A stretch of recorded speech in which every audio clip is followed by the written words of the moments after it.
What up? It's your boy Woody, and guys, Void is over. And we will jump into mine really quick. And I'm sure, because we went up against Nation 700 for Void. And, well, I will say there won't be a video because there was literally nothing to do but look at bubbles. They went real heavy in um, recruiting. And I'm not really trying to talk shit about it. That's just how it is. They went real heavy in recruiting, and then they stayed bubbled the entire time. So there's really nothing to talk about. With ours, I think there was maybe 2 or 3 actual hits, and they were like not even big, so I'm not worried about it. But we have over here, we want to show this one. What was this? You have this guy right here. What was it? 1070 versus what was it? 1032 or something like that? Abigail? Oh, it was 1070 against 1007, I think it was. The numbers were all fucked. Against 1007. So they started this gentleman right here, Hung Boy. I hope I didn't, Hung Boy, whatever. Started off, it's a C41, started off with 204 million BP and ended up with 31 million BP left. So, someone got burnt. We're going to watch the video Shut real the quick. front door. Yeah, check this video out. First hit, as normal, you guys take that risk to get through that freaking, the front line. And they did lose, but that second hit, holy cow.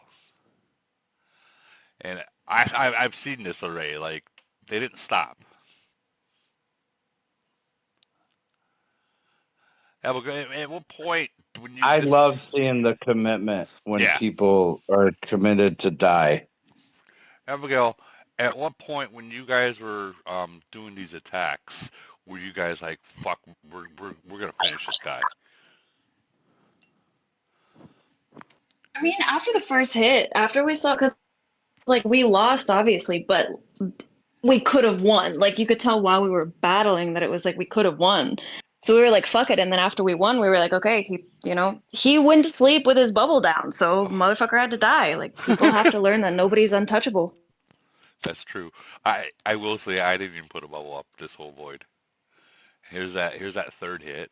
You see, and Woody, I love you, but I would have touched you too, even if I lost. Ooh, you promise? You promise to touch me? Anyways. I double pinky promise. Okay, this might be turning into a Tinder. No, I'm joking. Yeah, they just fucking hit this guy over and over and over again. This reminds me of like what Ram used to do. Jalise is in here, and he remembers. So what Ram used to do, he did not care if he lost. He would speed in, and he would just continue to hit you over and over and over again until you had nothing left. So that's the end of end of that. Like they just, and on top, you guys took the resources too, didn't you? Yeah, we had our smaller guys poured over and we just, kept an eye on them while they took it all until it was gone. The crazy thing was we thought he was going to be done and then he was able to recover and get to 44 billion BP or million BP, whatever the hell. And then at like 5 minutes left in void, he decided to start trying to hit again. So we just zeroed him again. We were like, fuck it, if you're going to try and all again. So we just, we took it all again. We were like, fuck it, okay. If you want to give us more points, I'll take it. The lesson was not learned. I mean, you gotta love the commitment of trying to heal, but jeez. We actually figured out that I was looking back through reports, and we zeroed him in Frenzy in January. So he clearly just doesn't learn, I guess. I don't know. I don't know, but if it was me, talking with us right now. If it was This is me, our fight. who is that? If it was me and I had 204 million BP and I got zeroed out to 31, I'm done with Void. I'm done with Void. You know what I mean? Like, lick my wounds and carry on. But yeah, I'd be done with Void. I would I don't know, take a nap, masturbate, go for a walk. Like, I wouldn't try to jump back on and keep going at that point. Not with, yeah. Yeah, that's crazy. And the surprising thing, I'm just gonna unmute for that laugh. the funny thing is that whole heal, because he had a heal obviously, and then try to go again. That's in 10, 1010 or your nation. That's impressive, because usually you can't burn a city like that, and you guys said fuck it, you're going. So Oh yeah, no, 1070 doesn't back down from a fight. that's I what I mean, was. win or lose, we're gonna fucking fight. You're not gonna bubble up like ours like was like this. Like it was so bubble tight they wouldn't fight us that we just said fuck it, we're just burning the nation down. That's It, what we were afraid of because we came in 1.5 billion down. And we were like, fuck, this is gonna be nail and tooth trying to make up points. But yeah, we got lucky. We were able to destroy this dude. yeah, congratulations on that. By the way, I do want to go over a couple more. Thank you. Guys, we're not going to go through every single one of these. We will show videos. Uh, I don't want to be here 3 or 4 hours. We got other things we got to talk about. So I do want to show Holbrook's got the Sparkle Dragon right here too in I mean, 785. I say it all the time. Like, God of Killing is for whoever gets to fight the most Loch Nations, and we got to fight the most Loch Nations. So I get my pretty dragon with my pretty skin. I mean, you're not wrong on that. If you fight the Loch Nations, you already know you're going to score very high, very very high. I And I was not even trying. I don't mean it like that. That sounds. I don't mean to disrespect them. I was not expecting to fight too much, but putting up 3.5 billion gives you a pretty city. well, Hey, no, what about when when the when it, recruiting came around? You were like, "Fuck them." Yeah, well, that too. You can't let them win on recruiting. So we recruited a bunch, and then we made them fight, and then we whooped their ass. but did they fight? I mean, they tried to defend a lot. I'm sure they probably are telling themselves that they killed millions of our troops, and I'm sure they are happy, and I'm happy too. I'm also happy that they killed millions of our troops while we murdered them. Yeah, they tried. They tried. I mean, they tried in like the fucking lamest way. That's hilarious. Like, so we can all admit that that was like the first time that you've seen a Loch Nation actually fight, though. Then Yeah, I mean, they've made it to GC finals. I think that's not a trash nation. I think that's a reasonable nation. They defended a lot.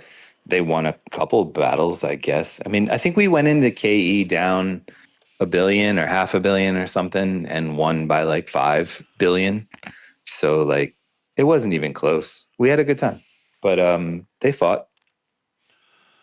so it's just for everyone to know, 797 Loch Nation, they fight. So prepare yourself for recruiting and fighting. Or maybe they won't fight anymore. I'm not sure they have troops left. So do the Loch Nations, they get deals on sales, but not But you got, field. No, you they got, don't. Please don't go but you, down that road. Yeah, they, Stop hey, it. but you got to define what fighting is, right? Like they didn't like. I mean, they would come in and defend as a team, but there's no like TAs or them like coming together, attacking strategically together in any opportunity. In like, was Vegas even bubbled? Vegas was bubbled. I think. I mean, we should probably go over some void stuff, but I think it would be fun to transition into what I think Big Bird wants to talk about just different ways to fight. Like these guys wanted to play, but they didn't want to win, and so um, they just reinforced constantly. And I'm sure they all opened their boxes. Congratulations to them on killing our troops and opening their boxes. jeez, jeez, wow, wow. I do want to get into the whole real quick. Uh, if you guys are doing the Titan wheel right now, they have the dies, the lucky stolen treasure. They have these dies in the middle right here. Okay, so you can get it 5 times, and there's 50 per. So that's 250 dies that you can get. I mean, it's not cheap, guys. I'm telling you that right now. But like I've always said, if you got to work on your Titans, if you got to work on the whores and stuff like that, and you want to get some extra speeds and all that stuff, this would be the thing that you would want to go heavy on, because it gives a lot of good stuff in here. Um, then again, like they got the officer puzzle pieces, the gold ones. This wheel right here is definitely a good thing to invest in if you are going to put money into the game and try to work on the Titans and your officers and stuff like that. This would be good. Or now the dragon. This is the wheel that, like, I think it was like Mental. He went ham on, and he got that fucking dragon. And I think Holbrook, you went ham on this one as well. Yeah, the dragon. For sure. Yeah, this would be if you want that razzle dazzle, sparkly fucking thing. This is where you'll be getting those dies from heavily. So that's. We all want more fleet. Let's be honest. Yeah, we do. How was it? How was it having the extra fleet amount of fleet? I know it's only 7,000, but the 7,000 is 7,000. Yeah, I mean, I got them all. I got all the dragons now. It was great, man. I burned. You're in the same globe as. Well, I guess we're in different globes.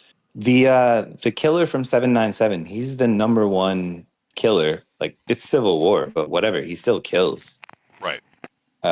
He came and sat in our nation. I guess he thought he was strong because he was C41, and I had enough extra troops to burn him on my own. So, like, yeah, it's great. Of course, it's great to take more troops in. How many troops did he have? He had 1 million troops. It wasn't crazy. It wasn't 200 million. He maybe was sitting at like 60 million or something like that. But yeah, I just came in. I came in with my fleet and murdered his 1 million troops, and then he reinforced somebody else, and I murdered all them too, because that's what we do. So he got hit in the front and the back. Poor guy. I went and zeroed the other city. Like, I guess these guys, time zones are a bitch. I guess they went to sleep. So I went and zeroed the city that he reinforced, and they started losing troops, and nobody bothered to even care. So that was fun. Jeez. Yeah. That's definitely fun. Well, congratulations on your the head of state. I know you didn't get the complete win, but on your win for this void, and then you got the War of Death, or Death of whatever you want to call it, that skin. I mean, I love my skin. I'll say it again. That is the skin for people that play a couple of Void Nations. And we have to give respect to 799 for winning the overall event. And if Ducky had played against that Lock Nation, then I'm sure he'd probably have the skin that I have now. Oh, he didn't even play, did he? No, they took the whole thing. They took the whole head of state. Gotcha.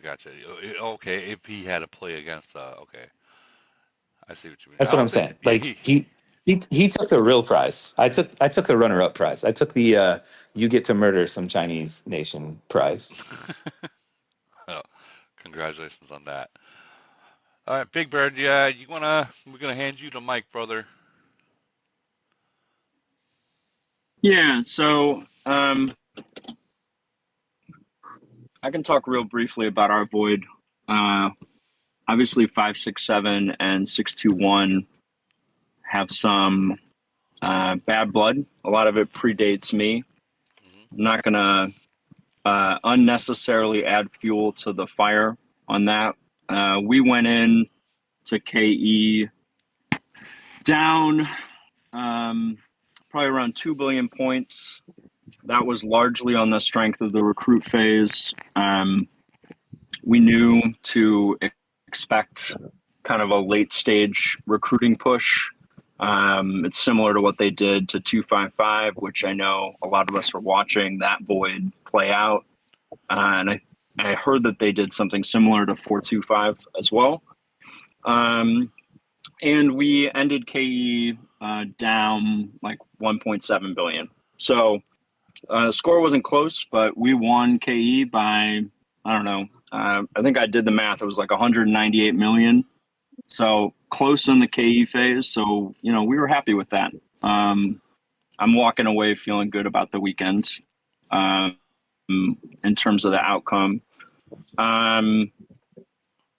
I think one of the things that we had talked about leading up to this podcast is like some of the stuff that's been going on that we've seen throughout the community and kind of, you know, the impact that it can have on a nation's reputation. And, you know, what are the things that seem to be not in the spirit of Void?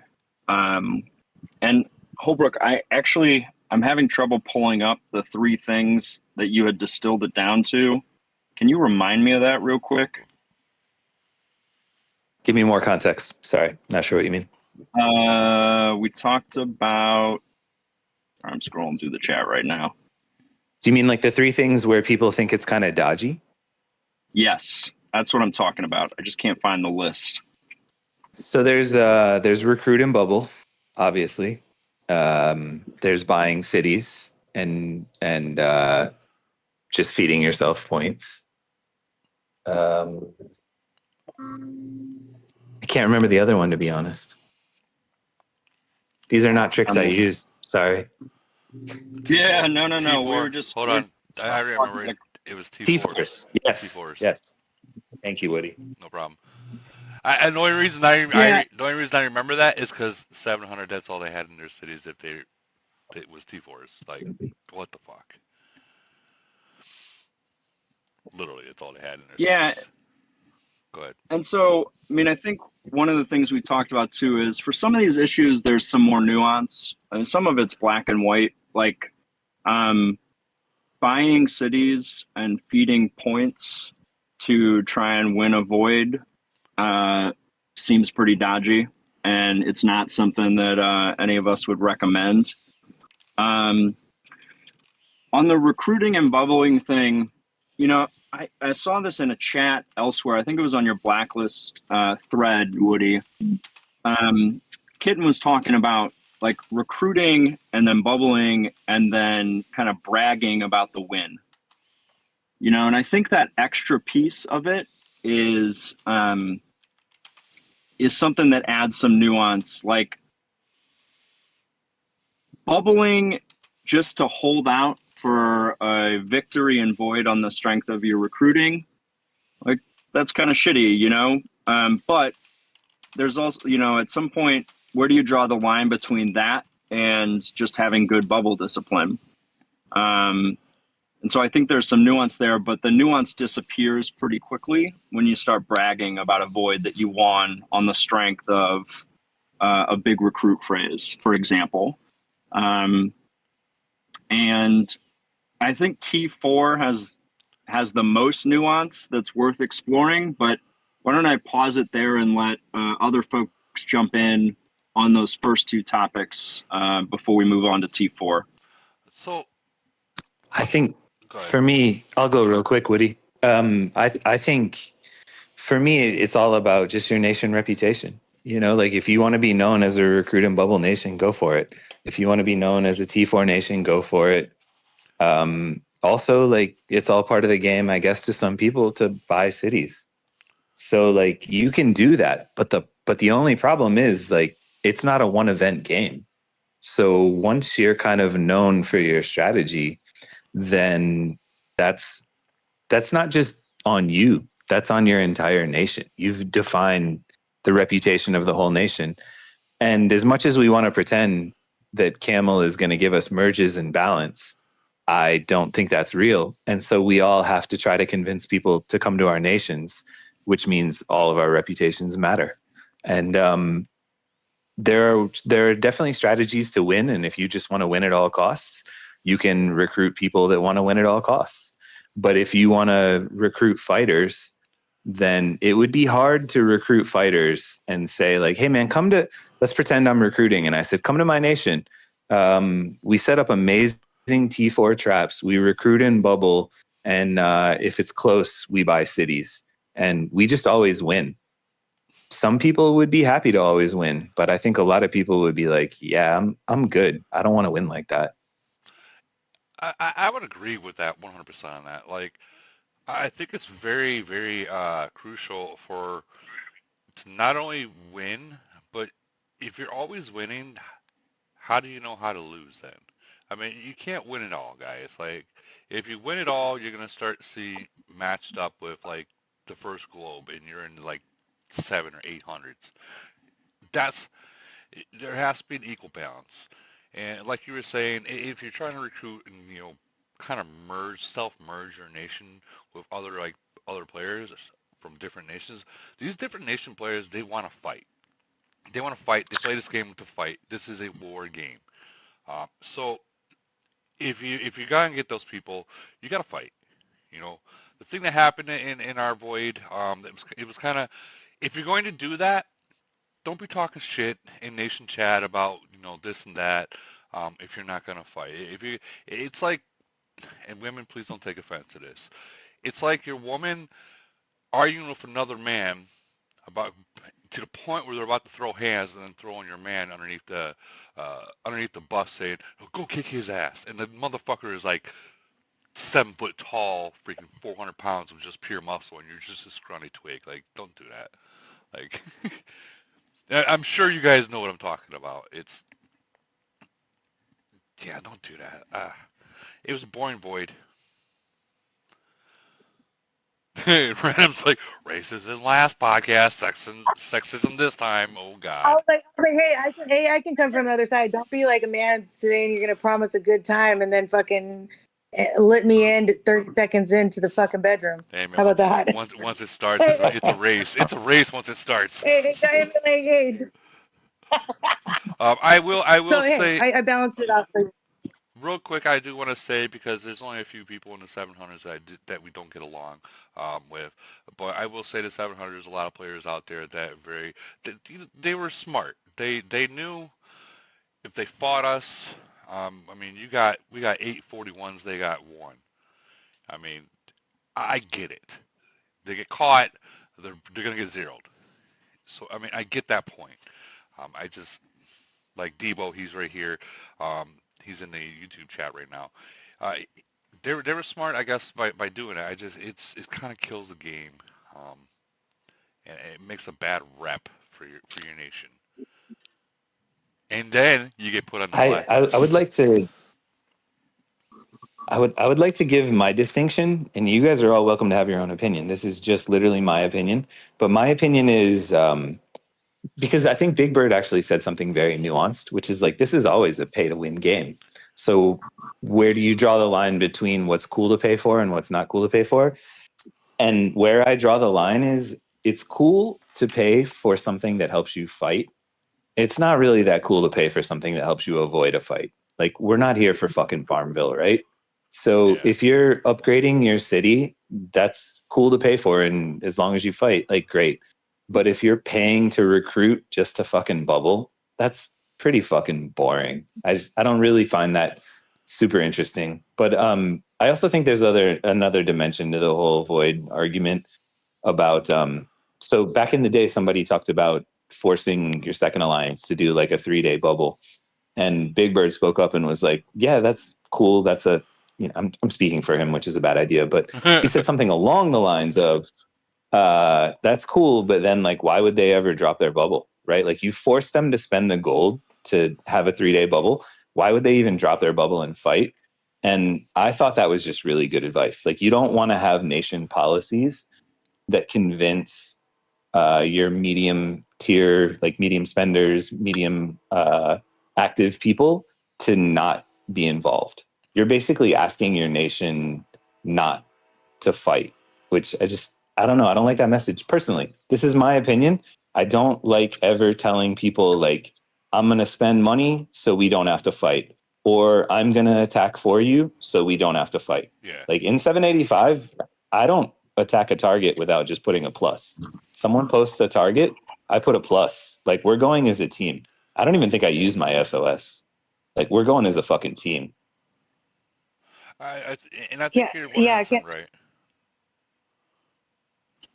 Yeah, I Well, I think Oh, sorry. I'll let you go. no. Go ahead. I'm gonna mute. Well, yeah, we were talking about this the other day, Holbrook, and like, I think it's also a motivation thing. Like, you want your nation to continue building, and if you are excluded or you have to ride the bench in certain events, where's the incentive to keep pushing and keep growing and keep getting better and keep improving, not just in terms of the amount of money that you're putting into your city, but in terms of your own play? I mean, I can tell you, like, our second alliance was allowed to play, and it hurt us in Void. This past Void. I mean, 567 is a very experienced Void nation, and they have some cities at the top that will murder people if they get caught with troops at home.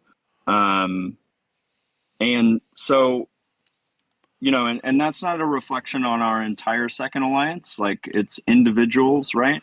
But at the same point, like, we have goals as a nation that are larger than a single Void or a single Frenzy or even a single head of state.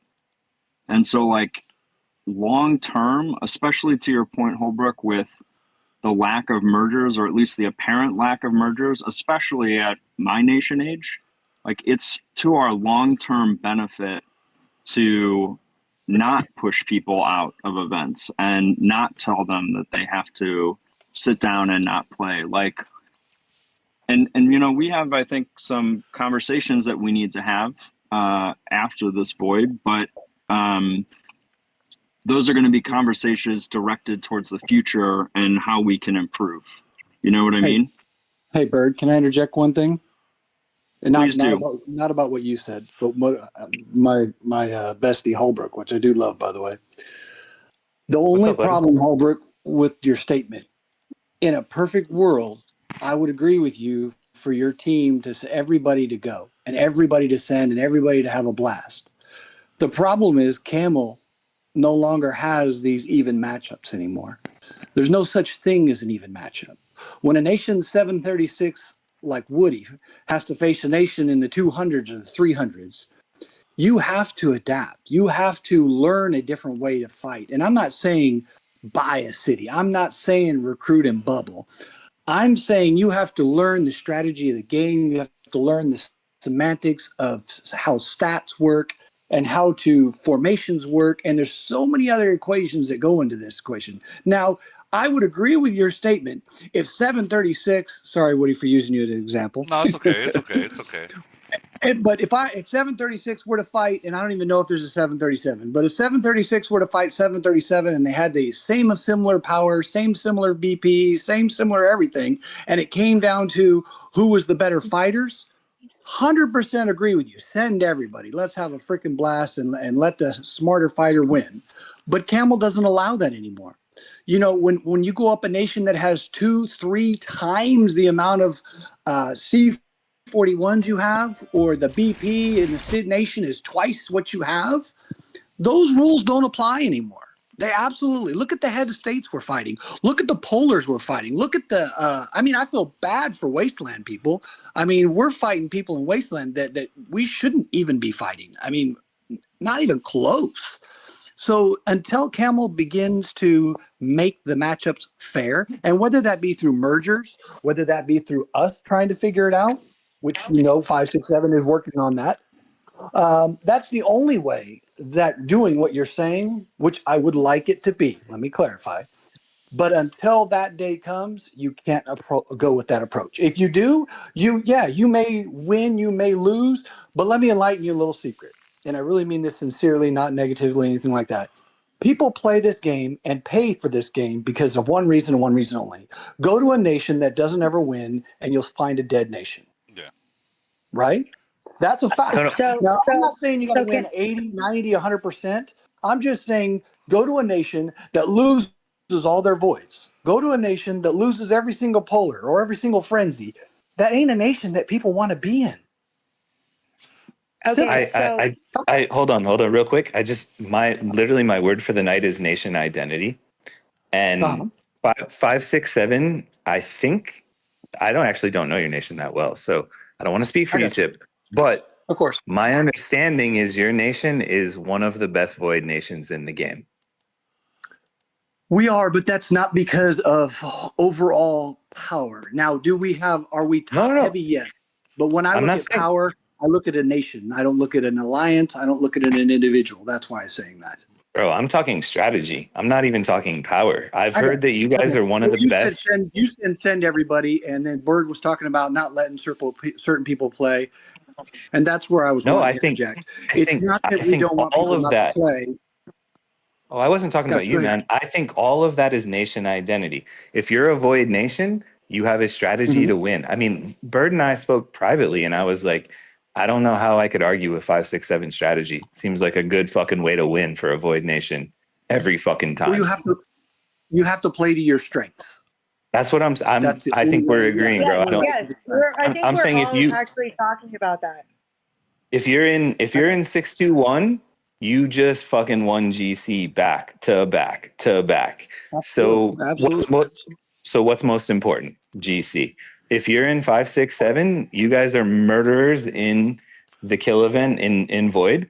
What's most important? So do that. So like my opinion is not even there's a right way. There's no right way. My opinion is every player in every nation should look at their nation and go, you know what? If I want to play GC, I should probably go to fucking 621.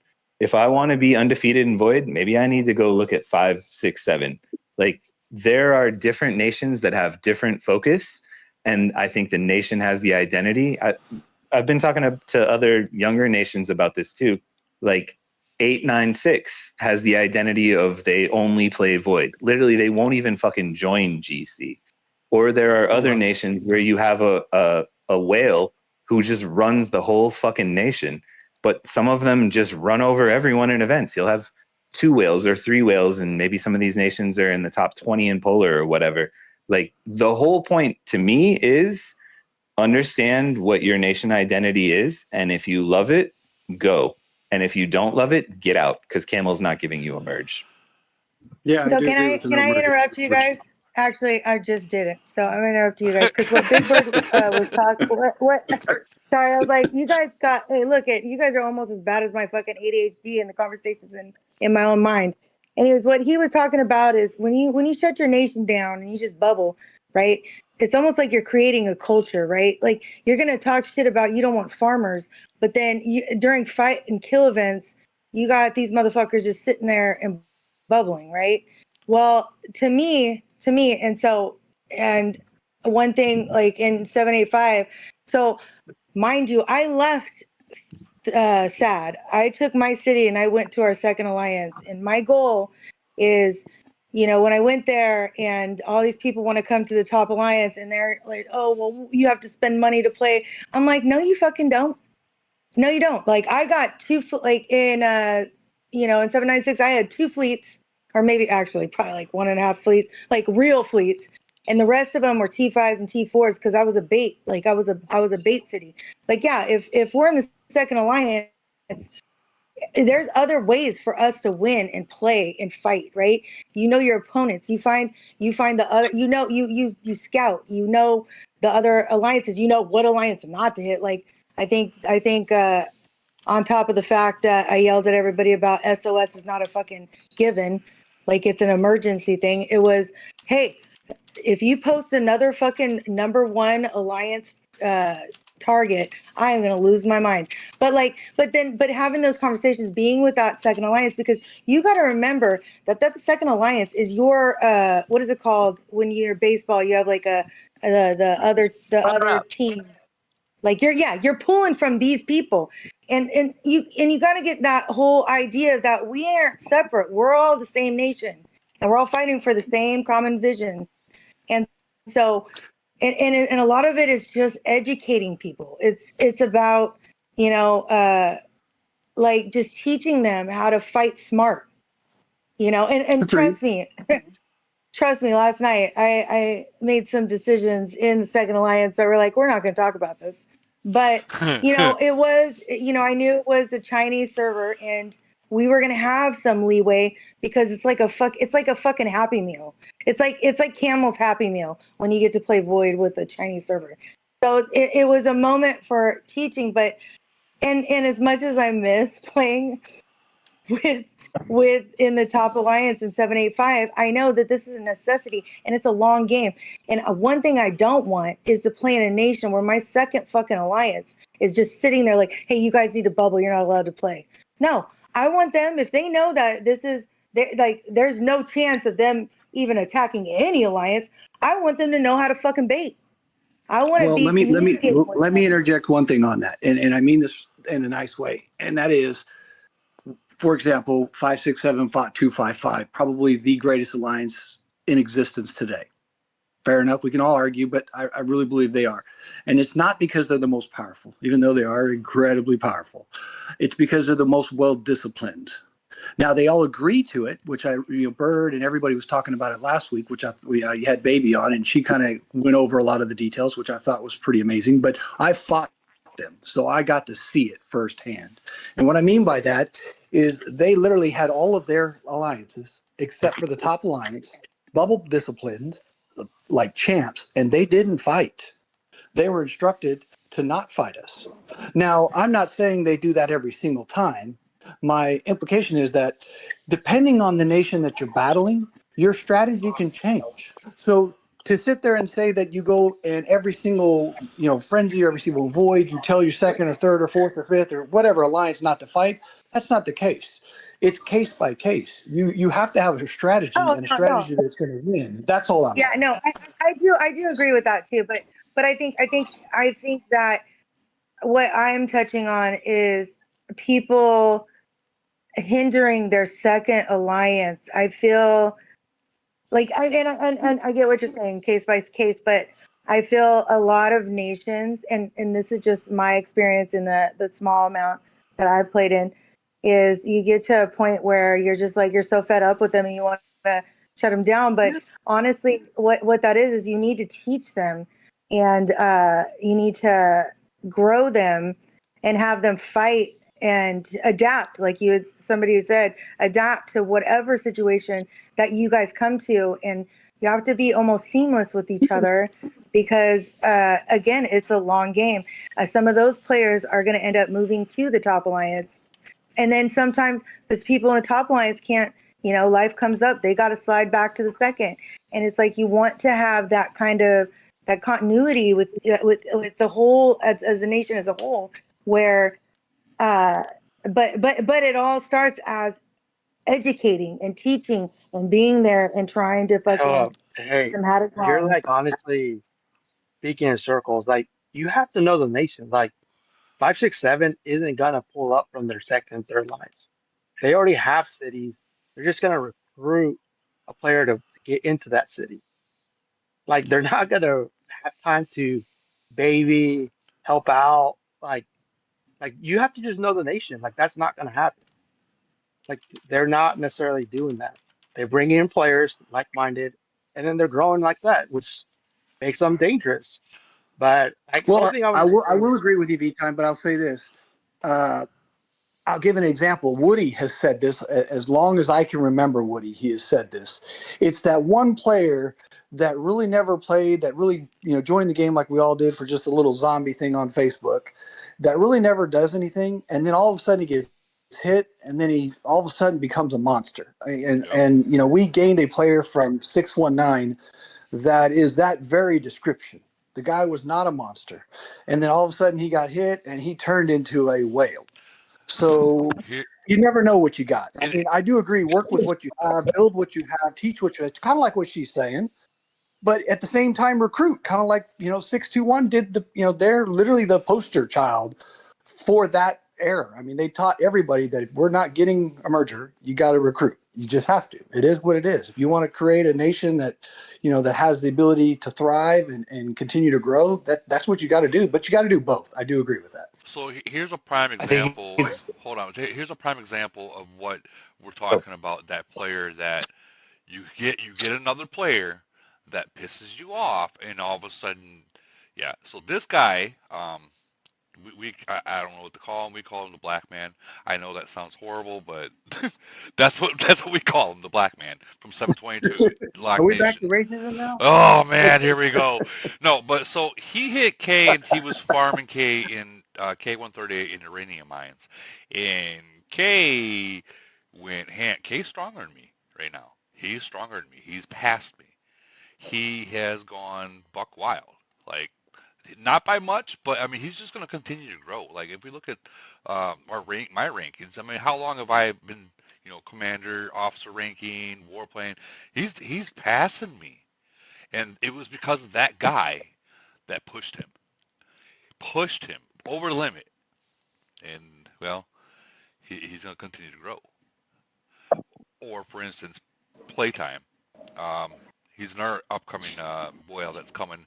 He came from the third rank alliance, never spent a single penny. I went down there and I visited him for one void, visited that alliance for one void, and they joined in team attacks. They got a taste of blood, and now look at him. He's in our alliance. He's a 41. He's growing, and he loves to fight. I think that people need to realize that just because you're the number one alliance out there, that to explore the second or third alliance of what's there, that's something that needs to happen. If you never explore your second or third alliance or just join, say hi, get to know them, and get involved with them into like fighting, you're not going to know if there's a whale. Because if they have nothing but farmers in that second and third alliance, they don't know what to do. They have no guidance there. And I think that's very important. Well, I think what you just said, I think Baby put it well when she was talking about this. The takeaway that I heard from her was, they will occasionally ask other alliances not to fight in a mirror of what their enemy is doing. So if the enemy is letting their other alliances fight, then they're comfortable with that, which makes sense because... Yeah, sorry, one sec. Which makes sense because their alliances are all super well disciplined, and so they probably have a competitive advantage on their secondary alliances against most nations. But I think, to the point that was made earlier about, finding your moments where you have to ask people to lock down, I think 255 has struck the right balance. They will let their alliances fight, unless the enemy is not going to let the secondary alliances fight. And I think, as we're trying to pull away best practices for nations, 255 is definitely the gold standard. I agree with you, Tip. They're the best nation in the game right now. And so I think that is a takeaway that resonated with me. Yeah, but I think you guys are missing the point when she said that. I literally took her comment as she literally said she tells them not to fight the number one alliance. Doesn't tell them not to fight the second and third alliance. And that's what I got from Baby. And I didn't hear oh, don't fight at all. She's just saying don't attack the one alliance because you guys don't have the power to do it. Which that's a good clarification, B-Time. Thank you. No. Baby clearly said don't fight anybody. They made them bubble the entire event, so And we do it too. I mean, depending on who you fight, that's why I say your strategy is based off who your opponent is. You know what I mean? And that's really it. I still go back to nation identity, man. If your nation identity is we don't fucking lose void, then you don't fucking lose void. And whatever you got to do, you got to do. So I got a serious question about this because everybody says a good void nation, right? So are we talking about KE nation, like an actual good void nation, or you're buying the win because you're recruiting? Because that's what I want to know. Because for me, and I know that's part of the game, so I'm not saying, oh, you can't do that. But you can't say you're a good KE nation and lose KE, but you're still winning void because of your recruiting. Does that make sense? That doesn't. It's contradictory. Well, let me throw this at you. yeah. What's the difference in having a player that recruited a lot or having a whale like Lee God who has 770 million BP, for example? Not picking on you, Lee God, if you're on here, and he can just sit there unbubbled and nobody can touch him. And the way he got there was by how? By recruiting. So it's kind of the same thing. I almost feel it's a little bit of fighting. Look, Fighting. Feel like it would be nice. I'm being serious. I want to know, I'm not. Yeah, I'm not but hold on. anybody. Hold on. No, you touched a good point. You touch on a good point. These people can just fucking recruit to win. That's crazy. I think it would be dope if Camel fucking limited the amount of points that you could get when you recruit. I've been leader in some nations, and I fucking suck at it because I don't even fucking play the first 4 phases. Like, I don't even fucking know what's going on. I'm just waiting for the 5th phase. And, sometimes it's the pillow fight and it's fucking frenzy. But my main event is Void, right? That's what I fucking play the game for. And to me, it's like the way that this game is designed with SC, and you can fucking recruit 2 billion points. Like, to me, it's like, bro, like, we should limit those points. Like, to me, it's about the fight. Like, if you're I gonna would agree fucking with you, but bubble, the problem that you're leaving out is that those first 4 phases can determine how the fight goes. Yeah. Do you understand what I mean But by Yeah, but that? you're that's not talking what about It can you're force talking that's the what about I'm nation to asking come to though. you. but It can force you to go to them. All those factors playing, and then if you're paranoid about somebody bubbling, you try to recruit a bunch or kill monsters or whatever. You know what I mean? I To get make that, but I sure mean, they I'm don't saying That's bubble. it. put a cap on it. Put a cap on it. Guy, if hey, I guys, that wasn't what I'm asking. Like, for me, that's like I tell you can't say you're a good KE nation when you're not winning KE. That was my thing. Like, because I, people I say, oh, think we, I we, think keep- they we, we keep winning Void. And I'm like, okay, well, how did you win Void? Did you actually win the kill phase? Or did you go hard on 1 through 4 and then and Yeah. like I said, I'm not knocking on anybody or anything. That's I don't really care for the drama or Well, anything like that. I'll I'm throw just one thing speaking at is you, V-Time. I I'll hold throw on. one thing at you, V-Time, is when here's the difference though. When you get up a certain amount of points, then I go to like what Bird is saying and she is saying, where you want your second or third alliance to maybe play or maybe try and have fun. If you get, like, we have a rule, if we get up a certain amount of points, then we'll start doing things that we wouldn't normally do. And you guys experienced that with us. There's hits that we wouldn't have normally done that we just said, screw it, let's try it and have fun. We don't want to be known as the nation that sat there in bubbles. We wanted to try a couple of big hits back and forth. We let y'all do it, then you did it, and back and forth. We didn't have to do that. At one point, we were up 2.5 billion points. We could have said peace and called it a win because we made 700 million more points in KE and said, bye bye, we won. We didn't do that. We had fun. We wanted to can I go back and I forth. kind of want We to I wanted make a to clarify a little enjoy bit it. suggestion? what everybody's saying here is you're talking Holbrook's talking about nation identity, and I think there's a difference between being a KE nation and a void nation. Void nation, you're going to do whatever in all of the phases to win, and being a KE nation is you don't give a shit about 1 through 4 and you go to fight, whether you win or lose. yeah, exactly. Yeah, that You that's can't Different that's look at it like Make a that. identity. suggestion. Your phase 5 is determined by 1 through 4 on forcing a nation. You've obviously never fought a nation, and a lot of us in this chat have experienced. I know Bird has. I know Woody has. I know V Time has. Where we've fought nations where they were 1 through 4 and they were way ahead of us in points. I mean, Oh it no, used to be the you could have norm, said guys. Barry. That we were two and a You could half, have said 3 Barry. billion. You were right. Barry's prime example. Very Barry's too. nation prime example. He's always I 3 lived that billion life. points behind. so Rook. So, you Hold on, know what I hold mean? on, So you're so used to having to do that. Go ahead, Barry. hold on. So I do want to say No, no, I was something. just saying you could have said. I want to say something real quick that it's coming out of YouTube chat. Actually, it come from Nation 700 Hitman. Guys, I don't have a problem with Nation 700. It's just one player that we have an issue with because he likes to talk shit I agree with him. he just likes to talk shit in Nation chat. And Bro, like why are you that is giving him airtime? Why are well, you hold on, giving hold him on. airtime? Hold on. So I'm not giving him airtime. What I'm doing is, and he came straight out with the truth. Like, how do you fight if you don't have those monsters in your nation, right?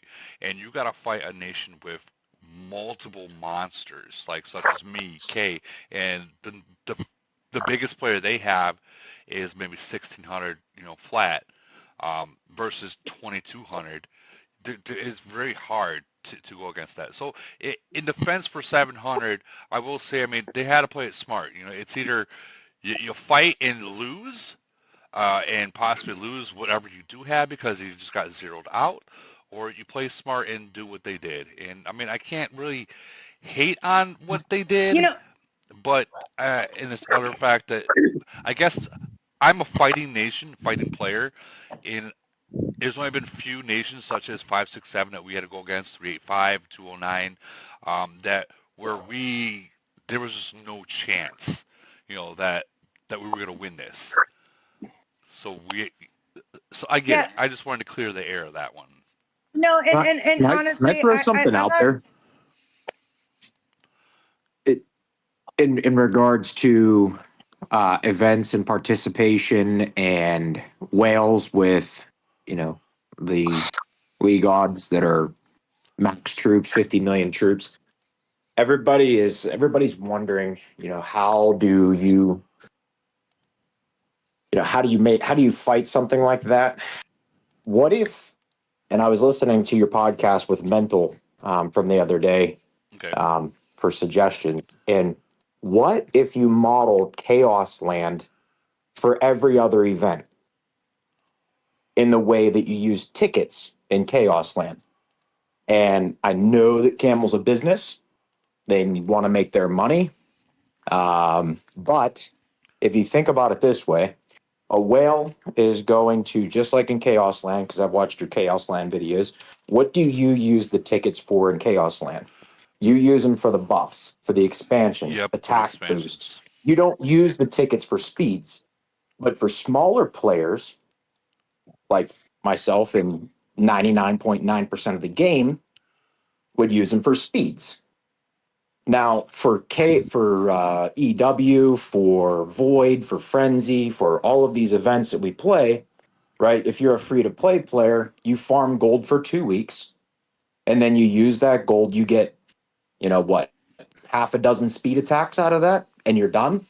And you're not going to buy anything.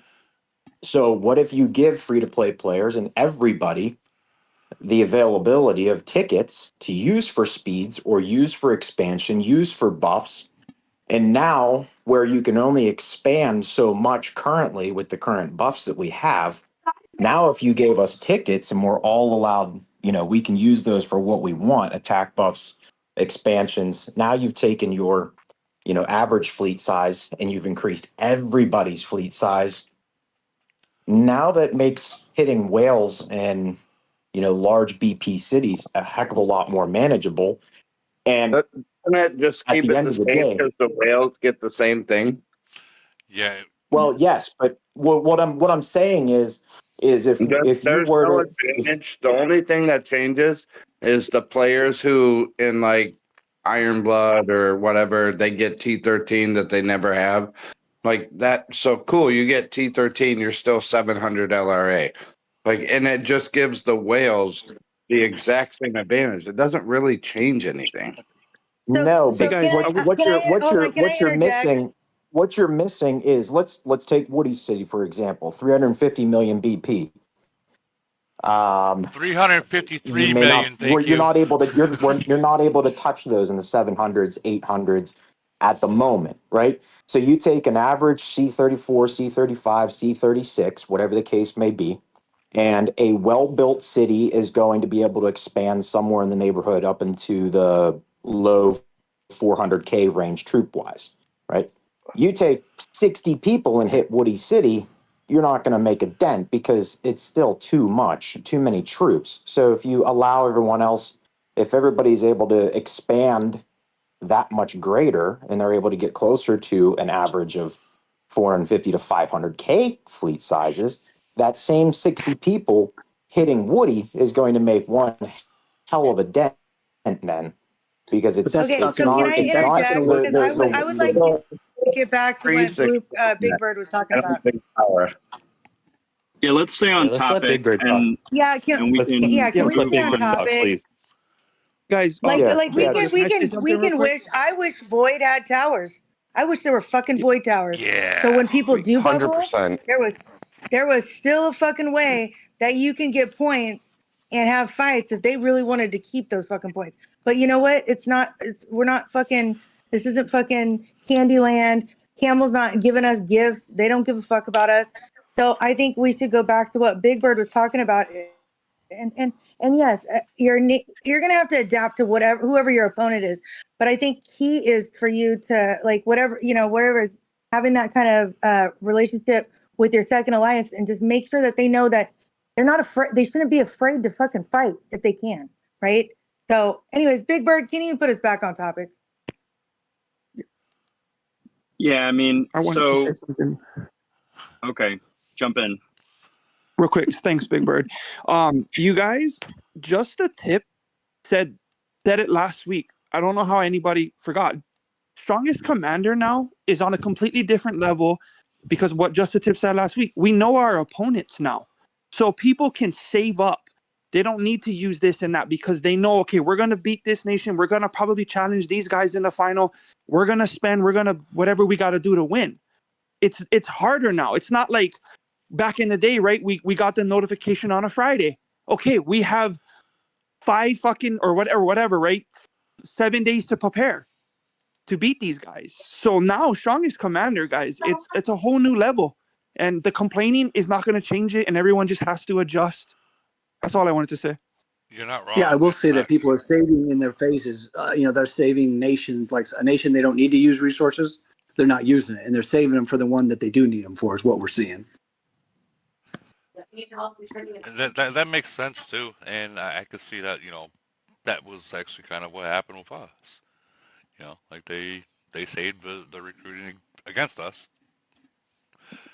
But yeah, it sucks. It sucks when you all you want to do is fight. It sucks. I will say this, Woody, on the next topic, Bird. Everybody keeps talking about T4.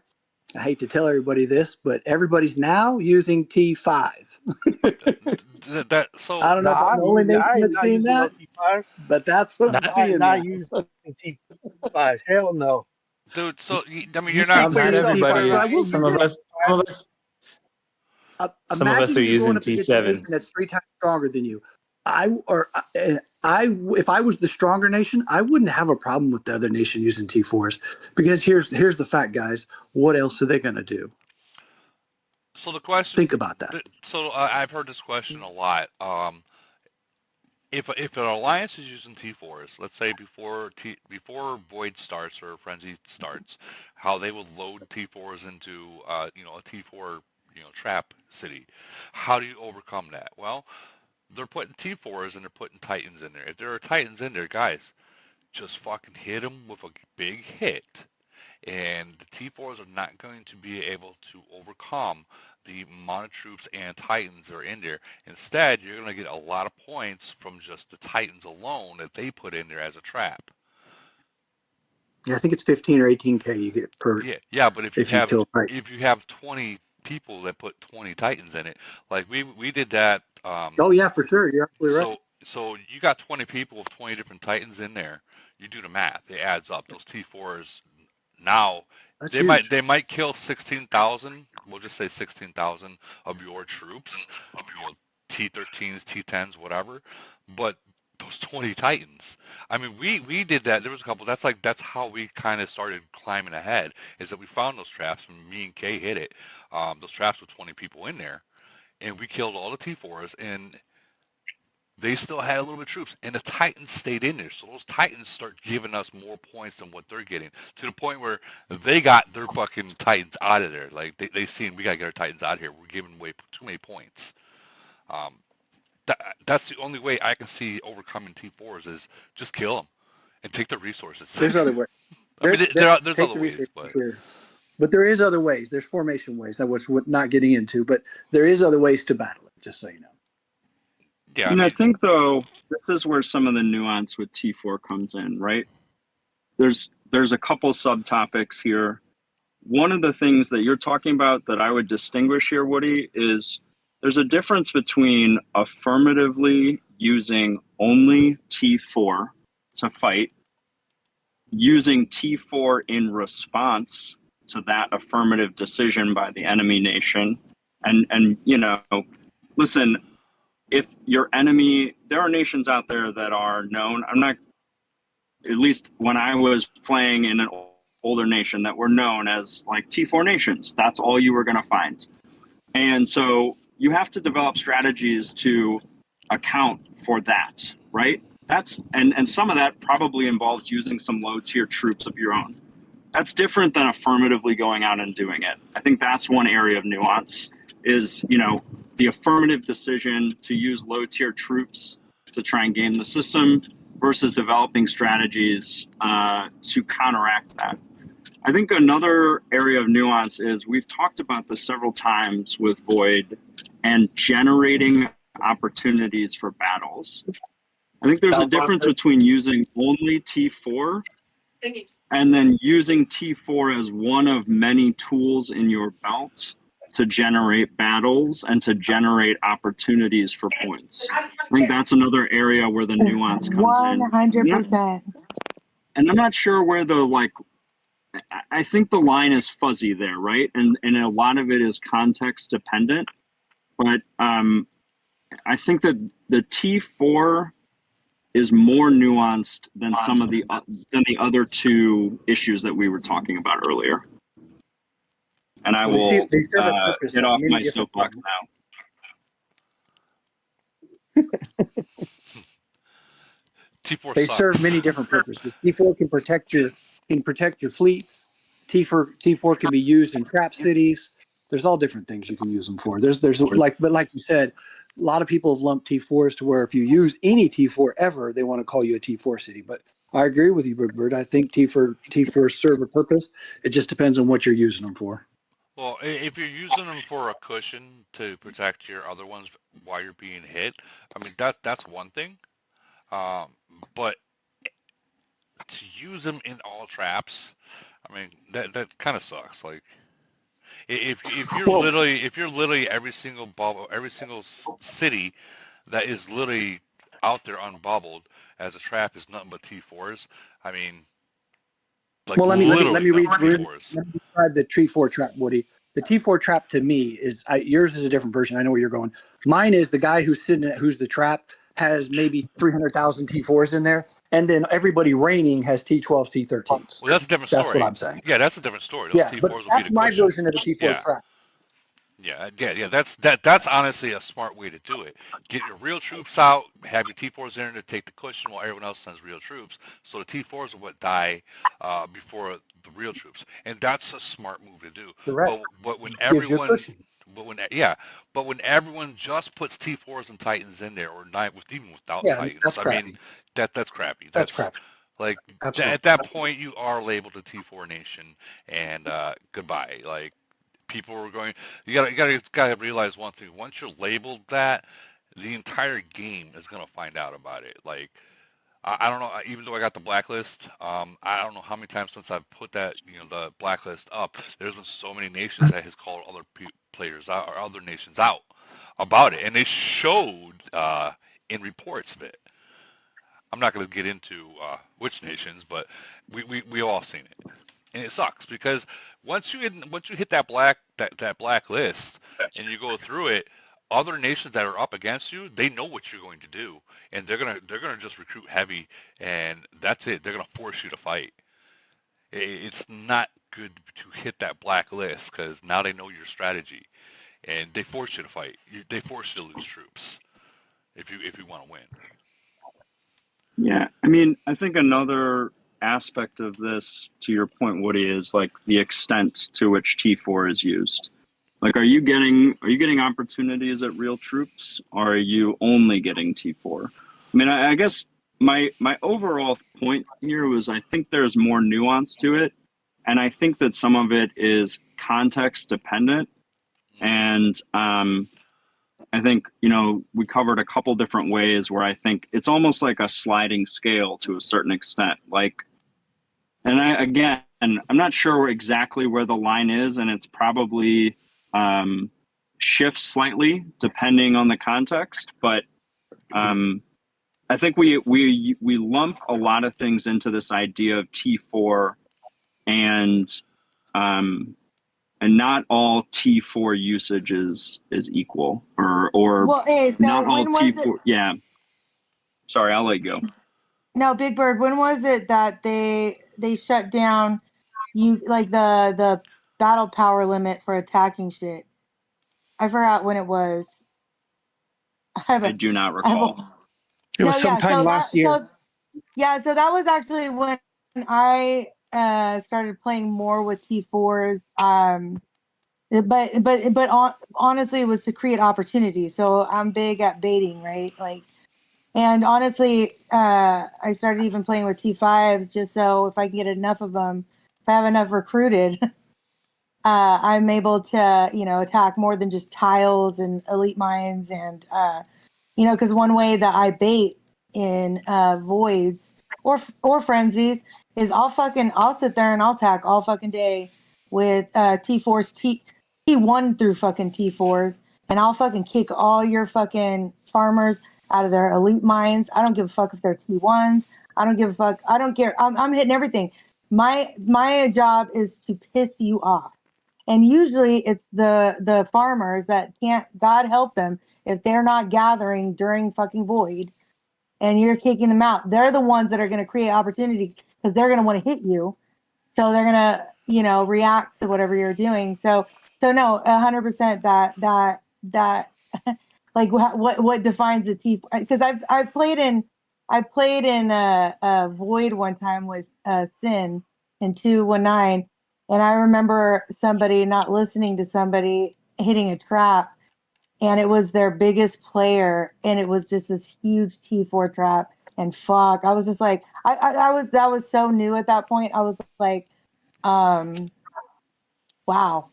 Here, So there's that difference, you know what I mean? There's that where you decipher what, like, you can't call me a T4 because if you're bubbled and all I can do is piss you off and burn your flags with my T4s, you can't hate on that.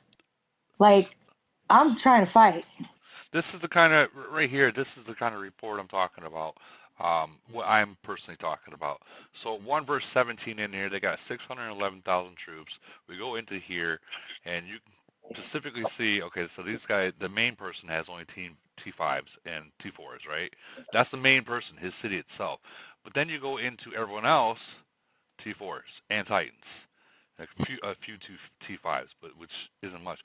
And then you go down at the bottom, the person that this guy right here has a very few bigger ones and nothing but T4s and T5s. That's it. Like He took his zombies like a dummy, though. he did take his zombies, yeah. But the fact of the matter is like, and they didn't even get much point. They lost more points with this having those Titans in there. They lost so much more points because it was more than just one hit. I just kept hitting him. But they lost more points by having the Titans in there than they would have got just T4s and T5s or whatever the case might be. This is the kind of stuff that strategy, I get it, going up against a strong nation. Well, I get question. How do you get that many Titans into that? So you have to minimize your fleets. You have to have the people that are reigning. They have to make their fleet as small as possible to be able to take their Titans in, so that you can get max. It's based off your Saki and your Morgan and it's based off your available fleet size. It's a percentage of your available fleet size is how it's determined. So you tell them the tricks. Tell them the tricks, guys. Tell them the tricks. You got to turn off Saki. You got to turn off Morgan. Yep. And you have to turn off the equipment that gives you the fleet size. Yeah. Yep. and that gives you your bare minimum fleet size with your fucking Titan. Here's my other question, because it tells you can't send. So you can't send how so many. How do you do it correct of T4? Well, so I do. You send it before the event. Yeah, before there's the no event. limit before the event. I do have to add. So they're all. That's the other piece of the trick. I also have to add. It's pre-event. Hold on. I also got to add that this isn't the first report, the first hit on this city with the T4s and stuff. This is probably like the 20th kind of deal. Like throughout the whole night, I was like, "Fuck it." So how are they raining that?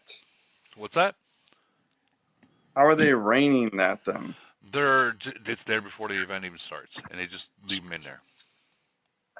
It's available troops can be in the city. It's based on. It's not based on. It's based on troops. I thought this was there's ways to increase. No, and there's ways to increase the amount of reinforcement troops your city can hold. Yeah. Which I don't advise doing, because a lot of it means giving up some successes that would otherwise be directed towards something more useful. But there's ways to game the system. Okay. All right. I thought those they were reining them in. No. No, that's not. Now, if this was like a defensive hit and they They brought were there. reinforcements in literally right after the battle started, then they would be allowed in there. But to actually be inside the city, and waiting, that has to be done beforehand with this kind of the amount. Yeah. So this would not like this. This would be a smart thing to do if like a 35 hit it. You know, not a 41. A 41, he's gonna eat it. He's not gonna lose too many troops. You got that many Titans, and you're giving away points. You know, at that point. But like if a 35 hit it, it would rock that 35 or that 20. Yeah, 35. It would rock it. But that would be I literally. found It a comes T4 back to trap with though- 14 million troops in it, Woody. Fuck. That sounds like 209 when I faced them, dude. It was crazy. It might have been 209 now that you say that. Really? I can't remember who it was, but it was in Frenzy. And he had, I want to say it was close to 13 million. I'd never seen, it was like a C28 or C29 or something. I'd never seen that many T4s. Jeez. And you know what, though? This is scary. He got rain like your guy did. Mm-hmm. And he actually was killing our second and third alliance really bad with it. Well, I mean, that's some people. It was working. It was working for him. I was kind of shocked. I'm not going to lie. Hate to tell everybody that. All right. I want to go back to something that we talked about. I think it was Tip who said this about dictating the flow of phase 5 with the first 4 phases. So it reminds me of something that I think it might have been Bayou from 255. Says, we push first 4 phases, and push is not the right term because we're not talking about individual players throwing up billions of points. They do it as a nation, but they do it so they have a lead, so the other nation has to come out and fight if they want to win. Yeah. So, I think it would be interesting to talk through, the difference between leading in phase 4. And I know that Baby has talked about this, that, they will not go up huge on recruit if they don't need to, right? Like, what's the right amount of lead that you need to have in phase 1 through 4 if you're a big nation like 255 or something like that, where to get the other side to come out and fight? And I'd be curious to hear what people think about that. I think it depends on the nation you're fighting. If they're known for like a T4 nation, for example, then you're going to fight them, how you would fight T4s. If you know they're going to bubble, then you're going to, if they're known for that, is what I'm saying. Then you're going to want to, create the nation. And then the biggest problem that I think I see, Bird, on that topic, is there's so many people out there before the event that go on Discord, that go on all these chats and say they're going to do this or going to do that. And that makes people a lot of people paranoid. So then they start maybe doing things or going stronger or heavier than in the first 4 phases than what they should have. I mean, Yeah, this is Bayou. sorry. So go ahead, Bayou. So we're more than happy to enter the KE phase of Void being even in points. That's all we're trying to do. We'll be more than happy to put it all on the line when it comes to the fighting. That's our entire goal, but we're certainly going to match, what you do. If you recruit 3 billion, we'll recruit 3 billion just to keep the points even. But here, I guess in the past 2 months or so, we're finding that very few nations want to engage us. And it just becomes a bubble fest. Our recent KE with 320 was pretty much the same. They tried to beat us in phases 1 through 4. And we entered the KE with even points. I think that we were ahead by 20 million, which is essentially nothing. Yeah, that's and then we won the KE by 3 billion. So we want to get people to fight us, and I don't know what the solution is. I think we're all struggling to find meaningful fights in KE. The one thing I'd say is I think, and maybe the Wells don't want to hear this, but I think they might be contributing to some of this, and that they're untouchable.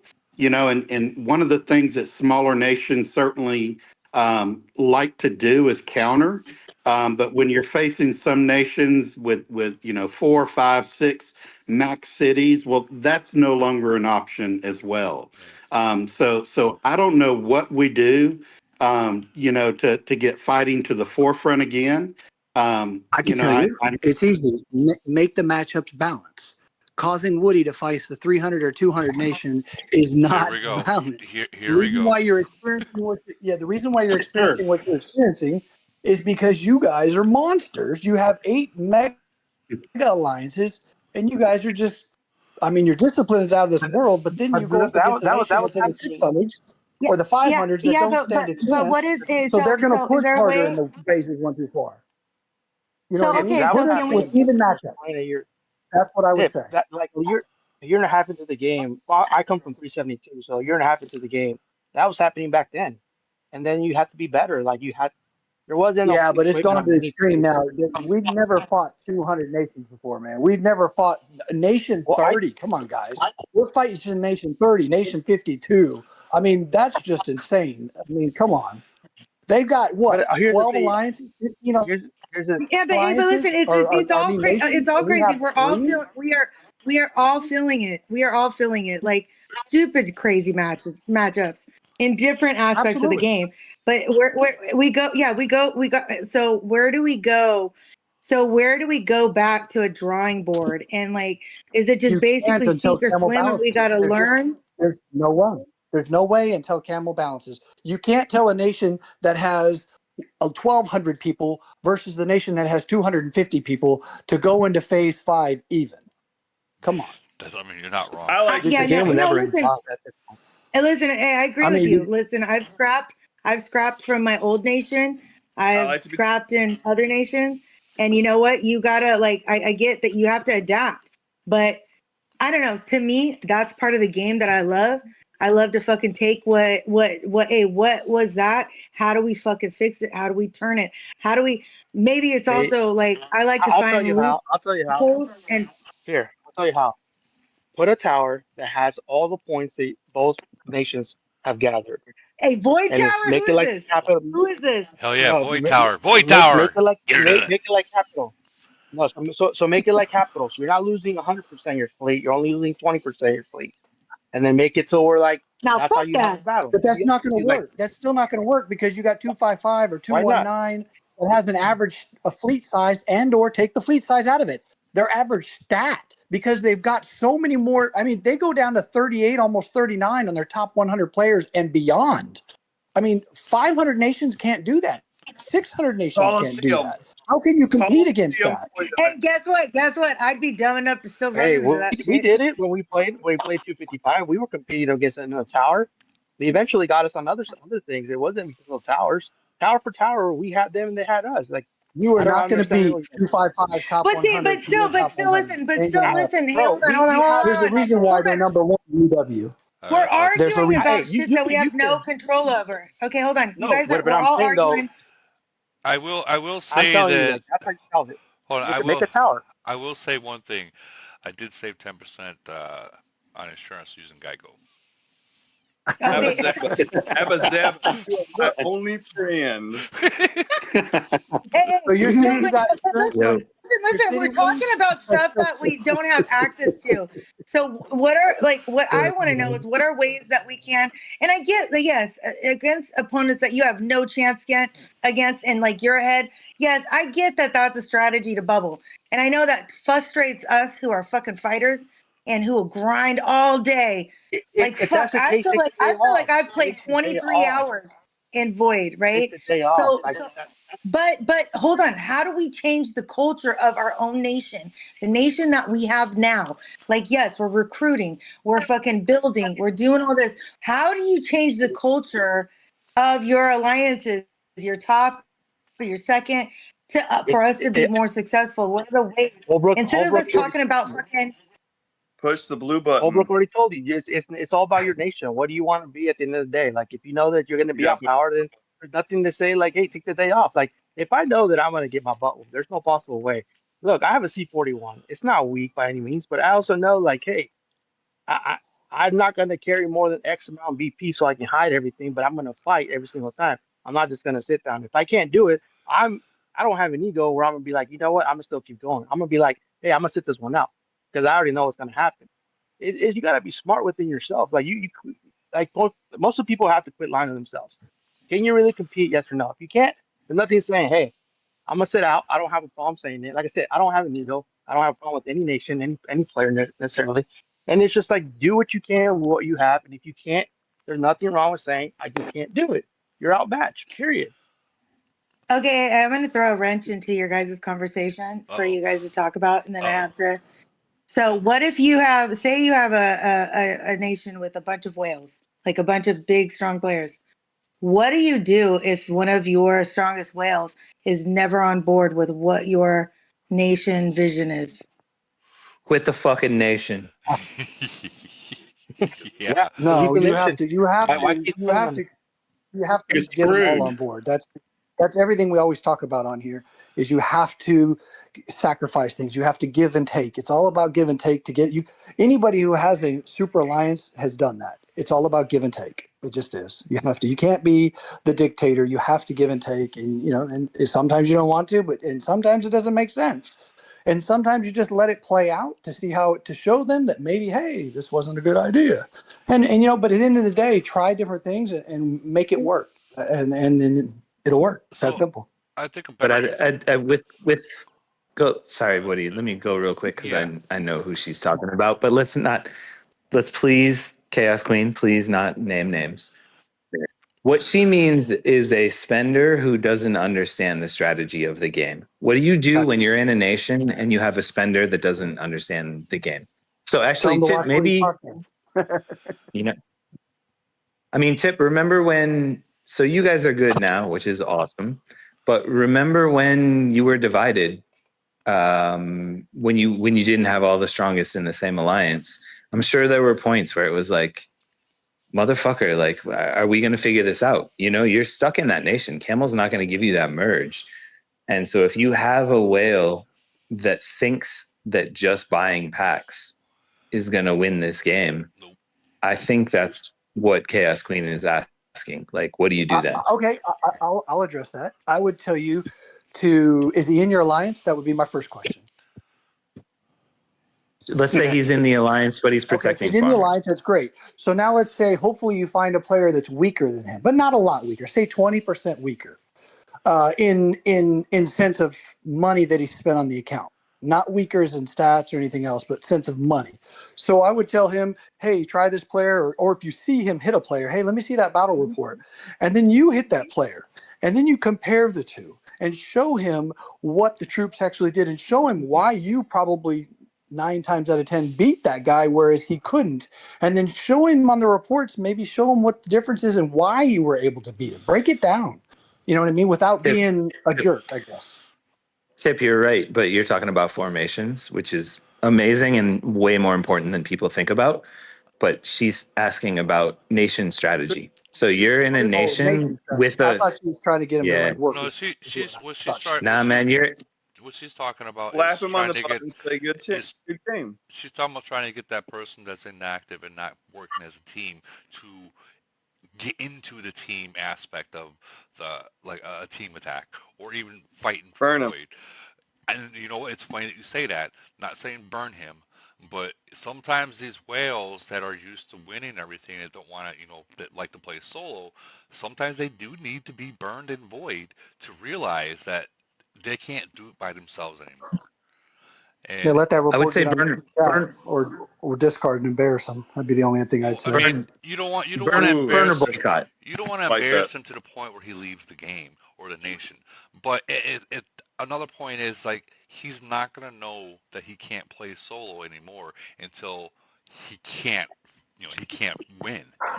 Like So hold on, You let me can even add to it. Let me even add to it. It's not just the solo aspect of it, and just totally disregarding like our strategy and alliance strat, but it's also the fact that while the vision of the nation and cleaning the nation having say that said whale was protecting the farmer. So your whole vision of cleaning your nation and trying to focus on getting the people in your nation to be fighters, and that person who might be your biggest whale, say, Man, I is think the you could one go different things. protecting your fucking farmers, buying cities for your farmers.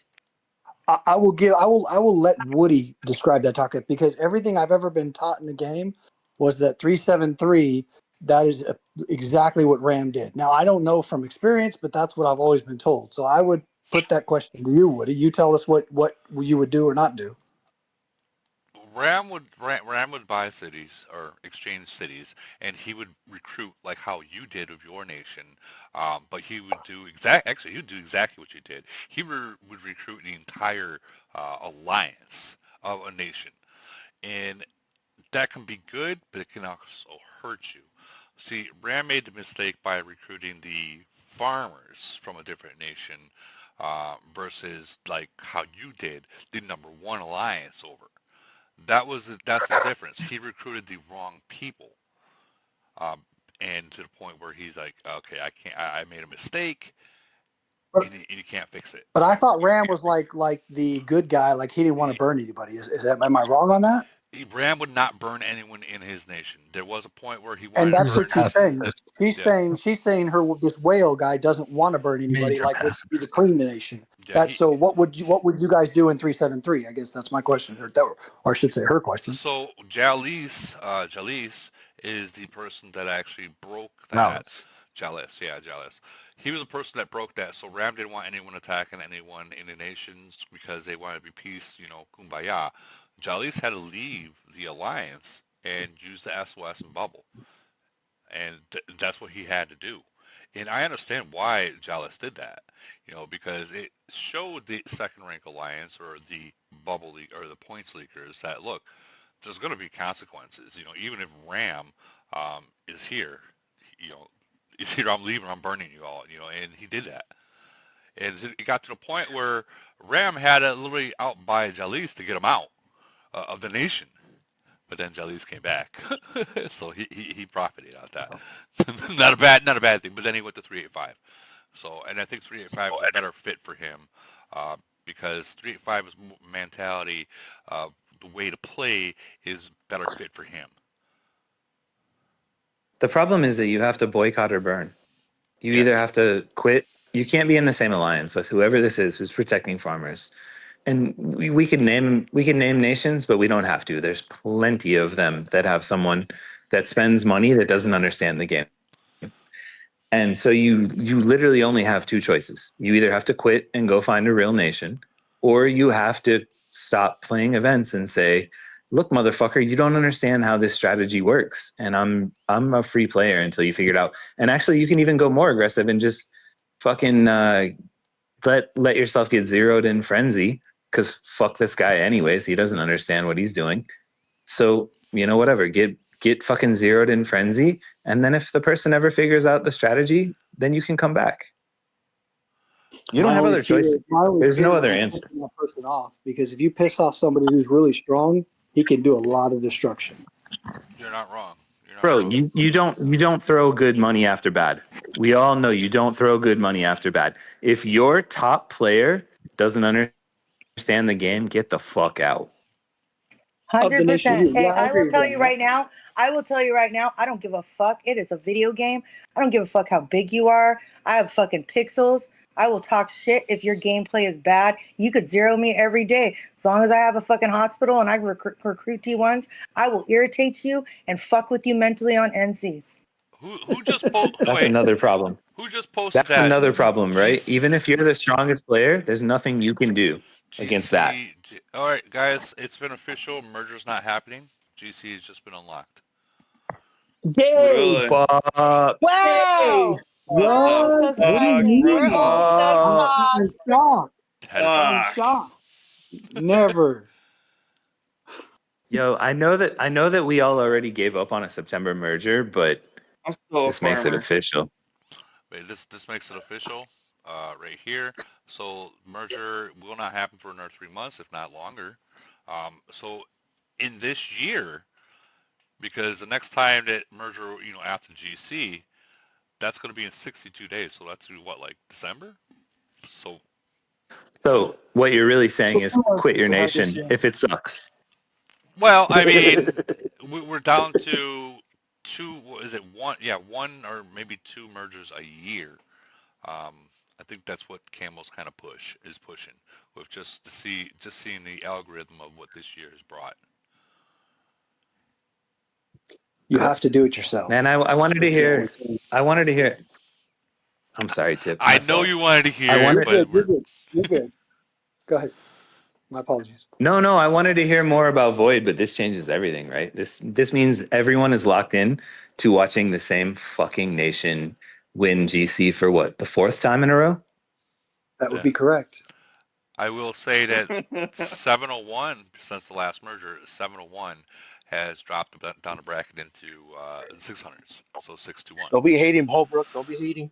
So So who went? Who, I'm I wonder who went. What dropped in the 500s then? no, see, we In got sixes. that one nation dropped. So if you look up your schedule and you compare it to what you already know who was your last one from last season.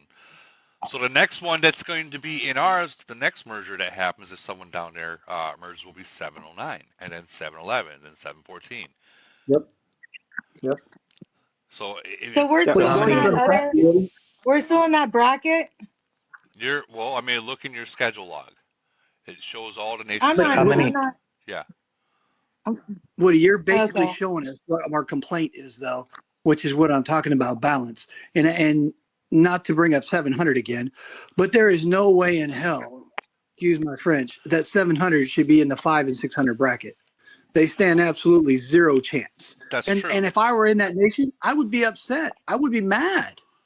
You Well, know what I mean? okay, I so mean, you can't even get to the finals, let well, alone the semifinals. well, here's here's a problem with what you're saying right now. Okay, and this starts in the beginning of the world of 700.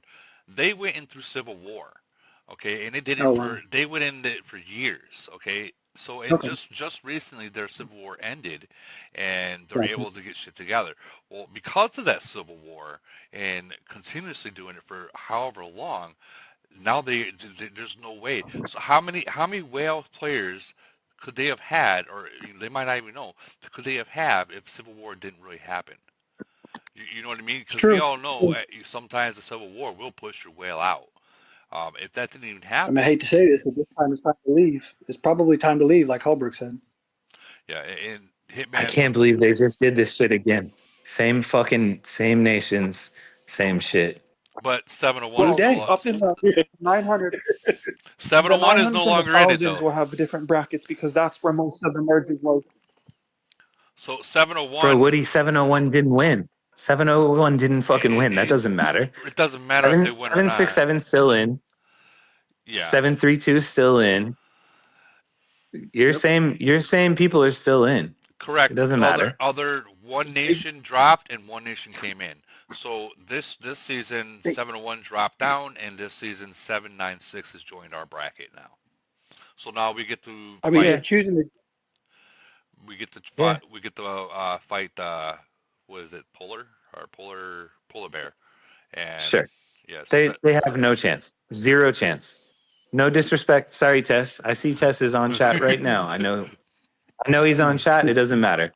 796 has zero fucking chance. Are you kidding me? 732 with their multiple merges is yeah, the fucking monster. they are monsters. 767 is the incumbent.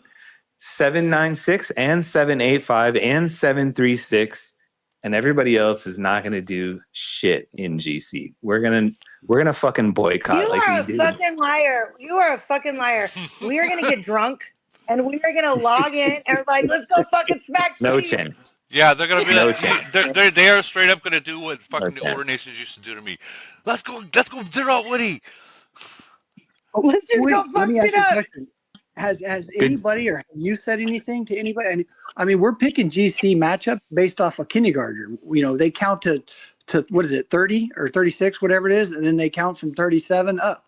And that doesn't make any sense. It goes back to my original statement. Base it off power, base it off something else other than basic numbers. 1, 2, 3, No 4, 5, 6, 7. no That's how they one pick GC matchups. That's ridiculous. No one fucking cares about GC anymore. I don't. And Look I'm on your page. You hit it on the nose. Because of the way they do it is exactly why I agree with you. 100%. Yep. 100%.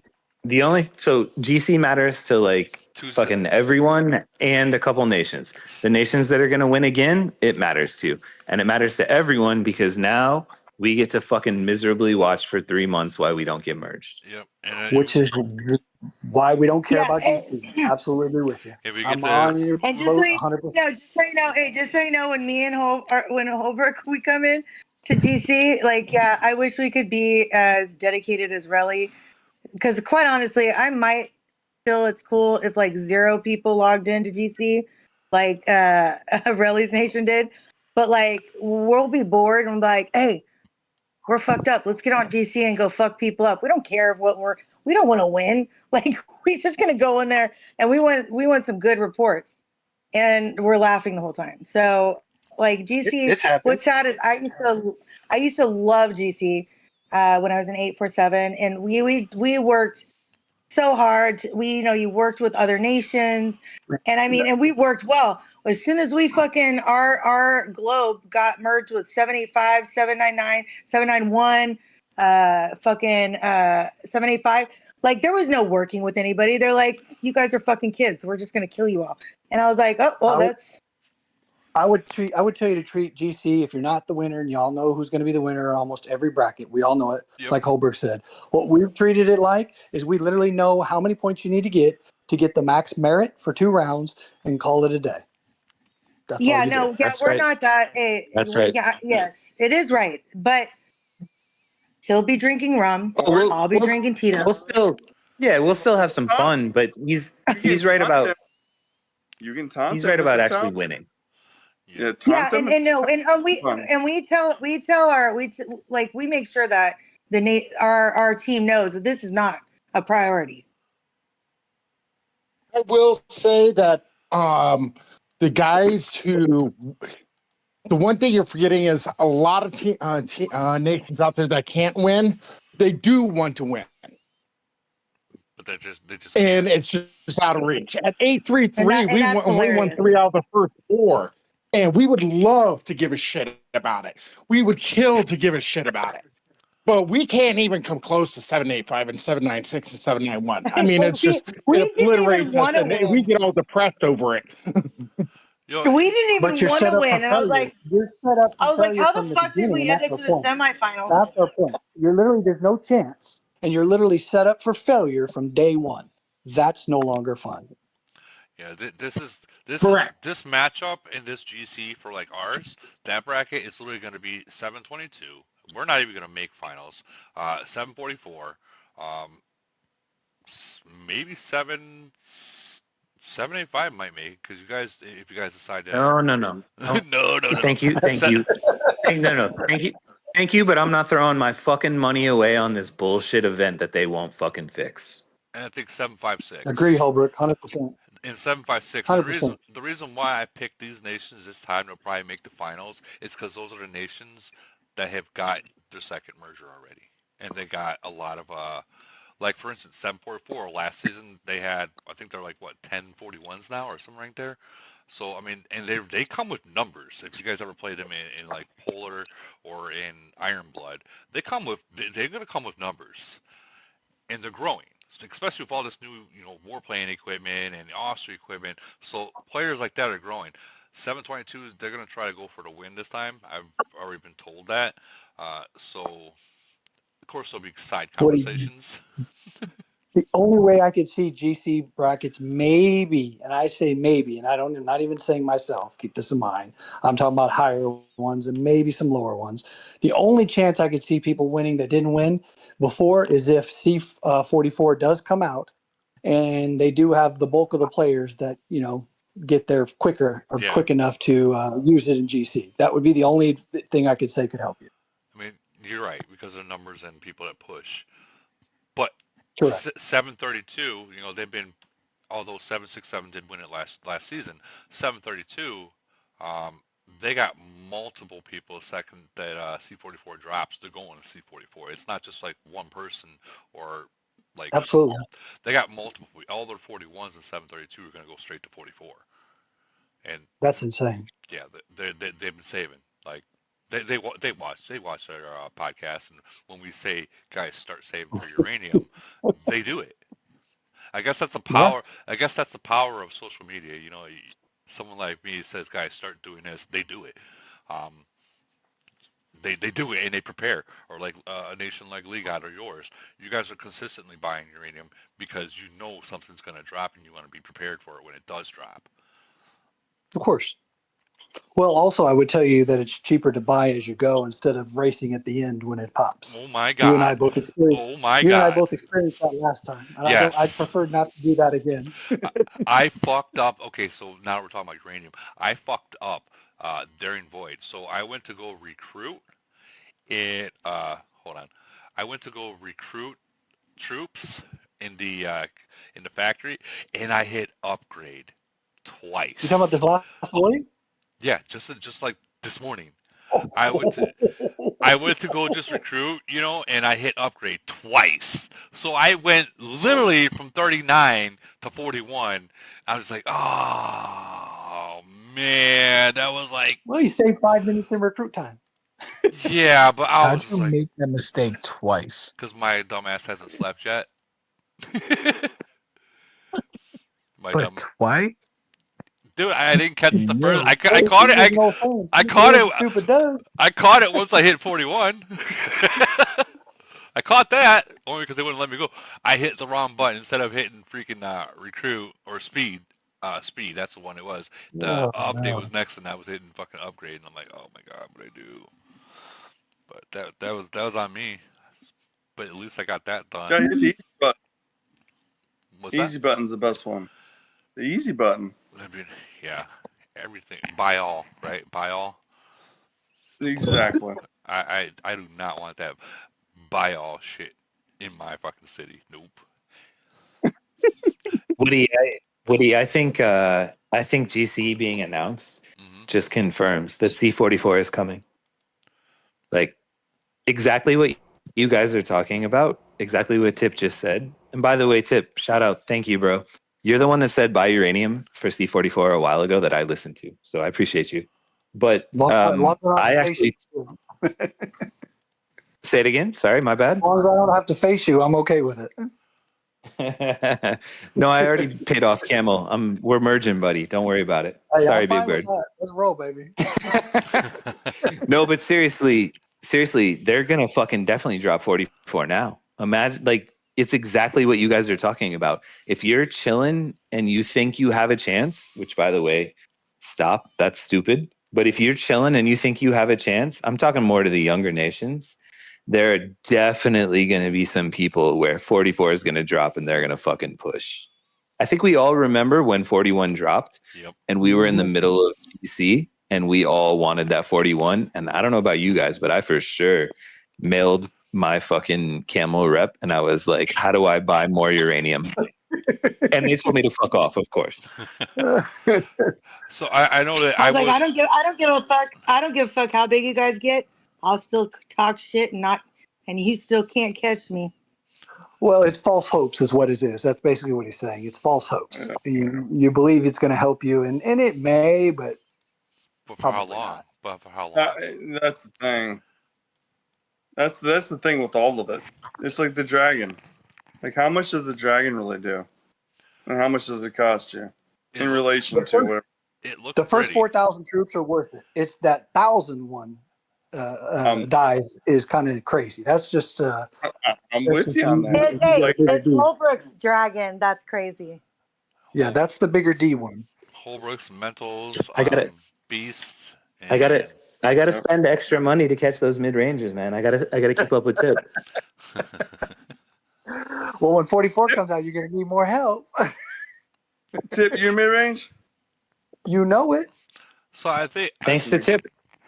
I think. Sorry, go ahead, bro. I think that all these big nations that are out there right now, if and when 44 drops, it's going to change the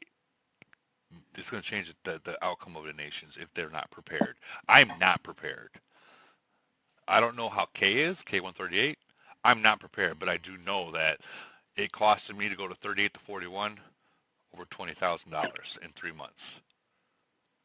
I'll add to that, Woody. The nations that don't have a team are going to be fucked against 44s. Nations that have great teams, I think they'll still be fine because T14s are going to leak so much points if Well, those nations don't have a team.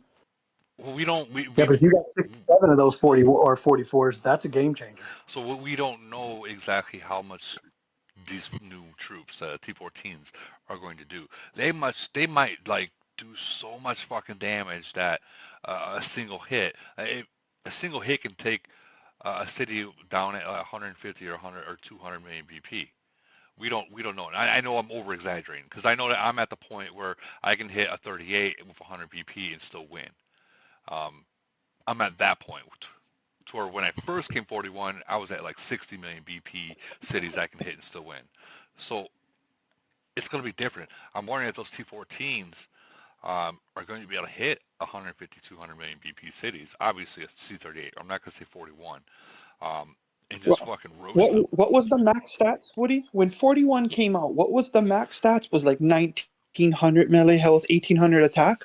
Now you're talking fucking 44 with 20, almost 2400 melee health, 2200 attack. There's Yeah, people. that's fucking insane. There's people already at 24. There's people already at 24.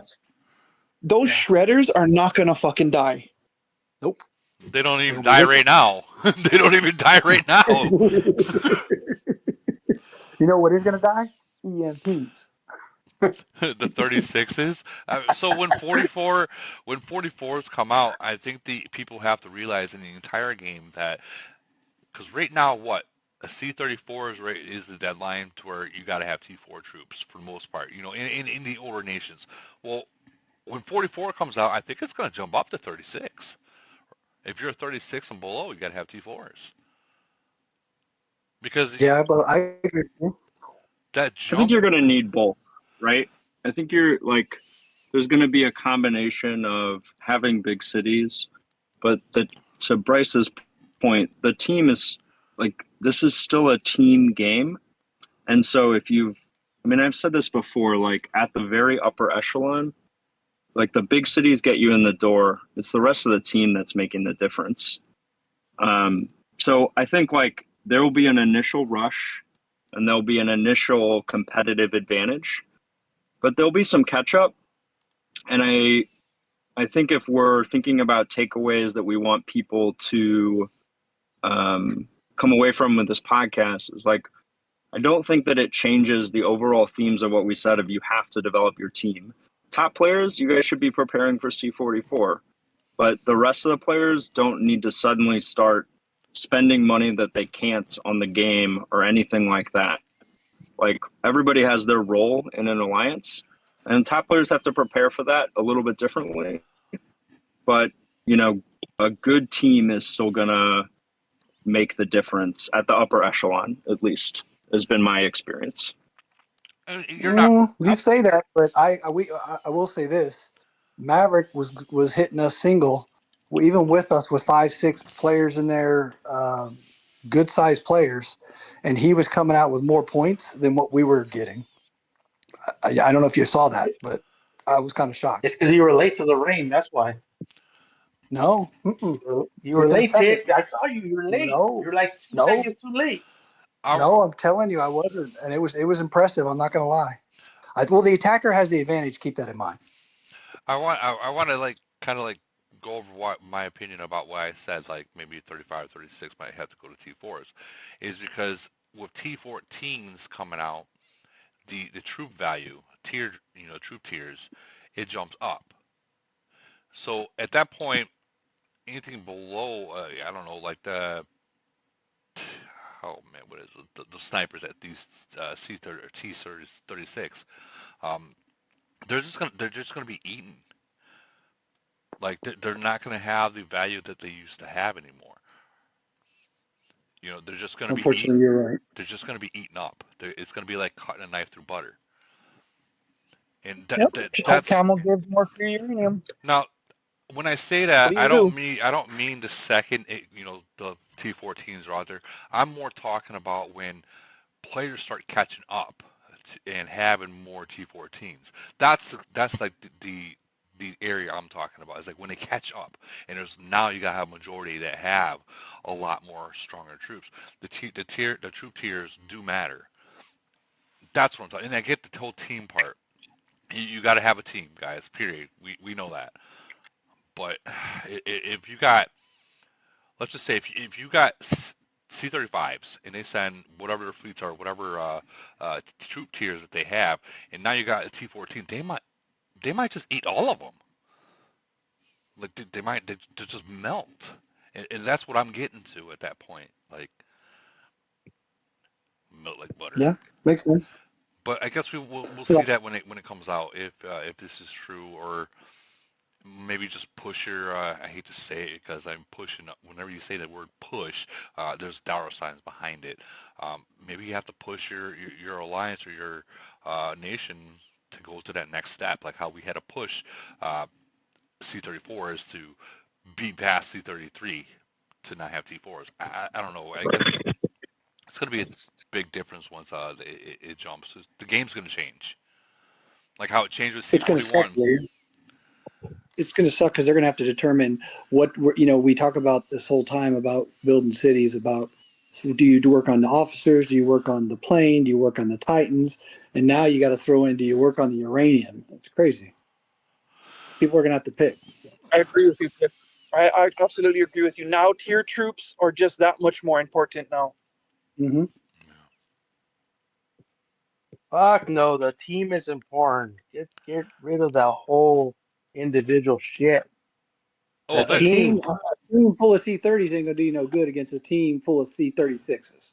Just so you know. Okay, you got to realize you got to speak like relative to what nation we're in. Like, I'm still gonna say the team's gonna matter more than the fucking city, because if you have one or two cities, good. But if you have a team behind that city, you're done. Like Well, the team is gonna win.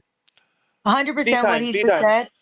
100% what he just said, because you can have a bunch, like you can have you could get complacent, right? And your nation grows and you're just conquering everything because you have a bunch of whales, right? But you don't create that team culture and that teamwork within each other.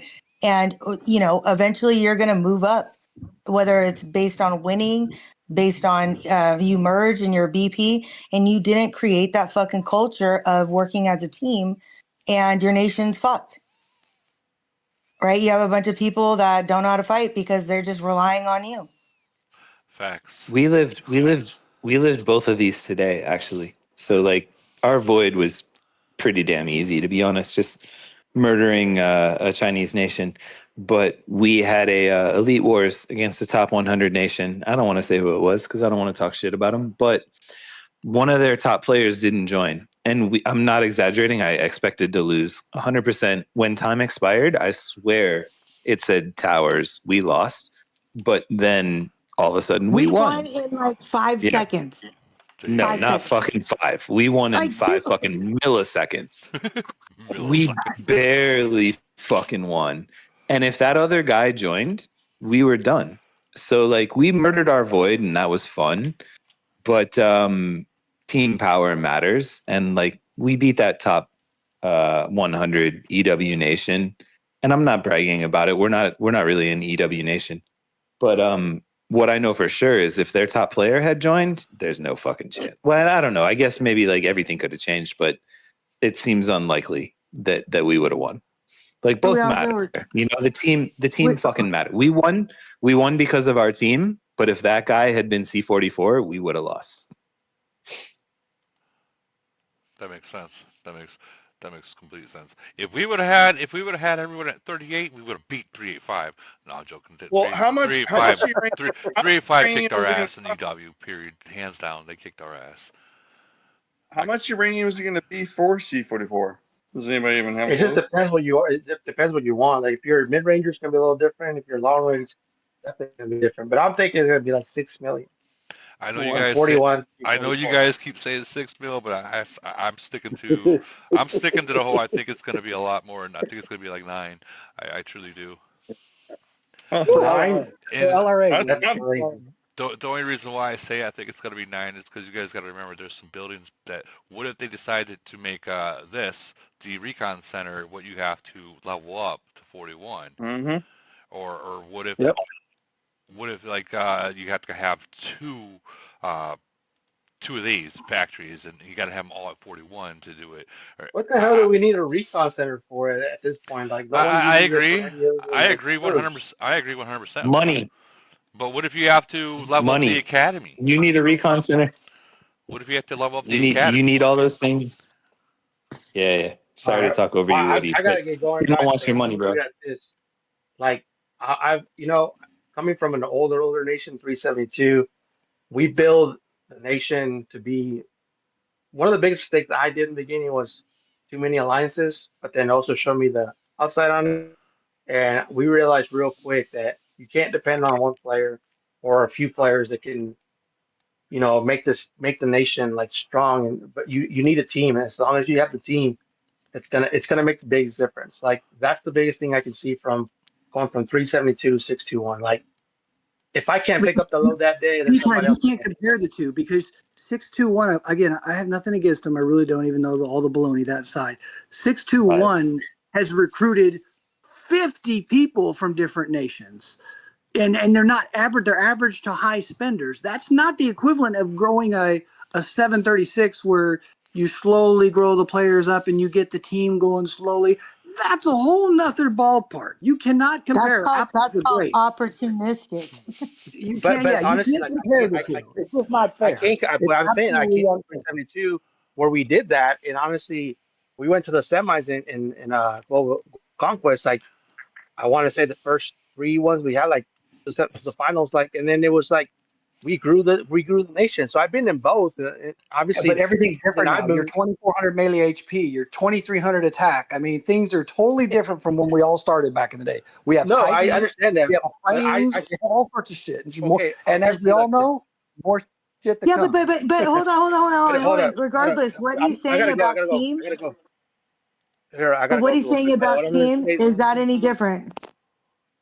but here, I've In always some said this. I even perspective. said it 2 years. I said it 2 years ago. The only way you really can win global conquest is if you have two alliances. Everybody told me, no, you need one super alliance.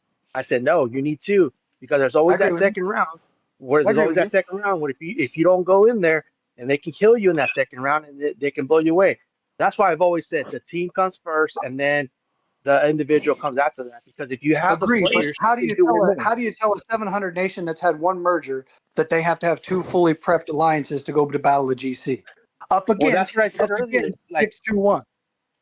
they Tell me should how they take do a that. page out of 385 and not Yeah. play. Like You can't. literally go play. Like 385 You did it. can't. I want to say But your 385 solution did it is not to best. play because they don't have Yes, that's but silly. That's ridiculous. Hey, look, honestly, I would say go in and Come fucking on. play and learn some lessons. I think that's What the only way learn you how to learn and die? adapt. There's no lesson. There's no Yeah, lesson well, in that. hey, That's learning to embarrassing. That dying in this sucks. game is a fucking lesson. To what E-Time said, it's team and preparation. You have to prepare Yep. your second or whatever alliances months or weeks or so many weeks before GC finals. You got to get them to safe speeds, heals. Like it's a preparation thing. Yes, 100%. You have to be working with your alliances. Like, I heard and I think 385. What happened? Kitten, So what's up? I know we're going back to. I'm gonna go back to the whole can't fight. You're down below. No one's unbubbling. And we found this right here. As you see, we burnt the whole fucking nation. Nice. All of it. And You got a lot of people in their farms had Titans in there. And we were able to get about, I want to say about 500 million points off that. But we were still far behind. But how many resources did you get, Woody? That's what we wanted to know. dude, so I started off with like 100. I started off with like 100 and I think 65 million minerals, and I got 210, almost 211 now. Oh wow. Woody, let's give 385 some love. Can you check the chat real quick? Yeah, I said follow 385. Don't. What am I looking at? It's my fault. Now it's not uploading quickly. I'm trying to upload Barry's video from his defense. Oh yeah, I think So Barry's boycotting GC? Am I reading that right? I always No, boycott he these did two, fam. he did I've 2 been years doing it ago. for like 3 years. He boycotted 2 years ago. He got the best merger, and then his lines just blew up due to it. But we had all talked in Globe 5 that we weren't going to do it. We literally had his back. And then what happened was we all got mergers because there were so many people like not playing. They literally were getting 1.2 million points and then logging off, and that was it. No resources were being used. It's just one of those things. Like, but we had a tight Globe 5 that we all stuck together though. Is this the bubble trap one? Yeah, All right. exactly. This guy's right here. Watch this because this is the perfect for people that are trying to learn how to bubble trap. This is perfect. Like when I seen this, I was like, oh my god, that is perfect. So this is buried in 385. Barry said I have to commentate this, and I don't know how. Do it. So let's just go with Barry likes to click buttons. Barry likes to click buttons. but Barry knows what's coming. Barry's still waiting, but he knows what's coming. Oh, here it comes. Barry knows what's coming. Let's go, Barry. I don't know. I kind of wanted his accent to narrate it. Where's the I asked support? him to. I wanted him to, but he said he's busy, unfortunately. I mean, I could do the voice maybe. Listen, whenever Boston can't step up, New York steps up. Don't worry about it. You know what? I'll once this is over, think- I'll go over exactly what happened here. This is so. Oh, my shit. god, this is. Go ahead, Woody. So hold on, it's almost over. But you got to do it in a Boston accent. Bro, that's a fucking beat down. Let's go Oh, 385. All right. So Who'd they play? I don't know. Got him. Got him. Got Look him. at that. Got him. So we'll go by step by step. What happened? Barry put rallies on certain his troops in rallies. Right. He left his city empty. All right. So the players, those big players, we all know that the whales get in there first. They speed. They hit 50 till they get there. Barry understands that. So he's watching this. He's watching the whales to bounce off him. Right. And once they get there, he activates, he disbands the rallies. Okay, so now there's troops in there. And then he watches and sees how many people are coming in. And then once it gets to a certain level or a certain amount of people in there, he puts the bubble up. So those whales can't speed back and speed back in. Masterful. And that's when reinforcements comes in. That is a perfect bubble trap. Look at those gold. Look at all those gold planes that bounced off. That's where the main strength is. Straight filed line. How many points you get?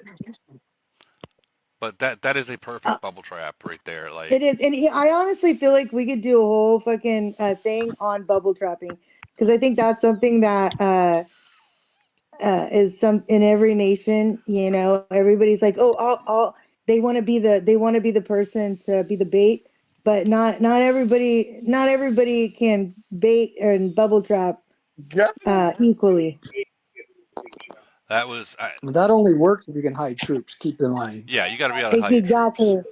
Hey, that was masterful. Yeah. Speaking of hiding troops, Tip, how do you feel about recruiting troops and then deleting them?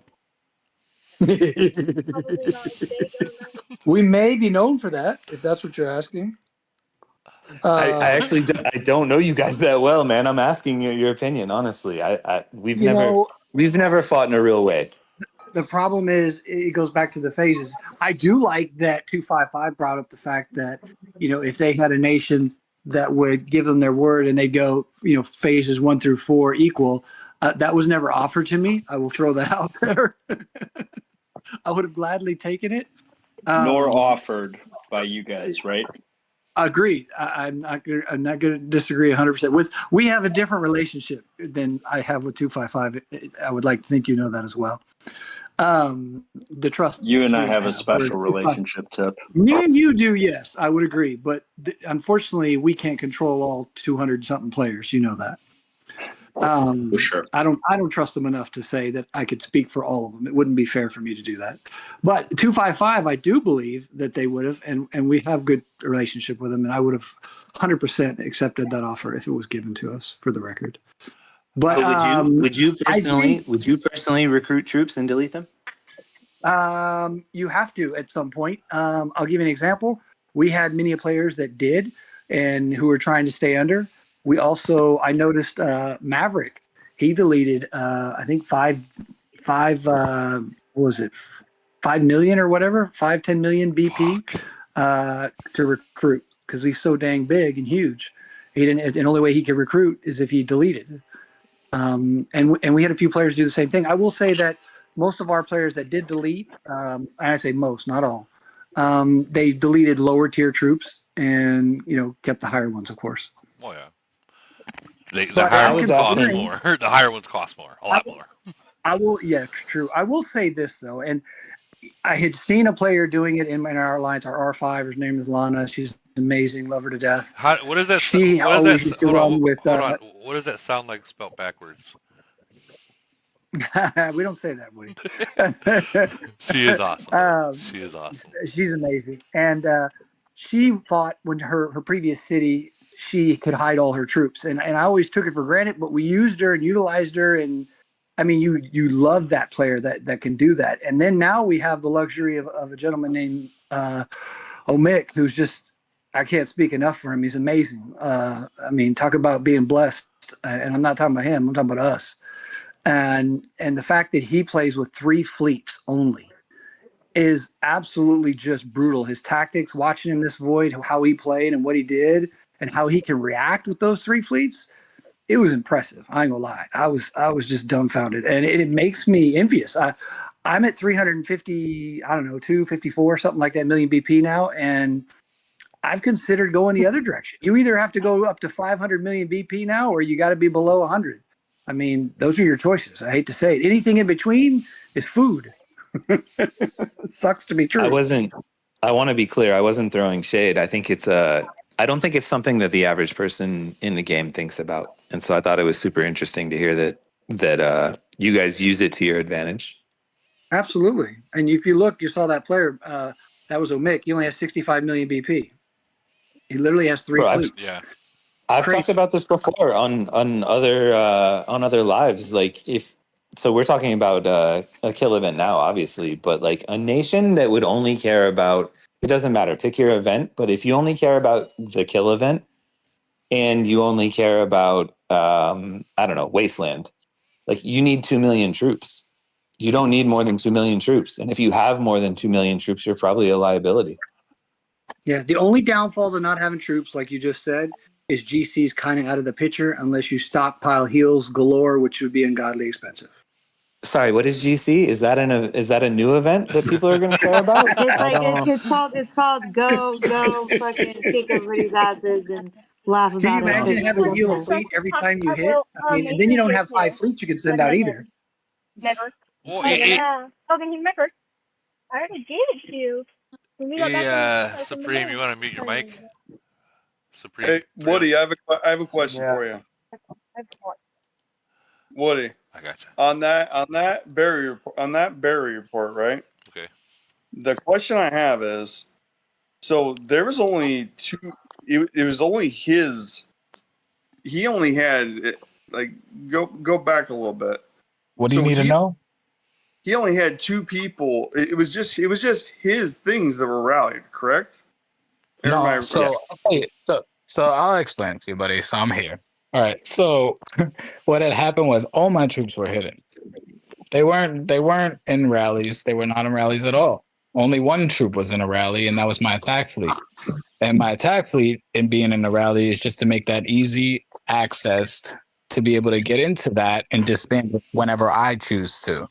Yeah. So instead of recall all and messing up and grabbing the wrong fleet in a quick moment, I know where just one fleet is that I need.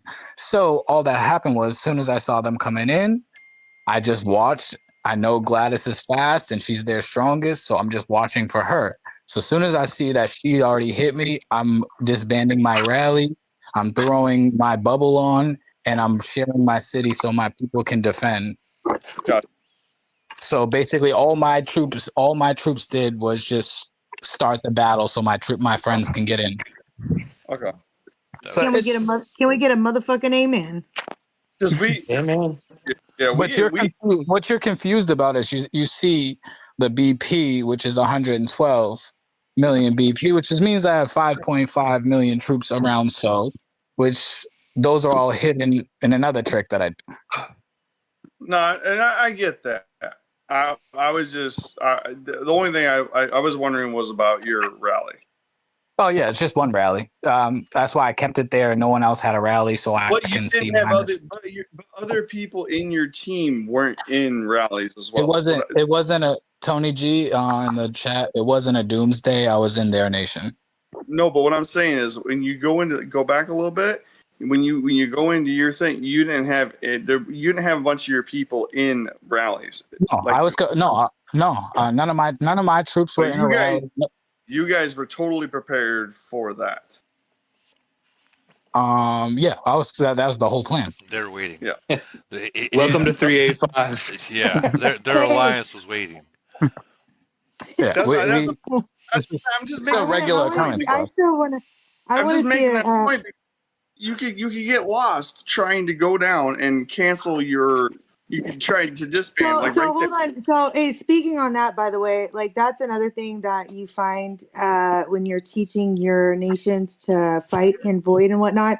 One of the reasons that it's good to send fleets out to tiles far away is because it doesn't fill up that battle page. That you know when everybody wants to just throw shit in rallies, you get this shit that's full. So one thing, and this was actually a Rizzo thing that was taught to me was, when you hide troops, you send shit out in rallies. I mean, you send shit out to tiles, and you don't fill up because it's an easy thing just to click and send. And I think that's what he was saying. So your team was all just sitting and waiting, because usually in a lot of other nations, people are like all trying to find and hit shit, and they got all their fucking all these rallies are up. Even if you're in the other nation, and you got to fucking scroll down and disband and whatnot. So you guys were fucking set, and you guys were ready. Yeah, so whenever it's like a situation that involves me, for instance, is usually I'm the one doing the intricate stuff for 385 in terms of our strategy. It's usually a lot of like prep, like we've done this before, we've practiced it, usually in like a frenzy or something in that nature. Like when I joke around to everybody and say, oh, frenzy is good practice for void, I take that I'm being genuinely serious. Like it's a great time to learn strategies, whether it's worth less points or whatever to defend. To learn and understand something in a frenzy so you can bring it into a void is absolutely unreal. And I've done this a lot in terms of practicing random little things and frenzies. I'm not usually the one that sets a trap because I'm so fat, but because in this opportunity I saw a moment where I could use it, I used it. I know how to do it. I know how to do it fluently. I trust myself in doing this, and I trust my alliance in doing so. But that's just something you got to practice with your team, teach them how to do certain stuff, or learn it yourself so you can just take the wheel. Yeah. No, that's brilliant. That I love that you said that about the frenzy thing. I'm happy, Barry. I'm happy that you shared that, because a lot of people don't know about that. And it does take practice. Like frenzy is perfect time to practice it. I think people are so overwhelmed with, we gotta win frenzy, we gotta win void, to where who cares about frenzy? Use that to train your alliance for certain techniques, because void is what matters. Like if you're so focused on winning frenzy, you're gonna forget about how to figure out new things. Well, the problem, Woody, though, I agree with you. The problem is they tied it to freaking head of state. That's what sucks now. Fuck head of state. Yeah, I mean, honestly, head of state that means dragon nothing. and that statue they give you is badass looking. It is, but for the cost, like, I'm not. You guys remember? Do you remember when it first started and like the buff for that fucking statue was gathering increase? Hell yeah, it was badass. They need to bring it I was back. like, why'd they take that shit away? Farm lives matter. Dude, farm lives do matter, bro. People complained about the attack buff during GC. It threw off the balance. Not everybody had head of state to start. That is true. I Which is think the you most guys fair thing are they ever did. Ooh, those are you guys are facts. you guys are not saying the most important thing, which is losing one event if it makes your nation better Yep. is the right choice. Yep. 100%. This is a long fucking game. Nobody cares who won head of state today. Let's be honest. Literally nobody fucking cares. The nation that won today is very excited, and by tomorrow they'll have already forgotten. Yep. And for sure in 6 weeks, nobody fucking cares who won. So you have to make the smart decisions for your nation, even though in the moment you sure as fuck want to win the event. Yeah, that's true. That is Facts. very true. Head of state matters none. Kind of and Because kind of not. you're adding a go frenzy ahead. in a head of state is horrible, a horrible decision. 90% of older nations could care less about frenzy. Could care less. So it's like when you add a head of state, like listen, I had 425 for frenzy. I mean, bro,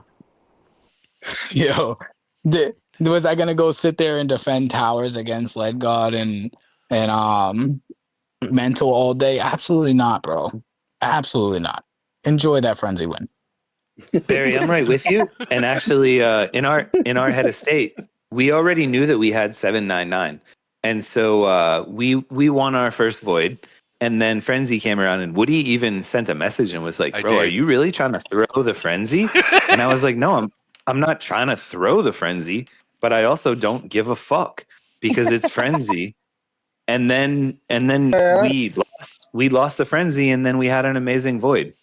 Do you think I regret that in any way? No. Yeah. Absolutely No, not. but also, Go but harder. 785. No, but hold on, 785 though. We and one thing that I love, and this is 100% why I dedicated myself to 785, is his vision. Like we have. So again, what are our priorities? The fucking polar and what the fucking new one called? Wasteland. Yeah, that thing. Wasted. And void. That's it. Polar wasteland and void. Oh well, Polar no, okay. So wasteland. void just got recently added into it though. Well, that's because you guys For are sure. able. That's because you were able to get your 75 back into in order. Well, it was also because we were And able to trick you, Woody. Yeah. and no. I'm just kidding. And No, that's a joke. And the reason that we were able to get the kill event back into it, the reason we were able to get the nation excited was because we were fucking whooping ass in Polar and we took fucking number one in Wasteland. Yeah. It's not like the second alliance is watching and going, boy, we really hate losing, but like whatever.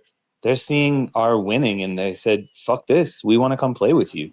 So we literally have a waiting list for them to come over and play with us. Like it's not disconnected.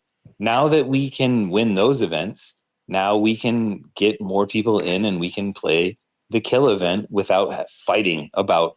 You guys have all fought about bubble drops or whatever. Like we don't even do that anymore. I don't even track. I don't know who's dropping bubbles because I don't fucking have to because the whole nation actually wants to fight together. Hey, you know what though? What Barry said, and this is something I've always thought about, but like being in now that I'm stuck in I'm stuck. Well, even not stuck. It was a choice. I'm in the number 2 alliance. Like I really do want to make that because I feel like frenzy. People get careless because they're like, oh, it's frenzy, right?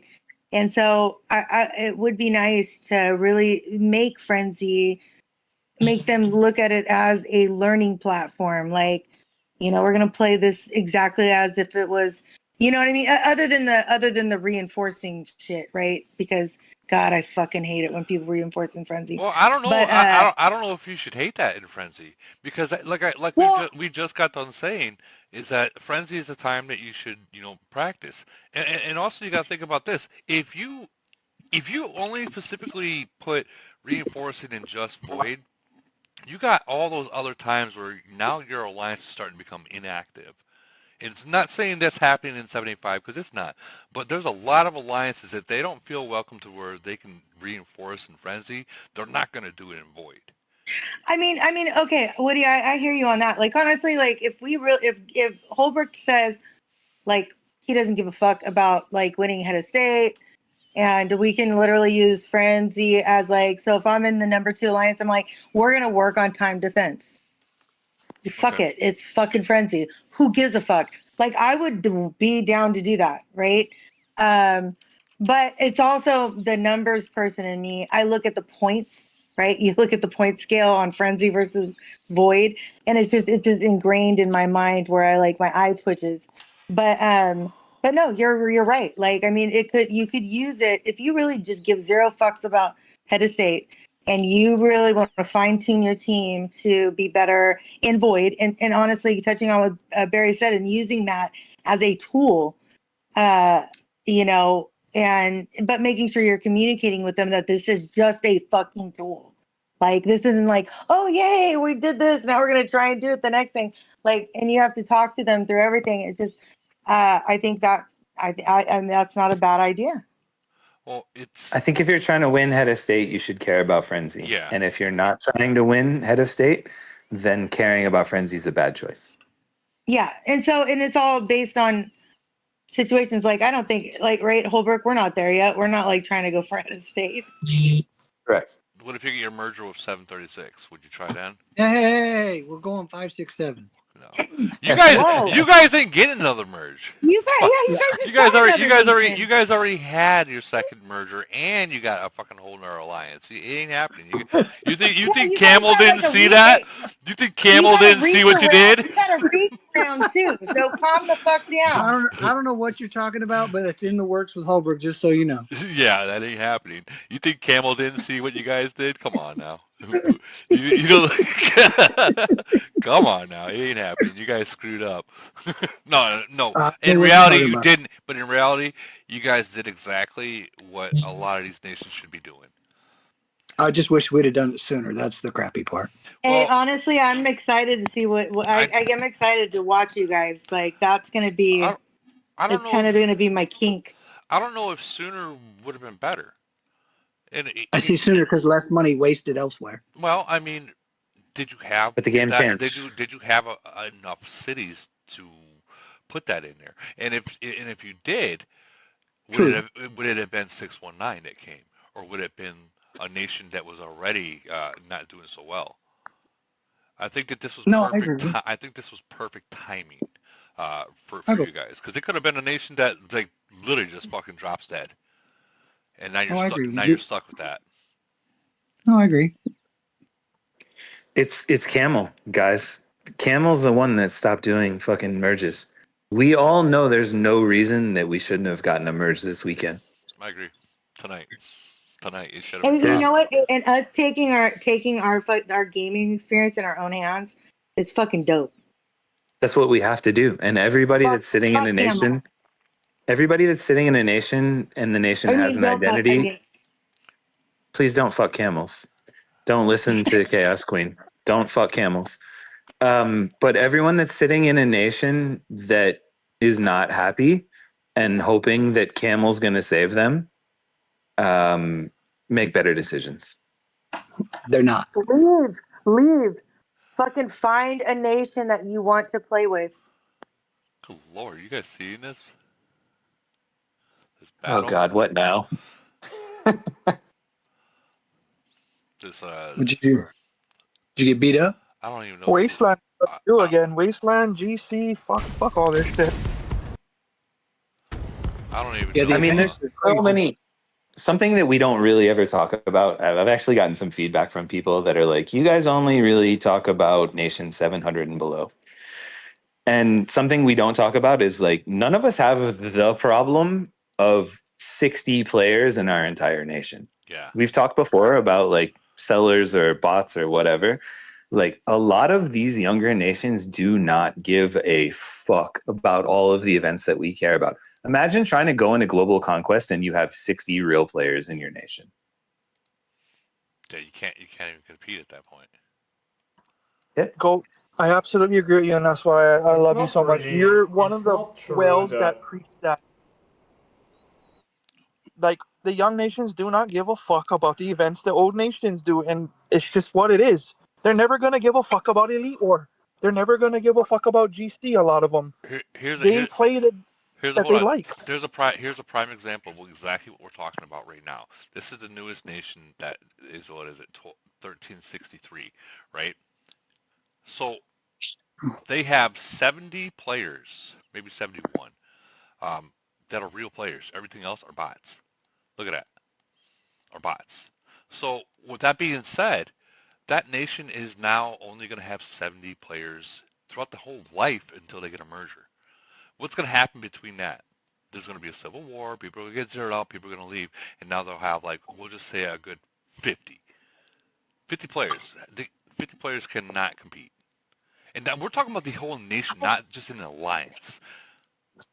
I blame it's Camel. so many. That's Camel's fault for allowing all these bots. I mean, there's no other way to put it. That's true. That is true as fuck. And why the fuck don't they stop those? I have no idea. That's I crazy. know that's nuts, especially since it's against their fucking shit. But it's also, there's so many levels to the problems of, like, okay, so you have 50, 60 players.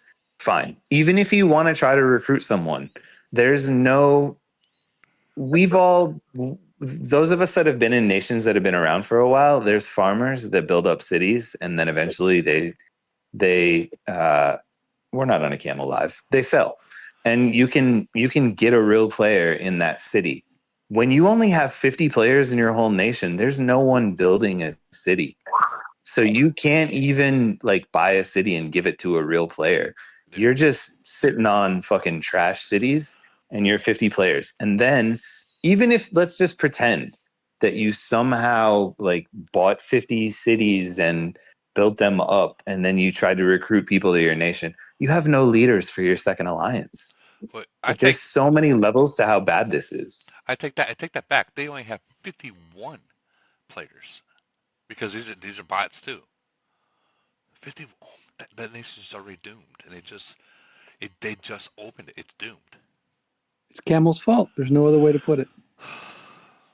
That's a fact, which is why everyone's running their own private merges. Yeah, it's We're not in that nation right now because I'm sorry, whoever's in that nation, good luck. If you're hoping for a merger, this guy right here, the top guy right there. I wouldn't hold your breath. Mouse, GLT Gout, Mouse, top player, level 19. Seeing where everyone else is, 16, 15. He's their fucking spender. And same with Lucifer. These three, or we'll just say these top four, are their spenders. How long is it going to last till they figure it out, or they see a YouTube or a podcast and we're pointing out the issue right now? They're like, oh fuck, and they move. They're better off to come get a 36 It's at one of not these as bad as 1,000 nations or smaller number. Yeah, it's. I feel it's not good, but it's not as bad as you think. It's not why people don't care about Elite Wars. It's because you can never get high in Elite War. We're in the 1100s. By the time we can be competitive in Elite War, it will be in 2 years. There's like 2 nations in Globe 13, 14. I don't remember. I think 14 is the one we're on. 1363. There's like 1038, maybe 1070. So basically, there's like 2 free nations that can compete in Elite Wars. This is why people don't care about it. It's not that they don't like it. It's not that they can't feel the full alliance. Maybe not 100 like you guys in 2 alliances, but at least 1. I don't know the 1300s. Maybe it's even worse there. I don't fucking know. GC is fine. Some people care. Some don't. The problem with GC is, like, we have a couple like mega whales that are maxed. Like, they're max city already, and you just can't fight against that. You're like 1 versus 70 and they still fucking win. That's why people are bored with GC here. On the other hand, people care about Frenzy because some people are still undefeated in Frenzy, and you know, it's only, I don't know, 15 in a row or something. But, you know, if you're 15 in a row, you care about it, I guess.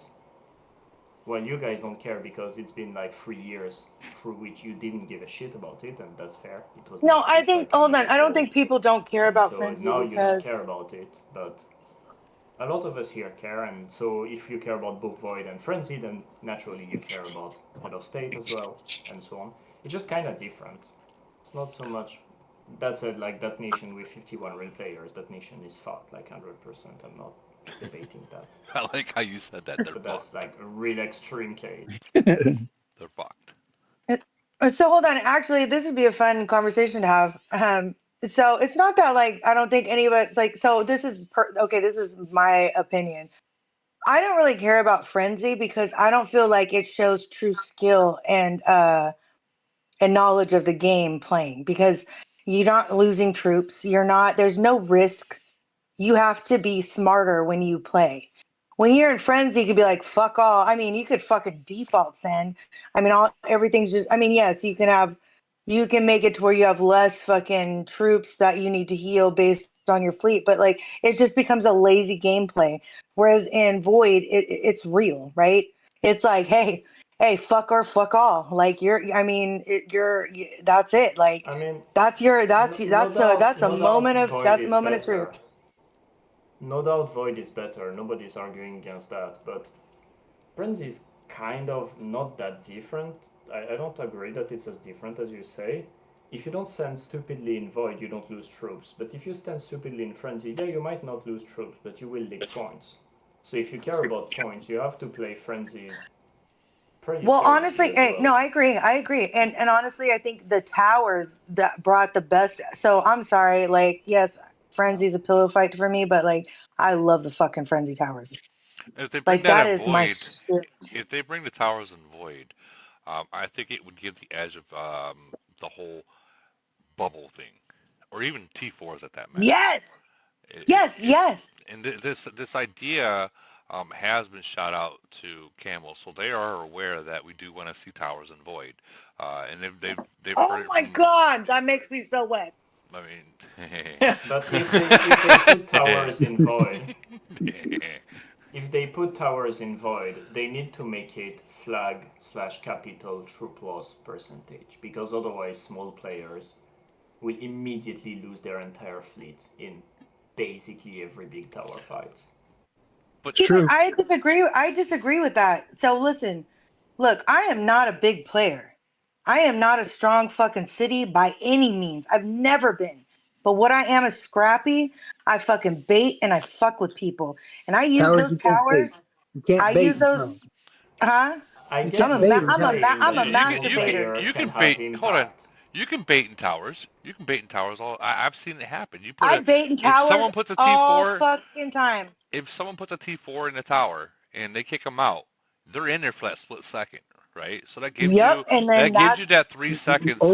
Only if it's your alliance tower. If you're fighting the other two, If they're and no, you're the no, third alliance, it doesn't no. The step in. other fucking no, the other alliances, if they're not on truce, they could fucking come in and yeah. try to try. Well, okay. Can So I okay. can So I listen, I can will I can bait I with. interrupt? Chaos, can I interrupt, please? Can I Oh yeah. interrupt? Sorry, I'm gonna shut up. All you guys have done is like argue over the guy from the young nation who's trying to tell you how he's feeling. Sorry. Like you guys are not saying anything new.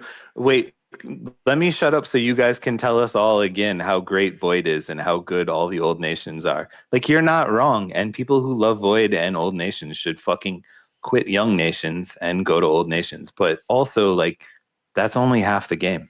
There's a fuck ton of young nations with max spenders that have a different experience, and we can't tell them, oh, all we need is fucking towers, or all you need to do is play this way, or whatever. Like, this guy's literally telling you guys, hey, man, we play Frenzy because it's exciting to us. We shouldn't, I don't know. I feel like kind of a cunt now, but we Thanks, shouldn't talk over him. for defending, but I didn't take it badly, and we still prefer Void. Like again, we still prefer Void. I wish there was 3 Voids every HOS non-stop. I don't like Frenzy because you can't zero an enemy city. That frustrates me.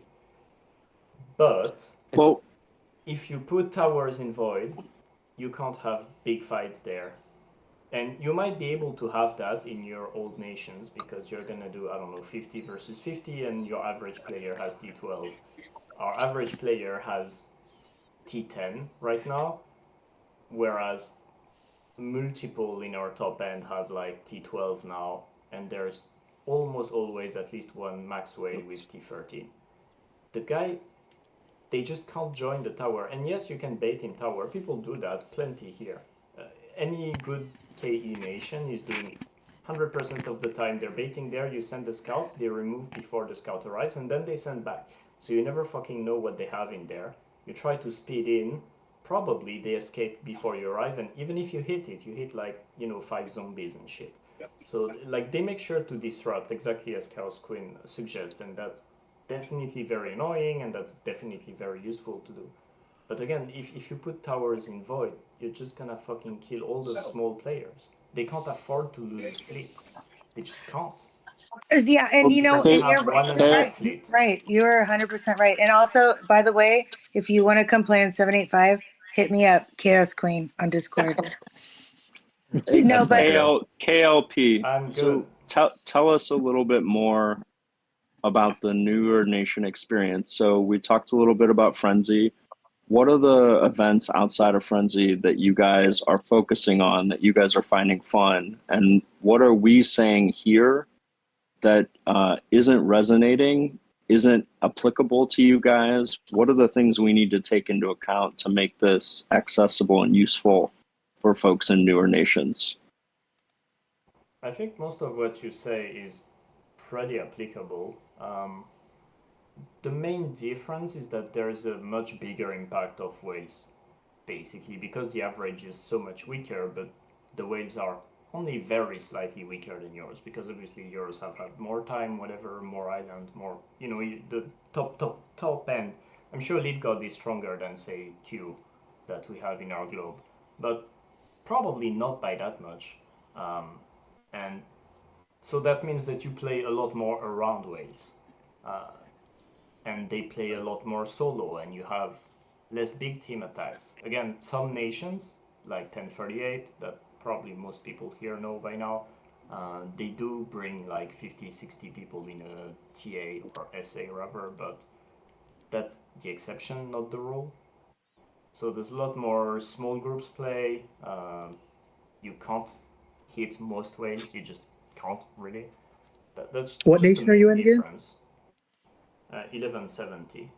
Did you still? And I'm just curious, because I'll be honest, my most fun in this game was the first year I played. Still to this date. So my question is, did your Void or Frenzy or whatever you want to call it, did you have an in nation one, or did it Yeah, go we do straight, have. or did We it did skip have straight to those, cross but nation? that's only the first. That's just the first 3 or 4 months. I can't remember. Okay, I was curious. I just And didn't that know. I was was not curious if they fun. I still did it. didn't find it very fun.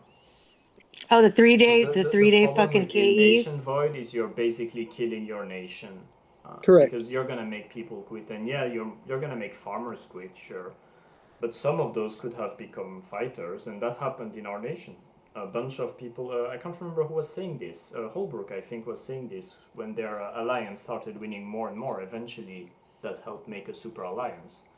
And that kind of happened for us. I wouldn't say we're a super alliance yet, but a lot of the people in the second alliance, they wanted to join us, even though we had disagreements in the past.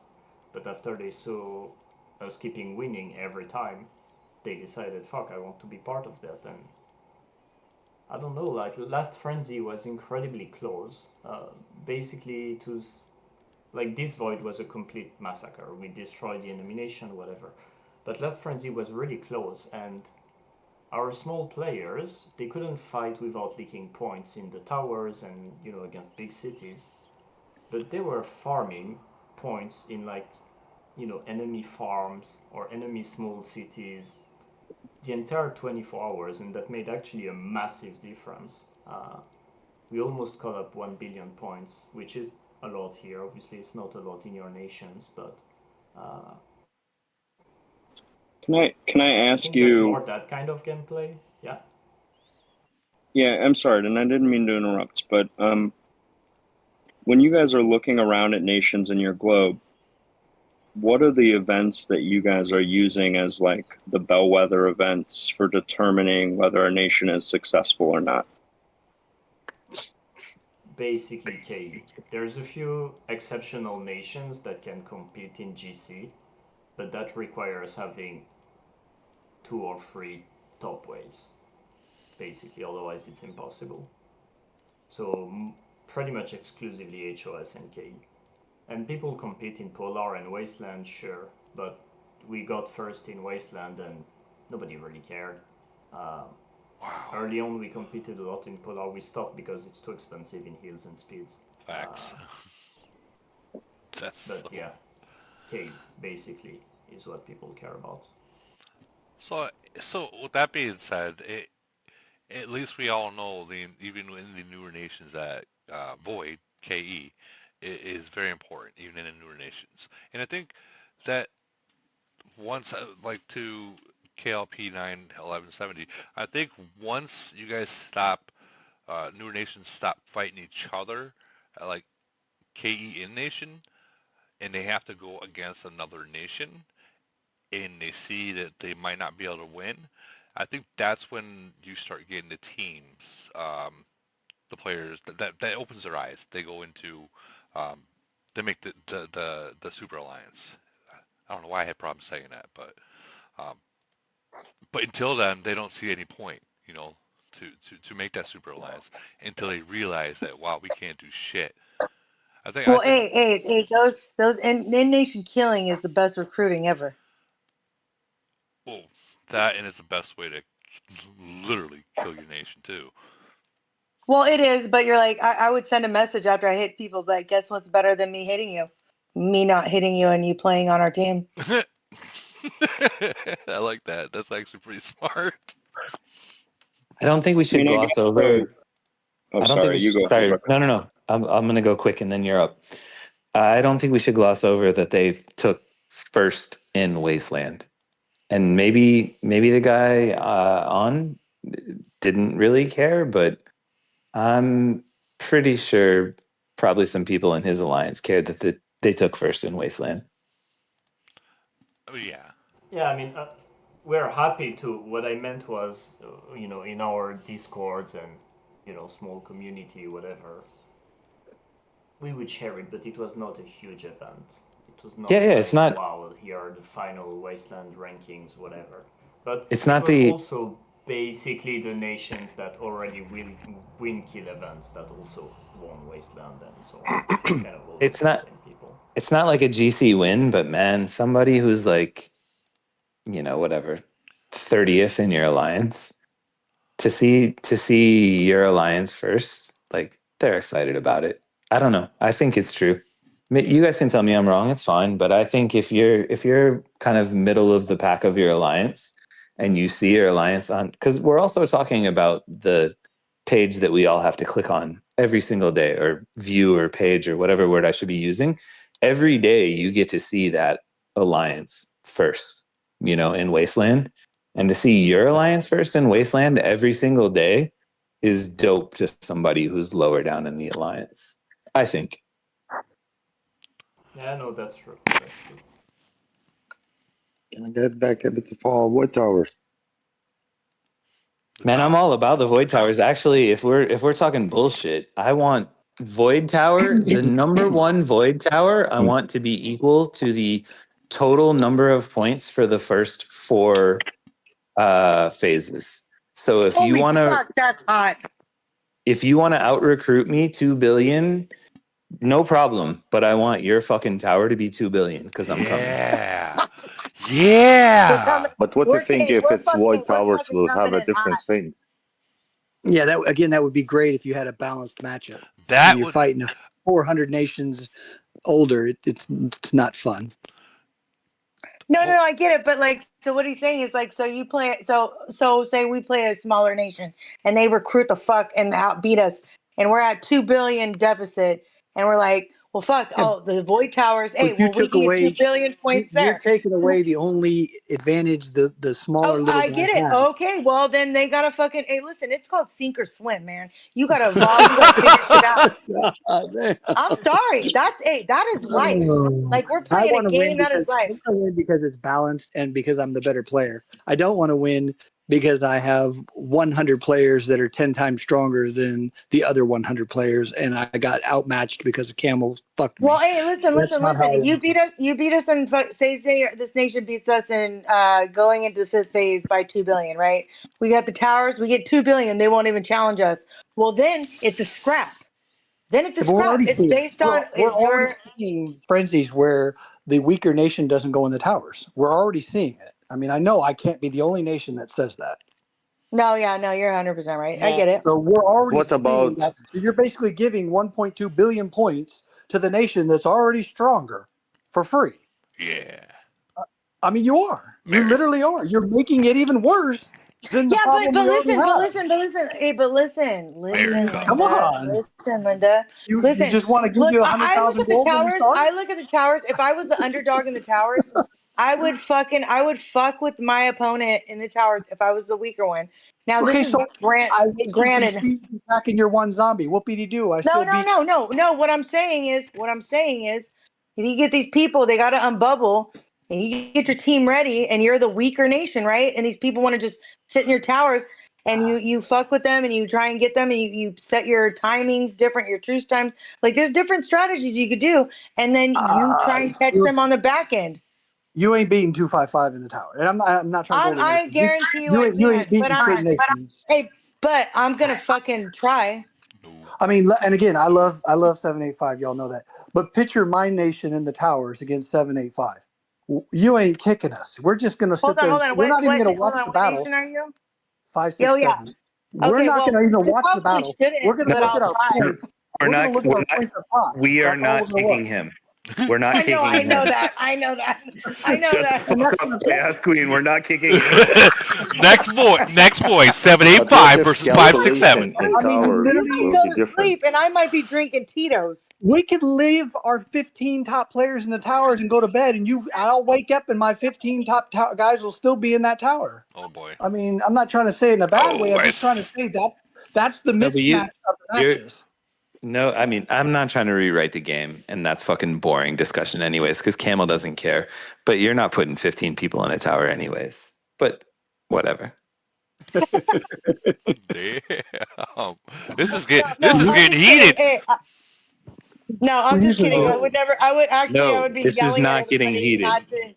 I would never. I would be yelling at everybody. I Do can not see hit that Hallbrook fucking smacking the tower. shit out of as many times as he had to. Don't get me wrong. Well, Chaos Queen is my sister, and Tip is my brother. This is not getting heated, but let's be honest.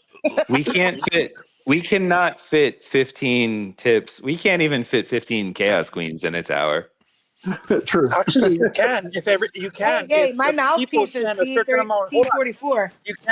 You can send 15. You just have to make sure it's only 4 million troops of those 15 players, but they're Titans and their plane would stack. I think too. Wait, hold on. I think it depends on who gets in there first, right? If they're boosted, they've got that No, you can extra select thing. the amount of troops you want to send. He's right. I, Clue's I, right. You can send. I do want to Go ahead, say Will. something. As we're talking, 736 has already been put up against 567 before, so careful. 700s. Careful. No. Hey, listen. Hey, 567 is like kind of like a sibling alliance to us now, right? Because isn't you guys are with 619 now, right? Yes, correct. Yeah. Can I get in? So I know about you. I'm all about. I know. If you could just get those 4 cities over there, to be handed out, you guys would be amazing. I can't say it enough. Yeah. So Oh no. Hey, listen. I message him every fucking day. First of all, I hit him to get biomaterial every I fucking mean, day. you guys I kid literally you not. have one advantage over everybody. You have them right there. Yeah, I know. Well, exactly. Chaos. Every day I hit him. I get my Chaos. biomaterial. I say sorry. Chaos Queen sends nudes to Vegas every day. Unfortunately, it still has not worked. It has not worked. So I'm gonna I start heard sending. I'm cheesecake work start better. sending Holbrook's nudes. Oh God. It's true. So what do you think? What do you think was going to happen in Vegas? Do you really think? And I'm sorry, I'm asking this question, but do you really think when C44 hits, he's coming back? I fucking wish I knew, first of all. Let's just set it there. I don't have any communication with him. I don't know anything. I fucking wish I knew. But what I do know is, like, we can only work with what we actually see. What I know for sure is he bubbled yesterday. Yeah, So he did. Wow. He's not fucking dead. Is it him bubbling, or is he like? No, he every fucking bubbles. event he bubbles. Well, like I said, the Lost Nations have a person that manages their city. does their He dailies, even bubbles their cities, does all that. So I wondered if it's that or if it's actually him. It's he probably even this bubbles person. in Frenzy, dude. He fucking bubbles in every kill event. He's more active.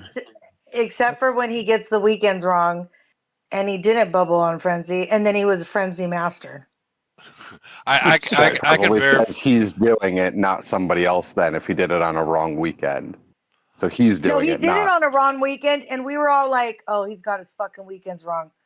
So even when I hit him, I even tell him a reason that he should give me his farms, and then I said, "Hey, by the way, this weekend isn't fucking Frenzy or Void." I can. Just So so I you know. send him messages and I say you should stop bubbling and you should look at Chaos Queen's nudes and you should give her a sitting.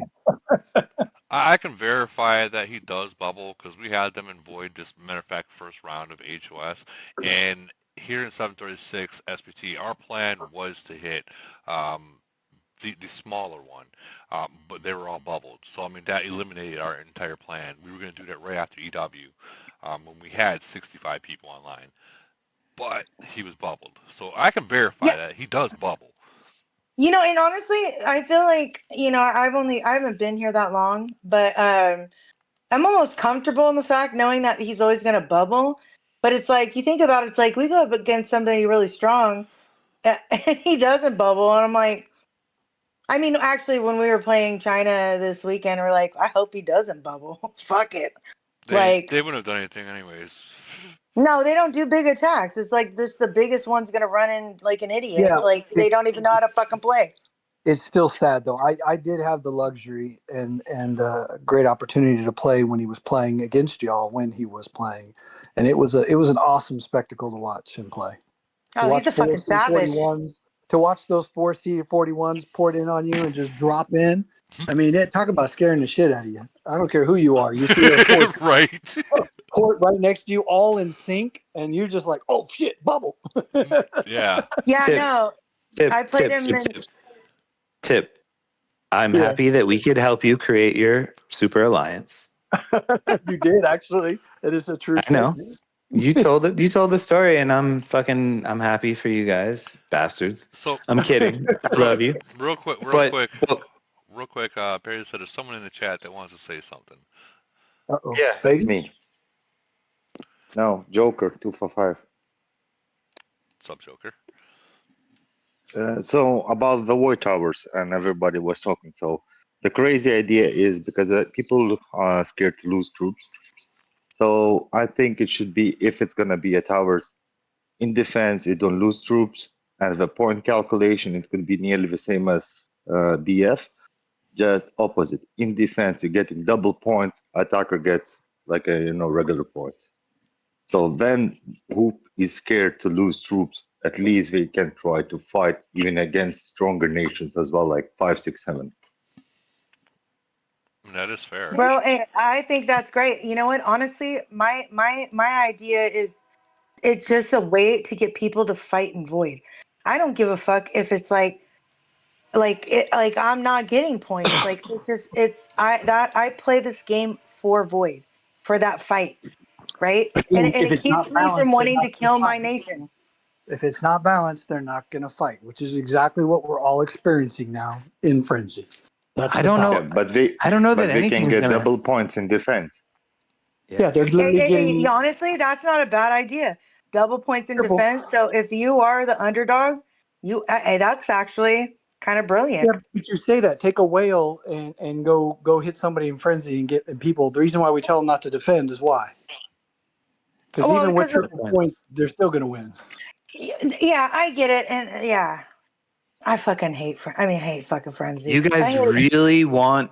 You really, really, really, really, really, fucking really want Void to be important, and like it's just not that important to most people in the game, guys.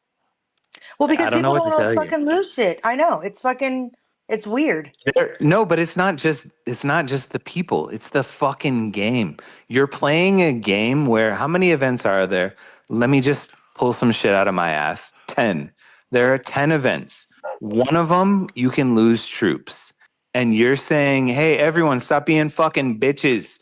come play the one event where you can lose everything. In the other 9 events, you're at a disadvantage.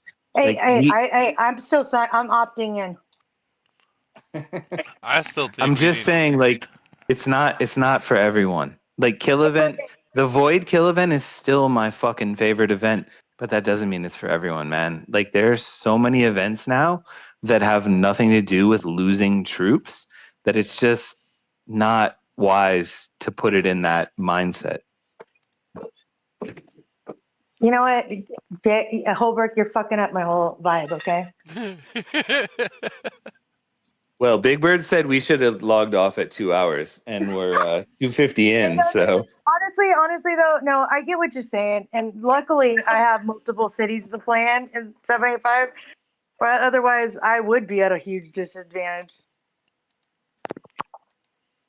I just think the game is like what we love, and then it's also contrasted with what the new players love, and the new players definitely do not give a fuck what we love, and I think it's not good. It's not good to ignore them because the new players are going to actually determine the direction of the game. And is Big Bird still on? He is.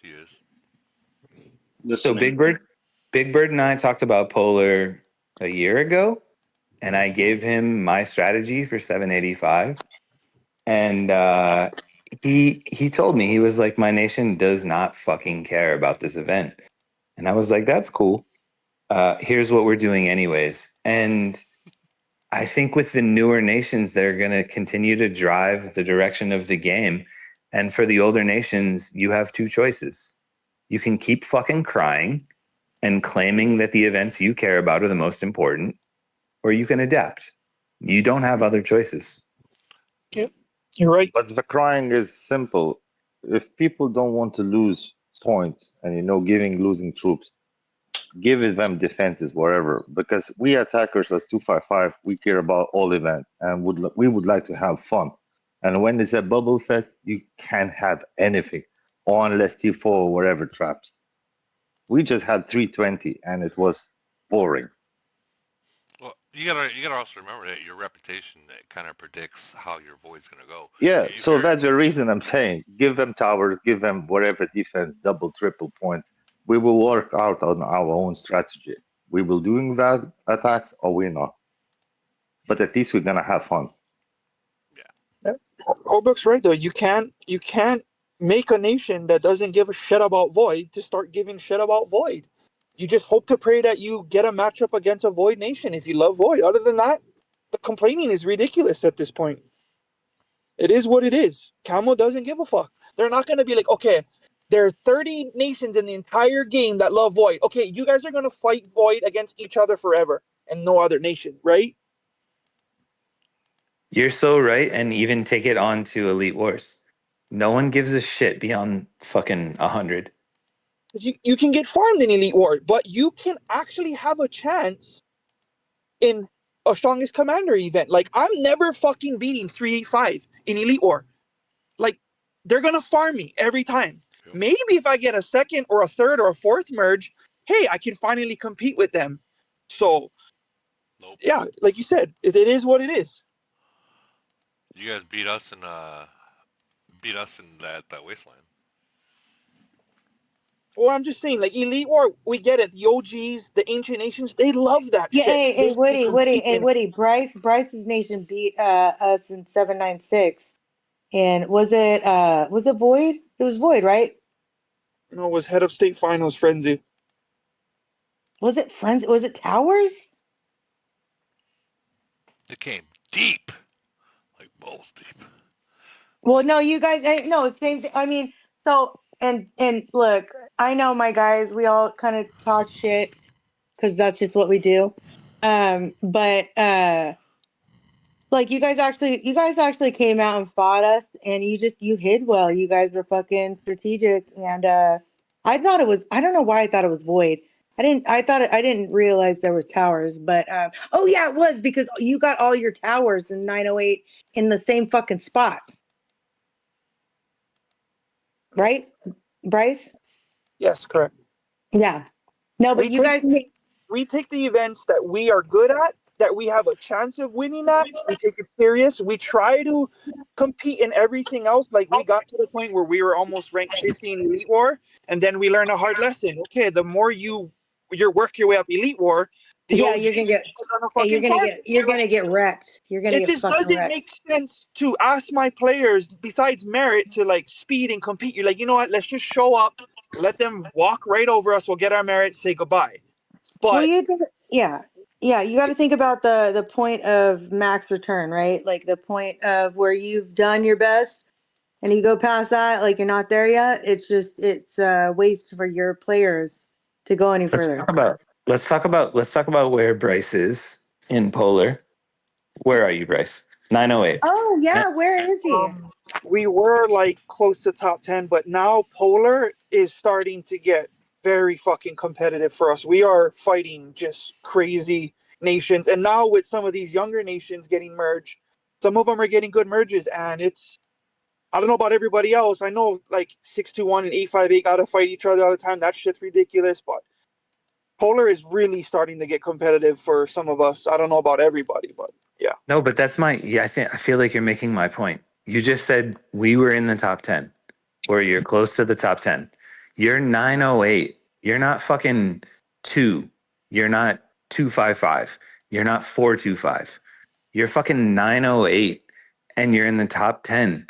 Like, I don't think the old nations understand how important that is to a nation like 908. That is correct. It makes us feel really proud. It gets people engaged. They want to show up, even if they're slow walking. Like, let's go. We got 50 guys slow walking to the center. We're going to slap nation fucking 113. And we did. And those fuckers are strong as fuck. But guess what? I'm coming with the boys. And when you win like that, bro, people just get excited. It's fucking And awesome. that's what you have to have for your nation. Sorry to interrupt whoever just started to speak. He's in fucking 908. Like, you have to have those wins to attract people to be excited, to spend, to win. Like, you're crazy if you think that he should spend his money on fucking Elite Wars instead. No disrespect to anyone, but you're crazy. Check this one out. Hey, hold on, because I'm an asshole and I don't give a fuck what you guys say. Happy birthday, Lala. I love you. Happy birthday. So happy birthday. Check this out. 11-11 fucking just pretty much stomped us in Polar. In Polar. 11-11, guys. Just walked over us. Oh, they're monsters. They're like 11-11. Now these guys are going up against like 200-300. I'm gonna say second rank, third rank. So can you show their can you show their nation in your thing? Yeah, I got mad. I got mad love for 11. There's some strong fucking young nations. I mean, look what Abigail did in 1070 with the beginning of the broadcast. I mean, they fucking zeroed. What young nation is zeroing out a fucking 200 million BP city, guys? That's fucking gnarly, bro. Hey, Bryce, calm down. What I'm saying is, there's young nations. I'm just there's kidding. young nations, though, because a lot of the old nations are talking shit. And what I'm trying to say is, bro, there's some young nations coming up. If they get good merges, you're going to see a 1070 slapping a freaking 700, 600 nation. Like, it's possible. It's happening up there. The only thing not possible is the merger. Correct. Is 11-11 the one with the whales that are 40, 50, and 60? So 11-11 is when it's got the three whales. The one person, he's the next Vegas. But he did verify that he won't leave the game, and if he did, he'd hand it over to another whale type player. Okay, can we get it? Can we get that signed on a contract? I'm just kidding. I'm just saying that because I'll take a city. Let's go. The 23 or 24. This guy's already way stronger than me, and I've been playing the game for years.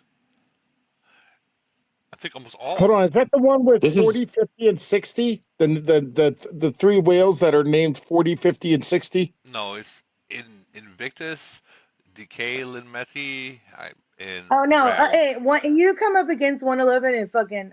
So I've never played them in Void or Frenzy, but I played them in Polar and whatnot. You go against them, you're just getting fucked. You just bend over. Yeah, they showed up against us with 80 people,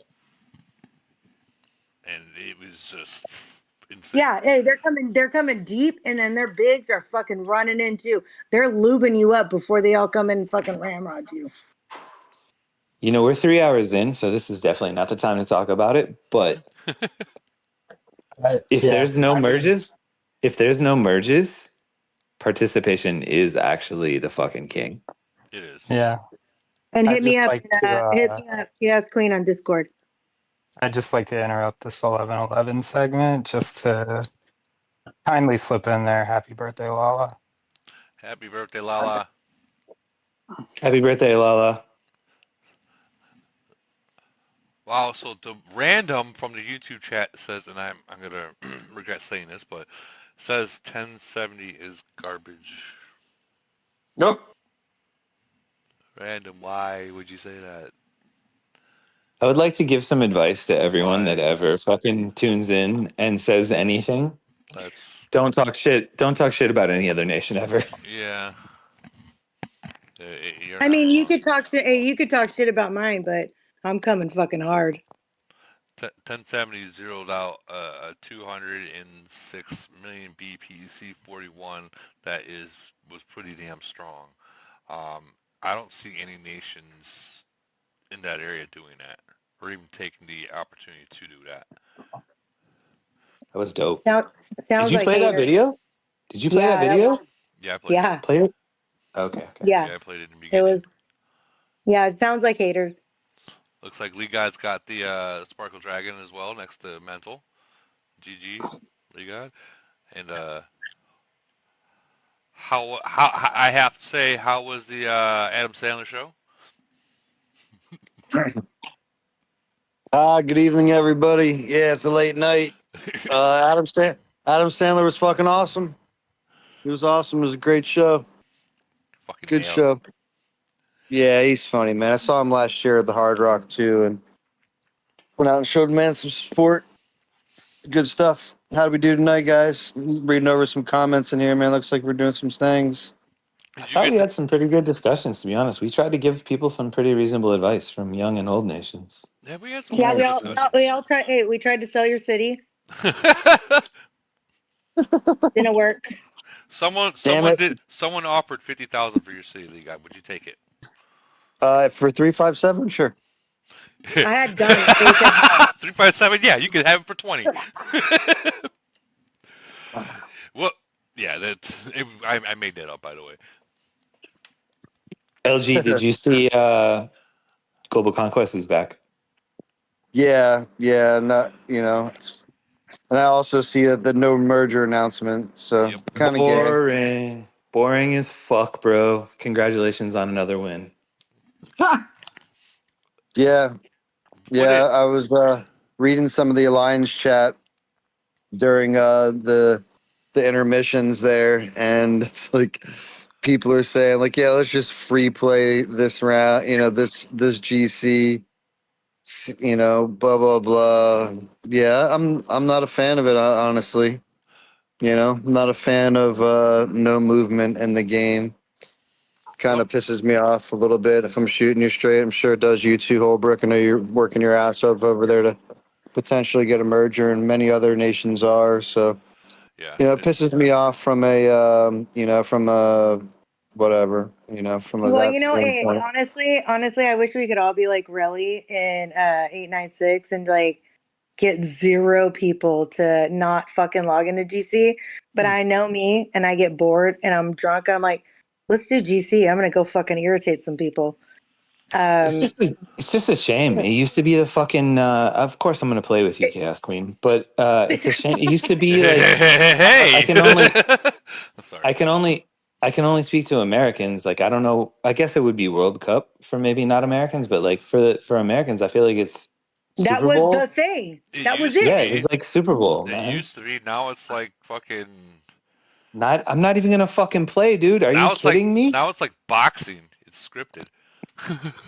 Hey, I'll believe it when you tell me no. That's why no, but I mean, we're not gonna fucking. I'm not gonna play. I'm gonna fuck around. Good game. Good yeah. game 621. Good game fucking 425. Good game 255. Good game 858. Good game 904. What's gonna change? Yeah, exactly. Nothing's gonna change. I But we're gonna be like, boring. we're gonna be like, hey, how many people do you think we could kill in this tower?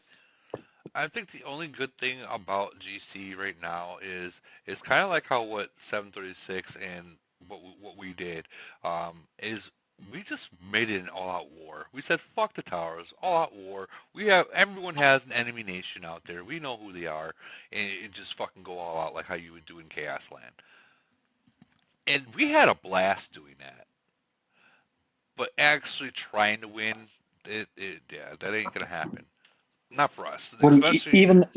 Even the locked nations are not trying to win anymore. I don't know if you noticed that. 722 will always try to win. We have real big beef with them in the 700 globe. Well, 555, 693, 635, 595, 44, whatever it is. I don't know how many, all the 400s and 500s, and maybe even the 600s ain't trying anymore. Well, 555 got embarrassed, and they don't want to relive that. You know what I mean? Like, they don't want to relive that embarrassment. And, I mean, honestly, do you blame them? They're supposed to. They were marked as the strongest nation. You say that they made it to the final and they didn't try. Probably because they Keep that do. in mind. Probably because the other 621 showed up, and they're like, nah, nope. They tried a couple GCs ago. They did. Yeah, So I don't think they like the event anymore. So I just like I said, I think it's because it's like Holbrook's saying, it's so stale that a lot of people don't want to waste the money or the time or the effort with it. And to see them not doing it as well is interesting. Well, I think a lot of that has to do with knowing you can't beat a certain opponent. You know, and you know, with respect to the 425s, 255s, 621s of the world, you know, like others at this juncture in this particular game with, you know, with recruiting and, you know, everything that's kind of happening, you know, like nobody's gonna knock these guys down without a merger. You know, so I'm actually for a merger. You know, I'd almost, you know, enjoy taking the Hey, L hold on. at this Who juncture. the fuck is random? What nation is random in? There's 385. There's many randoms out there. 385. Is he Yeah. talking about me talking in this podcast? Go fight him privately. Yeah, there you go. Go beat his ass in his PM. On it. You know, but like at the end of the day, GC right now I think is stale. I think Holbrook said it perfectly. I think it's stale. Even at, you know, in 425, I mean it's not exciting like it was 2 or 3 seasons ago, you know? And it's usually pretty exciting every couple of seasons because of mergers and, you know, people, you know, making some change nations and stuff like that, you know, whatever. What I don't know, it just sucks without movement in the game. You know, I think that it's going to push more mergers like the, you know, whatever the 567, 619 kind of thing going on. But kind of like I said a couple of podcasts ago, I don't think a lot of nations can sustain a merger like that, you know, unless people are trying to raise C-36s to max cities. And that shit ain't fucking, that's just for the birds. Yeah. So, you know, like I'm not a fan of it, honestly. I'm not a fan of you know, many of it on, you know, I don't know. I'm kind of a little upset that we didn't get mergers for Bro, a lot of reasons. It's fucking bullshit, League God. Like, how the fuck do they not do a merger right now? Like, there's only this moment right now, and now we have what, 3 months of just waiting for you to win again. That's so fucking trash. Global Conquest was not supposed to start for another 2 weeks too. Let me add that. No, I think we knew GC was coming. Right, but it was supposed to be in 2 weeks from now. Got it. Yeah. Yo, League God. Have you looked at the GC chat? I haven't. No. Is it? Bro, it is hilarious. I just got home like 20 minutes ago. We haven't even It's literally just everybody saying congrats 425. Are you serious? Yeah, no one cares at this point. They're just like, go ahead and enjoy. Guys, I'm Bro, mildly excited to see how bad participation levels get. Oh, it's going to be horrible in this globe. This globe is one of them type of globes that we all kind of just sit and be like, all right, we understand. We understand the assignment. Just walk away. Bro, It's even been the Lock fucking Nations are saying it. Lock Nations 635 said no need to play, just win the 621 championship. That's their comment in the GC chat. Yeah, this it is. was This is already so trash bad. before. So I can't It- even imagine. It was trash last time. We were laughing last time about like a nation sending 30. You think Yeah, they're gonna I mean, send fucking it's 100 this time? it's gonna be no bad. It doesn't matter to them when everyone's max buying plane part packs, brother. You know, and I'm just throwing, you know, and I I'm a, agree. bro. you know, Oh no. you I know, agree like, completely. I don't even think Camel cares about this fucking event anymore. I've already this is a debate you and I can have next week, LG, but I think the newer nations just don't care and I think Camel just doesn't care and we'll just fucking ride this for a minute. But like nobody okay, but cares anymore, man. you say that because you're not in a position to win. If you're in a position to win, you now care. But there's You only know, 5 so that are in a position to win and have yeah, been for the last 2 or 3 years. yeah, and and you know it changes a little bit per globe, but if our globe if Globe 5 got mergers, man, fuck you mean it's not a couple of people that are gonna get in on it, man. Like you know, depending on how those mergers went down, you know, and you can guarantee 425 is not going to get a merger, you know, anytime soon. So like whatever that looks like is going to be fun, you No, know, no, and no, no, then, no. We're not debating, bro. Yeah, it's that they're not going to do If it. there's actually fucking mergers, let's go. Let's see Yeah. some fucking excitement. But there's not mergers, and there hasn't been mergers, if there's not and you mergers, GC's motherfuckers are not fun, doing bro. you Period. I motherfuckers are agree with doing that. 4 in a row, bro. Not 3 in a row, not 2 in a row. You're doing Yeah, fucking that shit's 4 in a crazy. row. Shit's crazy, bro. Yeah, It really is. I'm not. How can Let's put it this how way. I can was excited for a three-peat. I'm not excited for sure. You how know, can how can people be excited about losing to you for a fucking fourth time? they can't. I mean, that happens a lot in general, but like in this specific event, it should be, you know, again, it's a nation event. So, you know, when somebody like a 255, 6214, like it's very solidified in those three nations right now. But if there was any type of mergers in there, it would be really, really fun. But nobody wants to play when they know they can't win. Yep. You know, like that's the part. You know, it's like why am I challenging somebody in Elite War when I know I can't win? You know, like it's not fun. I don't care how fucking cool it is. You know, it's not fun if there's not. Do you think there's a chance? Is there a Well, No, chance? they there don't even isn't. have There to. isn't a We don't even chance. need mergers, LG. That's the sad part. We don't need mergers to make GC fun. We just need a better balance. That's all. Yeah, but you're not going to get that with the credit card spend. You know, it's just not possible. It's just too much of the luck of the draw. And then you Well, have there's no nations luck like right now. We just us and count the you Well, and so out of you know. curiosity, you guys, because I don't pay attention to like I loved GC, but I don't pay attention to rewards and shit like that. But are the GC rewards even that great? So No, like with all these it's all events about that having fucking that trophy at the end that and big saying that dick. you're the. Yeah, that's it. That's all it's about. It's not about rewards. None of the rewards in any nation event fighting together as a team are good. None of them. You know. Yes, it Yeah. sucks. I wasn't What are you too gonna get? happy to see Fucking it. 14 Alliance Tech parts? Like, get the fuck out of here. You know? Hey, Lee God, I have a question for you, Lee God. And I do not support this. I do not condone this. But seeing a nation like yours dominating your globe in GC, wouldn't other nations be like, let's team up? And like I said, I don't support that, but I'm just saying people are getting so sick and tired of seeing the same nation win. Like, wouldn't people just be like, wow, let's team up and take them out? We would never do Listen. that in this club. Never. Yeah, and Okay. I was just gonna say, if it were talked about, I'd be open to it in this setting, you know. But like in this particular globe, we haven't done that since 373 took it from us, gave it to 405. You know, like that hasn't been done in our globe in such a long time. Like just Oh, ganging up on people. But if it were talked about, and it's like, yo, like, so, you know, let's say Barry and I don't fucking know, 373, right? If those two teams ganged up on us, man, it'd be super fucking tough. You know, and it'd be fun too. I'd think, and I'd be really open to something like that throughout the season if you guys are down. I'm gonna be honest with you.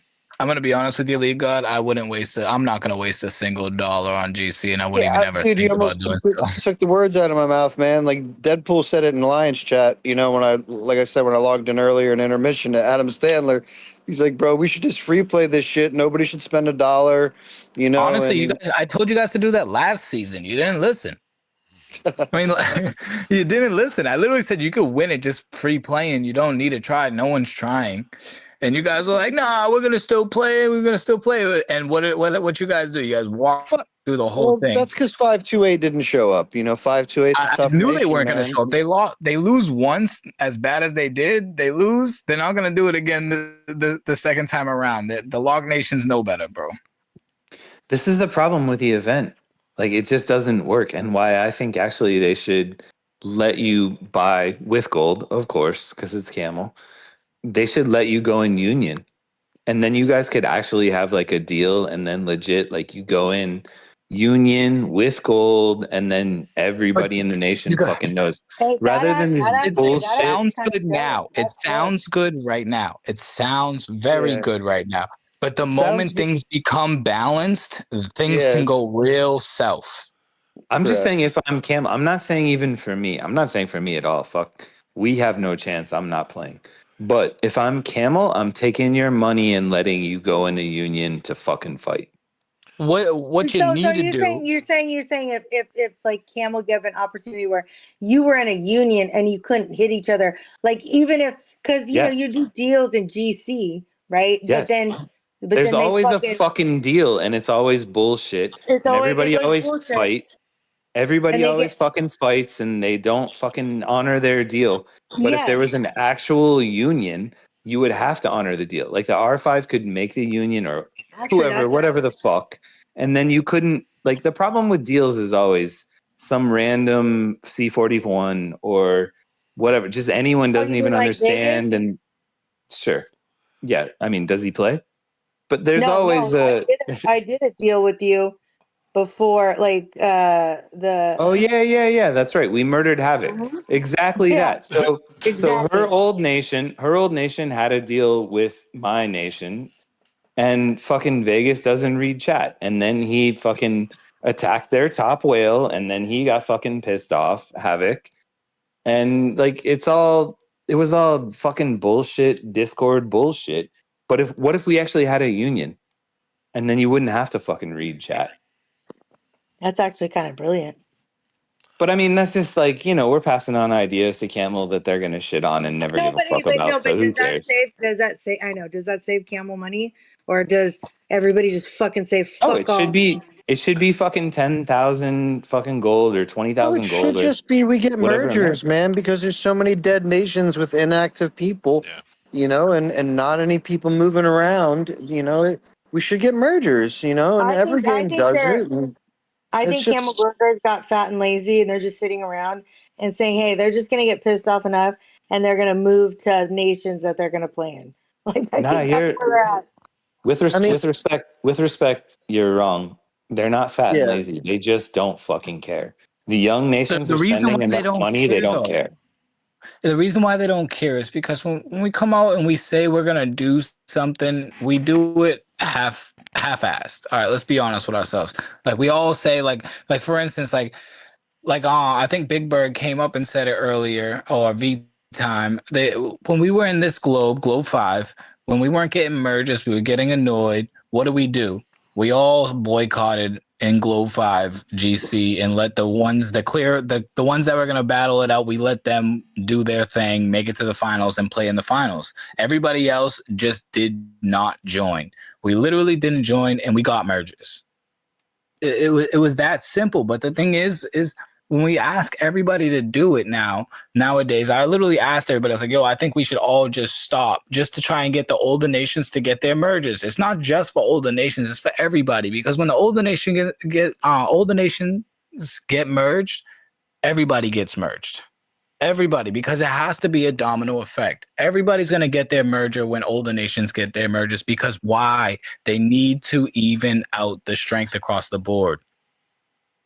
You can't just have a stack nation like all the time, but like right now it's uneven because they think that it is even, but it's not. They're not looking at the things because everybody's still spending to play these weird events and going balls to the wall and trying to punch above their weight class. But in reality, they should be sitting down and showing Camel why we need the merges instead of punching above their weight class. But they're never going to do it, Barry. Do you really believe no one's you're gonna ever do going it, but the thing is, when you have people like a Lee God coming out and saying this, Lee God is a prominent figure in this game because he's one of the strongest, if not the strongest castle in this game. No, yes, there's a bunch of guys that talk to people and literally just we have such a vast like way to get a hold of people. Every R5 should be hearing this and being like, all right, guys, let's stop playing GC. Every single person. Barry, with respect, it's never going to happen. And I'm going to try We all to know prove my who the point. winners already are. If everybody just stops showing up or stops spending I don't care if you show up, just don't spend $1 on the actual event. Don't speed, don't use gold, don't double ports, don't use nothing. Just show up and just do whatever you need to do to get your points. Never going to happen. You know what I mean? And it's never going to happen, bro. Can you be like my conscience? It's never going to happen. I would save so and much money. The easiest way for me to prove my point is to say, Lead God, is Mental ever going to stop spending? I mean, that's a mental question, but I'll answer for myself. Like, it would be difficult for me to just not buy plane parts right now. Like, sure, maybe I'm telling you to not buy plane parts. That's the thing. I'm not telling you don't buy plane parts. I'm telling you don't spend on GC. Like, I don't care what you do outside of that. You want to upgrade your city? By all means. think that affects the game, though, Barry. You know what I'm saying? Like, I don't think it will, because you're not using any items in that event. You're not sitting there max buying out those limited time specials to get more speeds. You're not doing, like, people aren't doing that. Honestly, because they're just all they. Go ahead. No, but Barry, I get what you're saying, but I think like what Relly did with 896, I think the only way for us to really make a point. How'd that work, babe? How'd that work? How'd that work? How'd that work for Relly? Relly has never gotten a fucking merge. Didn't fucking work at all. This is the problem with the problem with these fucking non-spending strategies. LG's like, listen, I can't even talk for fucking Mental, but I'm spending, motherfucker. And every example that you motherfuckers say is like, oh, I'm not gonna spend. Who the fuck is not gonna spend is winning? I was trying to be supportive. Fuck off. You can even say the non-spend. You can even say the non-spending thing may not work. But if you truly believe in trying to do something in Unity, then don't show up. Maybe show up with like 10 to 15 guys if you're a nation that's not going to win. The people that want to get their merits, by all means, your 10 to 15 guys that want to get merits, that are merit whores, by all means, get up in there and go get your merit. Everybody else, stand back. I'm talking your second alliance, your third alliance, tell them all stay home. Your main alliance, give them the option. But everything else should not be in there. Everything else. You know what? I would even tell you to stop logging into farms, shut your farms down, bro, everything, bro. I would just absolutely try and cut the player base down entirely to them so they can understand, like, bro, nations are dead, bro. They need merch. I think Barry should just be the voice to threaten us all from Boston. Because I might listen. I think they know that, but as Holbrook just described, man, these 1,200-1,300 nations, man, are pounded in the bucks, brother. Yeah. You know, very similar to the way we did, you know, when we were growing up into the game, and you know, all the above. And you know, we got our mergers when asked, and you know, I do think that some of these newer nations are going to get their mergers, you know, very similar to the last one that just went through, you know, being like 1,100 and up essentially, or 1,000 and up, or whatever it was. I think that's going to continue to go along that.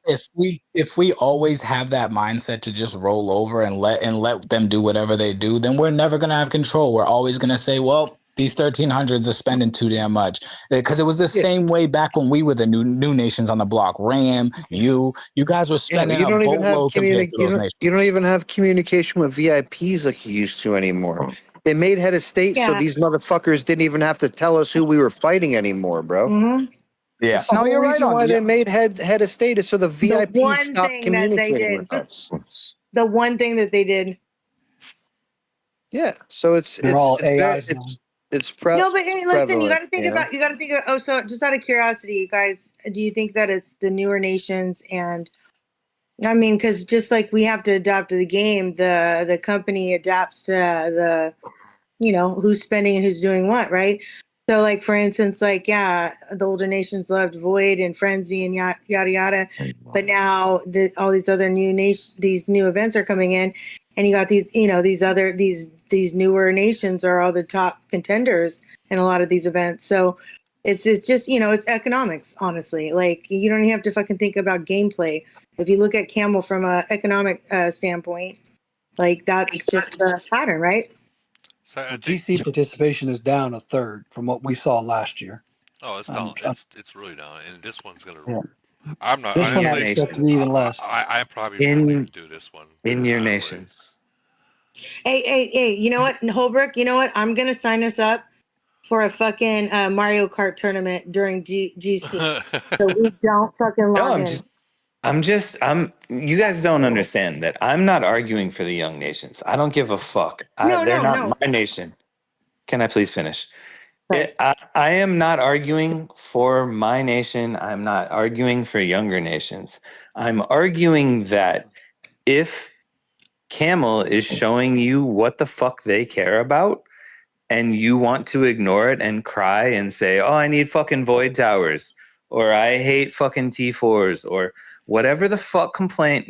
I'm not talking to any human being, whoever's hearing me, that's mad at me right now that thinks that I'm talking to them. I'm not talking to them. I'm talking to the whole fucking community.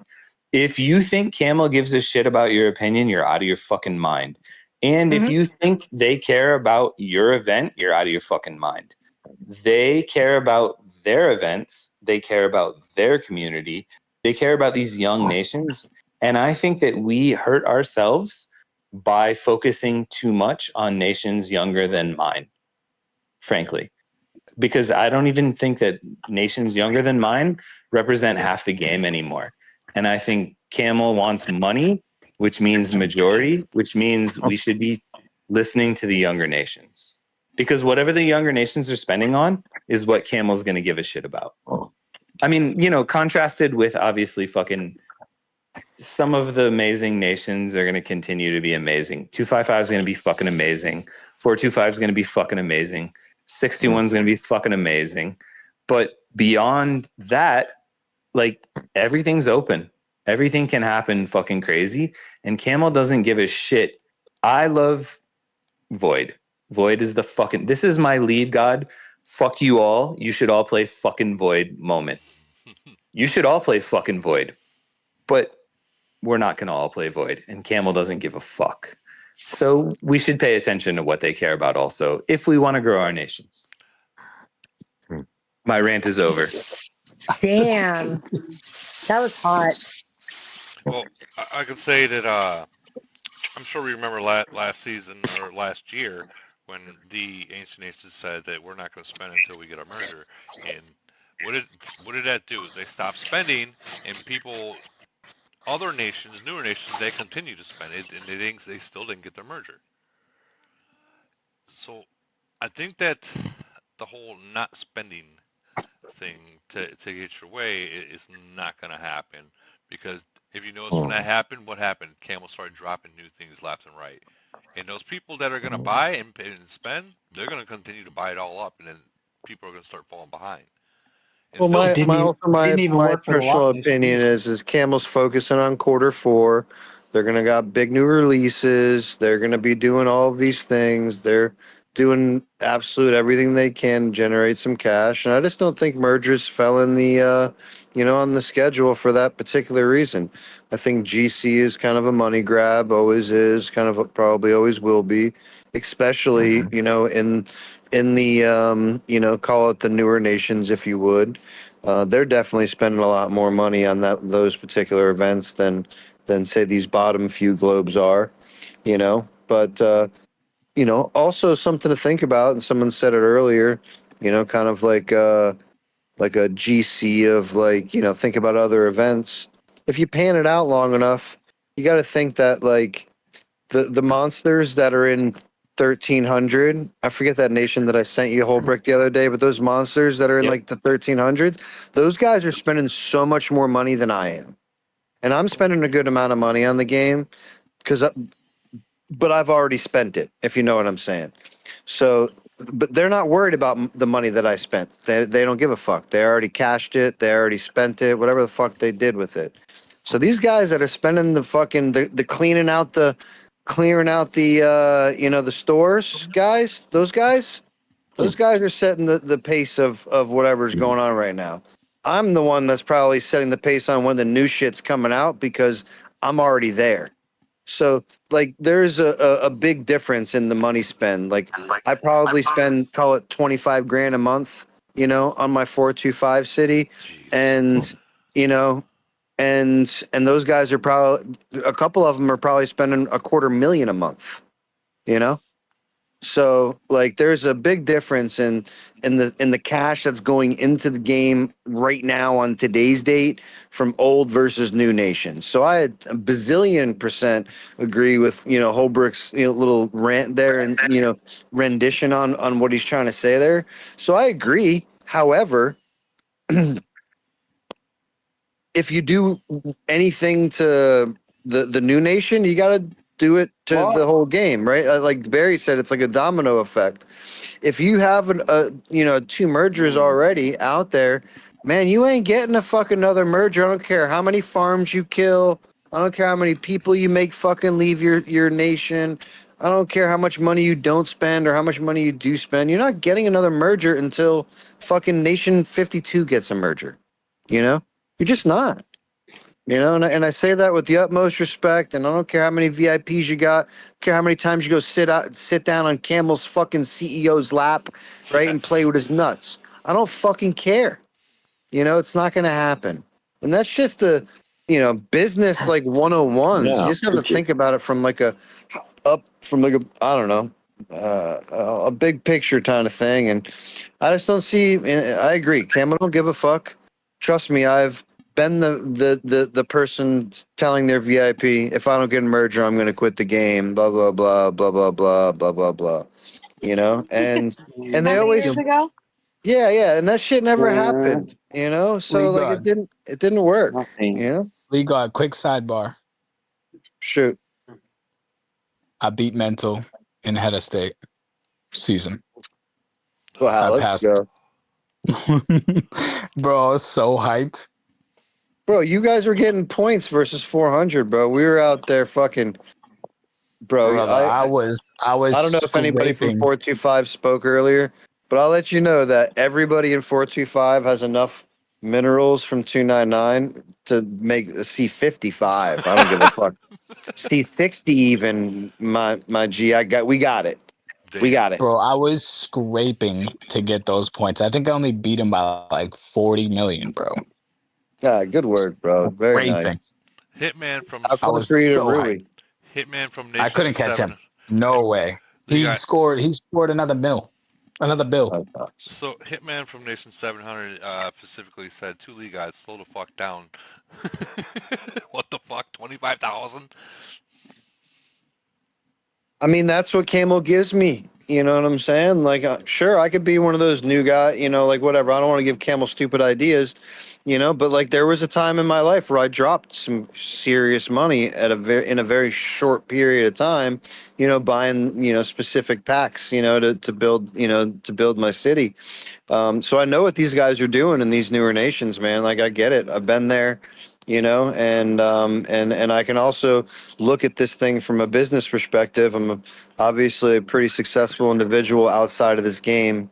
So it's like one of those things I kind of try to look into and, just whatever, just try to think about it a little bit. And, these guys are dropping bread, big bread. And, I find myself, just buying plane parts right now. And before the plane parts, I didn't have anything to buy other than Emily frags, So at the end of the day, like that's where I'm at. That's where my city's at, and, I don't know really what else to say other than that. I'll slow down when Camel slows the fuck down, and that's kind of how it's going to work until I get sick of the game. And for right now, I still enjoy the game, but I get aggravated with it, in times like this, like a fourth GC in a row. Like, man, like I love my nation, blah blah blah, but honestly, I don't love it that much. Like, that's not fun. I like I like an interactive community. When everyone's in an uproar like this, it's like it's not fun for us. And I just kind of leave it at that. It's just not fun.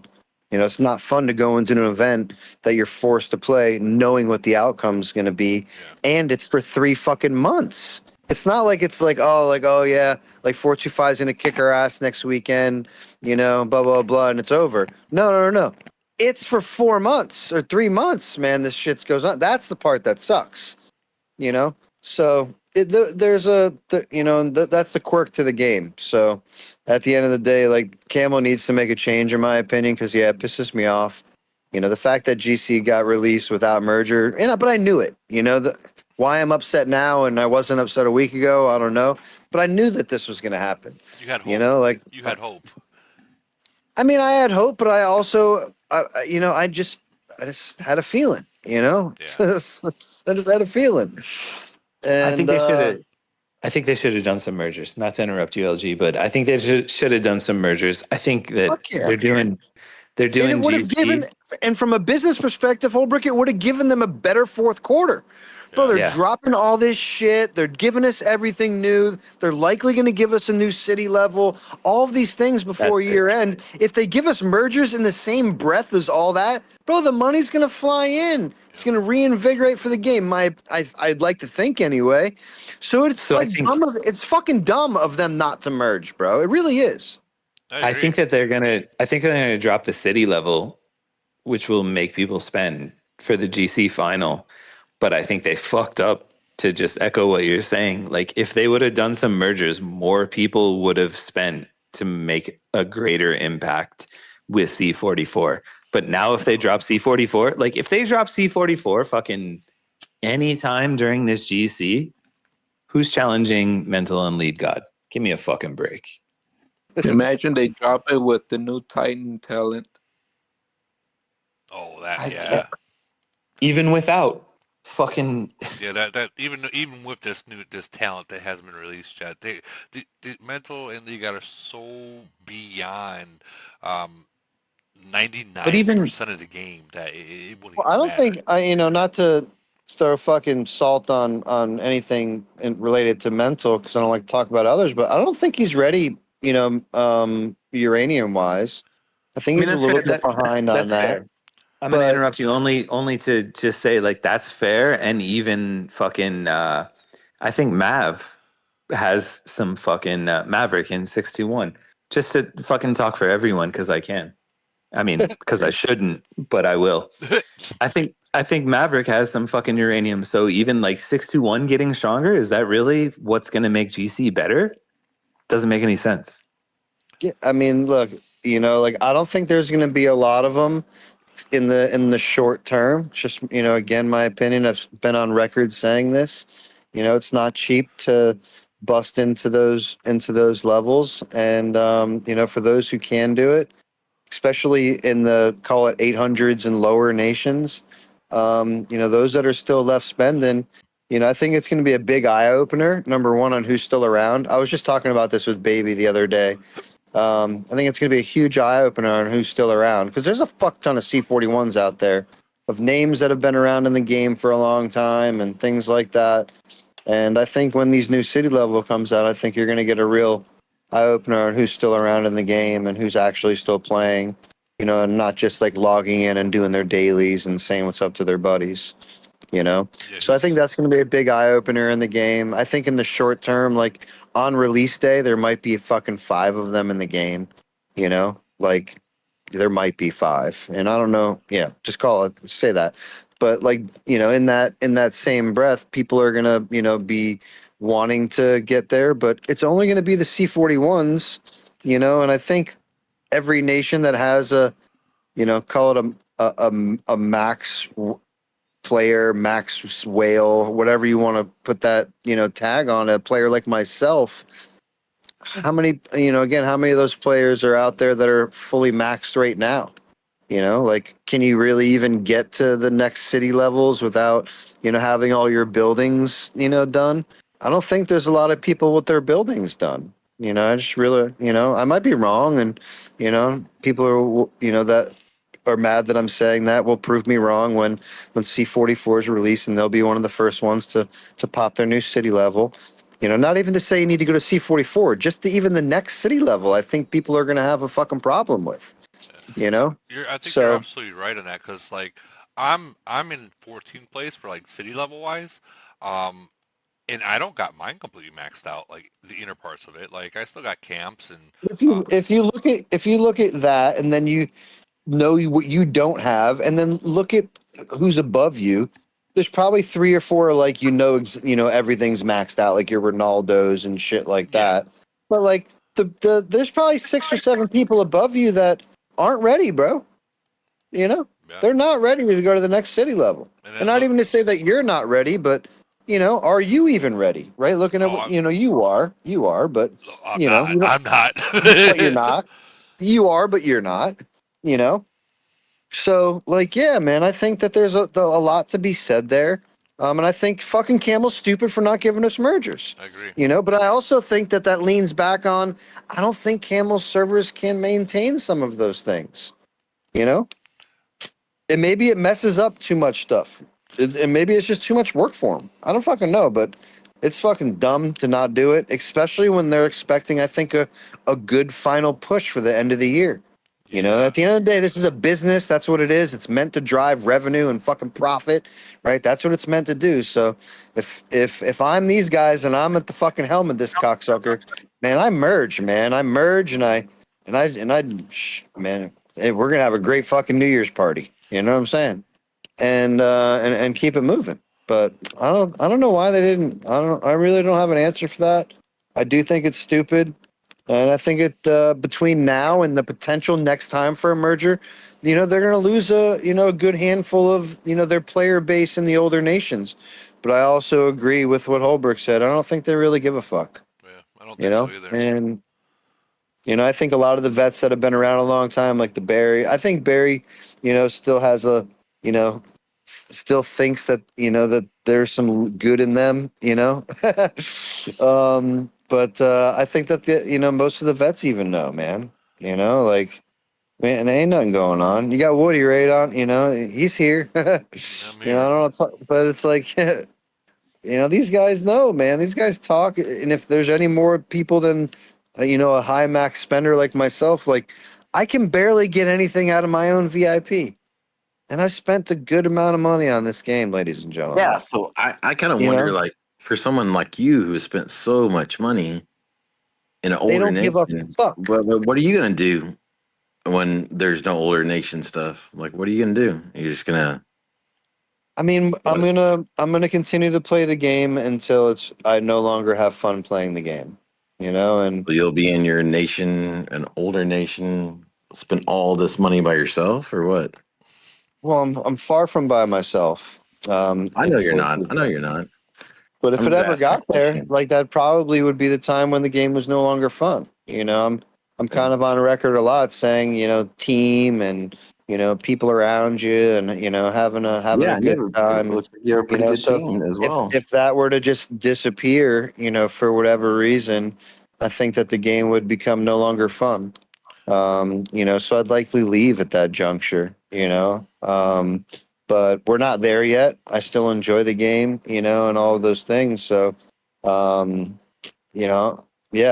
I don't really have a direct answer for that, but for right now, I mean, things are going, on the up and up, and people are still motivated, and, having a good time, and but I think this particular event, when GC comes up, I don't think people are excited about it anymore.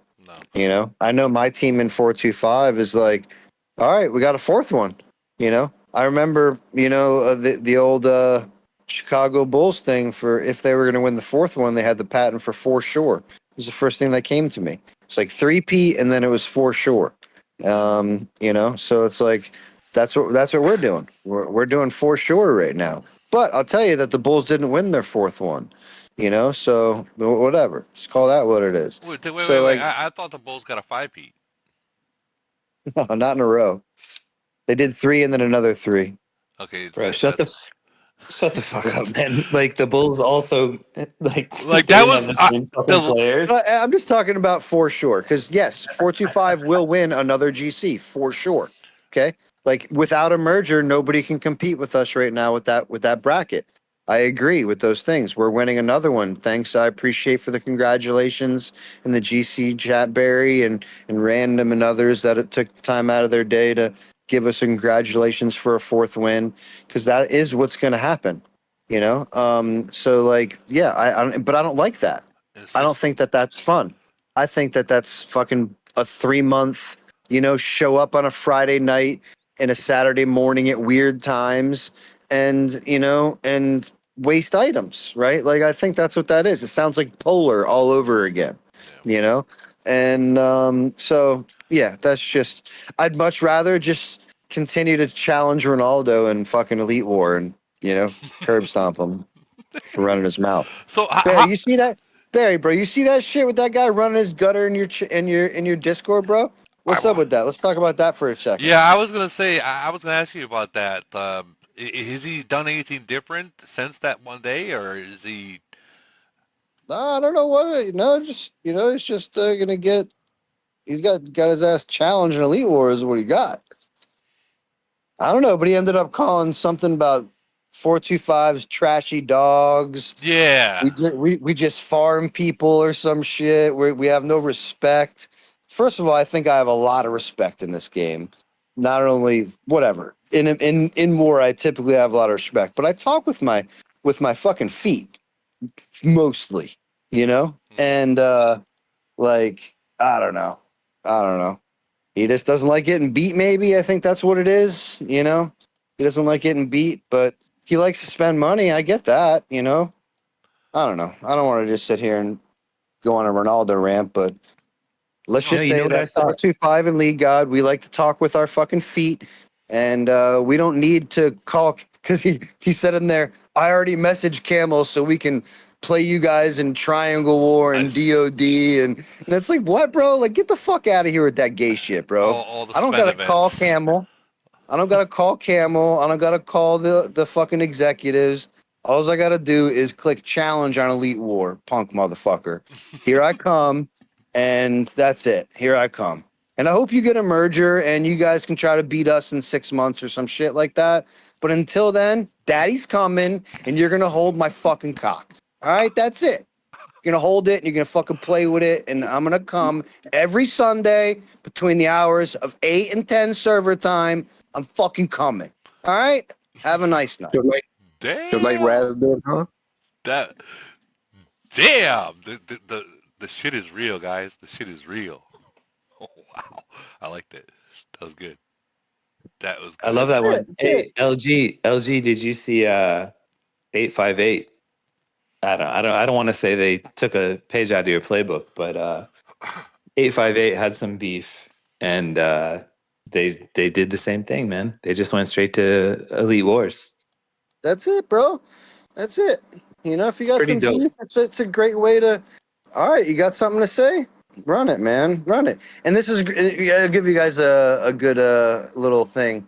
So in 357, we were point farming on 442 for the longest time. Just like it was like a weekly thing. We just were just eating Chinese food for breakfast type deal. And long story short, we had some wish wash in 357. We started some Civil War stuff. We, members dissipated and went other places, whatever.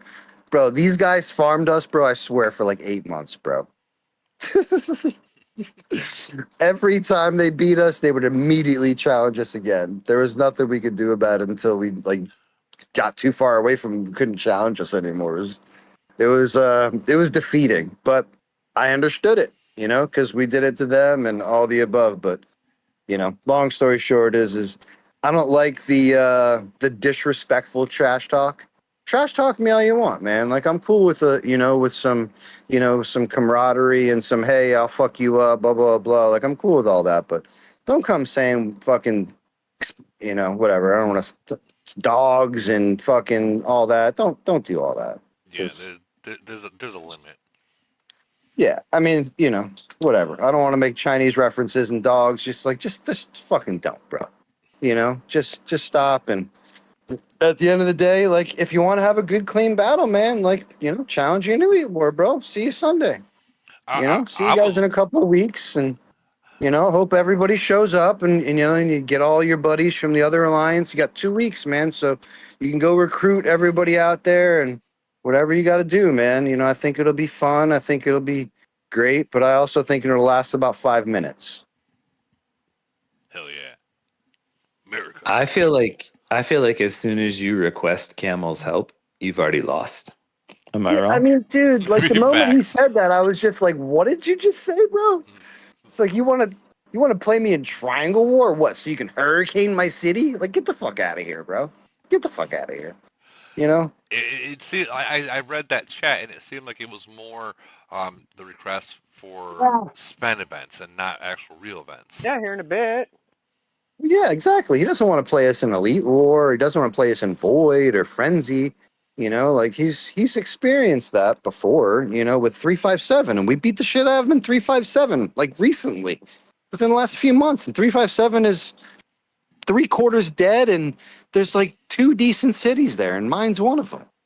And my second city beat him in a fucking flag on the tower. So the guy can't even talk to me, bro. My fucking farm beats him. Right. Oh man, what would? Yeah, I think that, I'm about to say something, and I hope that Nikki don't hear this because I'm decent with Nikki. But I think that because Nikki used to always show Ronaldo all the time, and I think that now that Nikki stopped playing the game, she retired and moved on to a different game.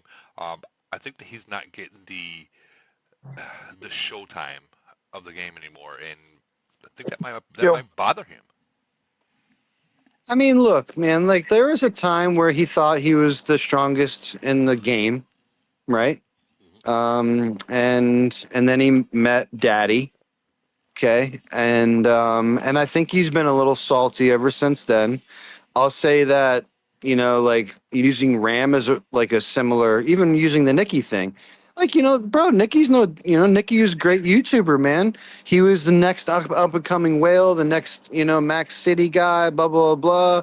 So, she'd be dumb not to be covering something, that's up and coming in the game to get some traction and some views. So shout out Nikki, man. We miss her in the game. She was awesome. We do. But yeah, man, I mean, at the end of the day, it's not always about just, me, man. And that's unfortunately how Ronaldo plays the game, and I wish he would change it.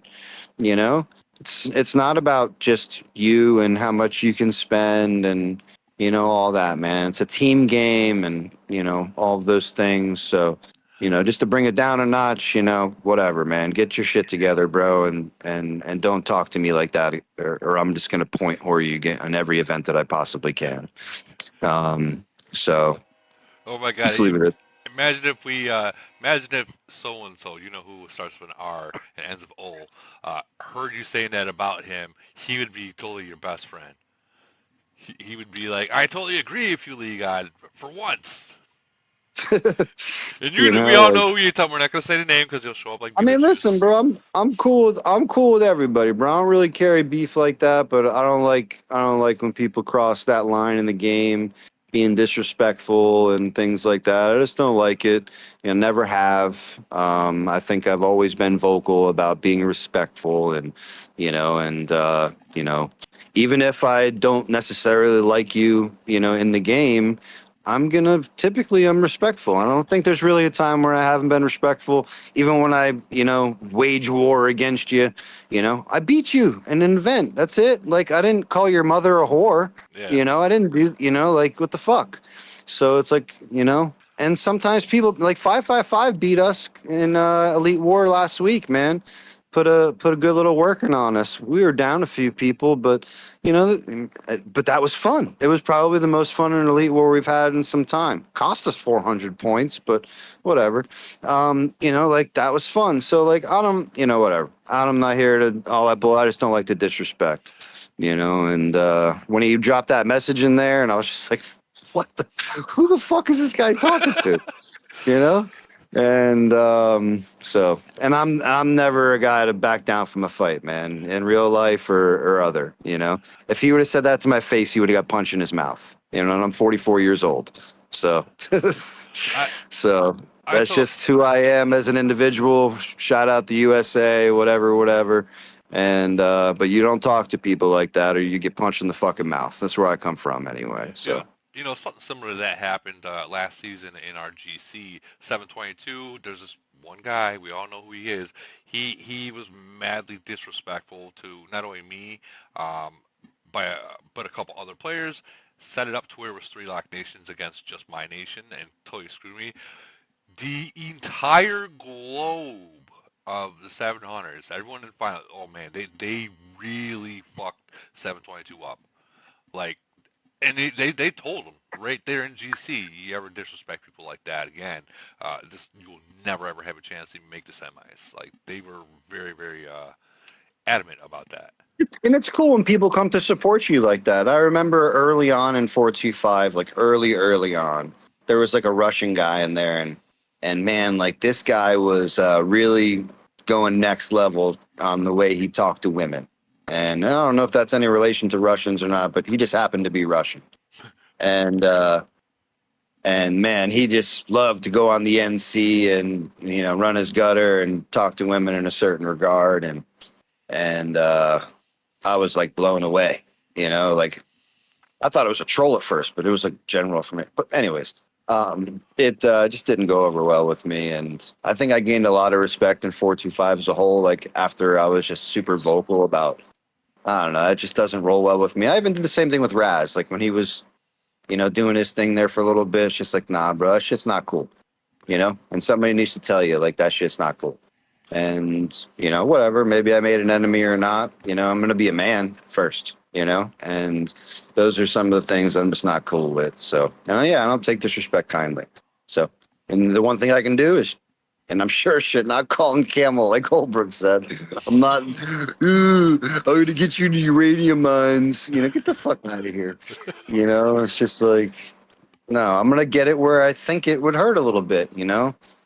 I know that it's not easy to get down into the, what is he, ranked 12 or something, 11 or 12 right now. So that's not easy to get down in there. So, you know, you hold those things kind of near and dear to your heart.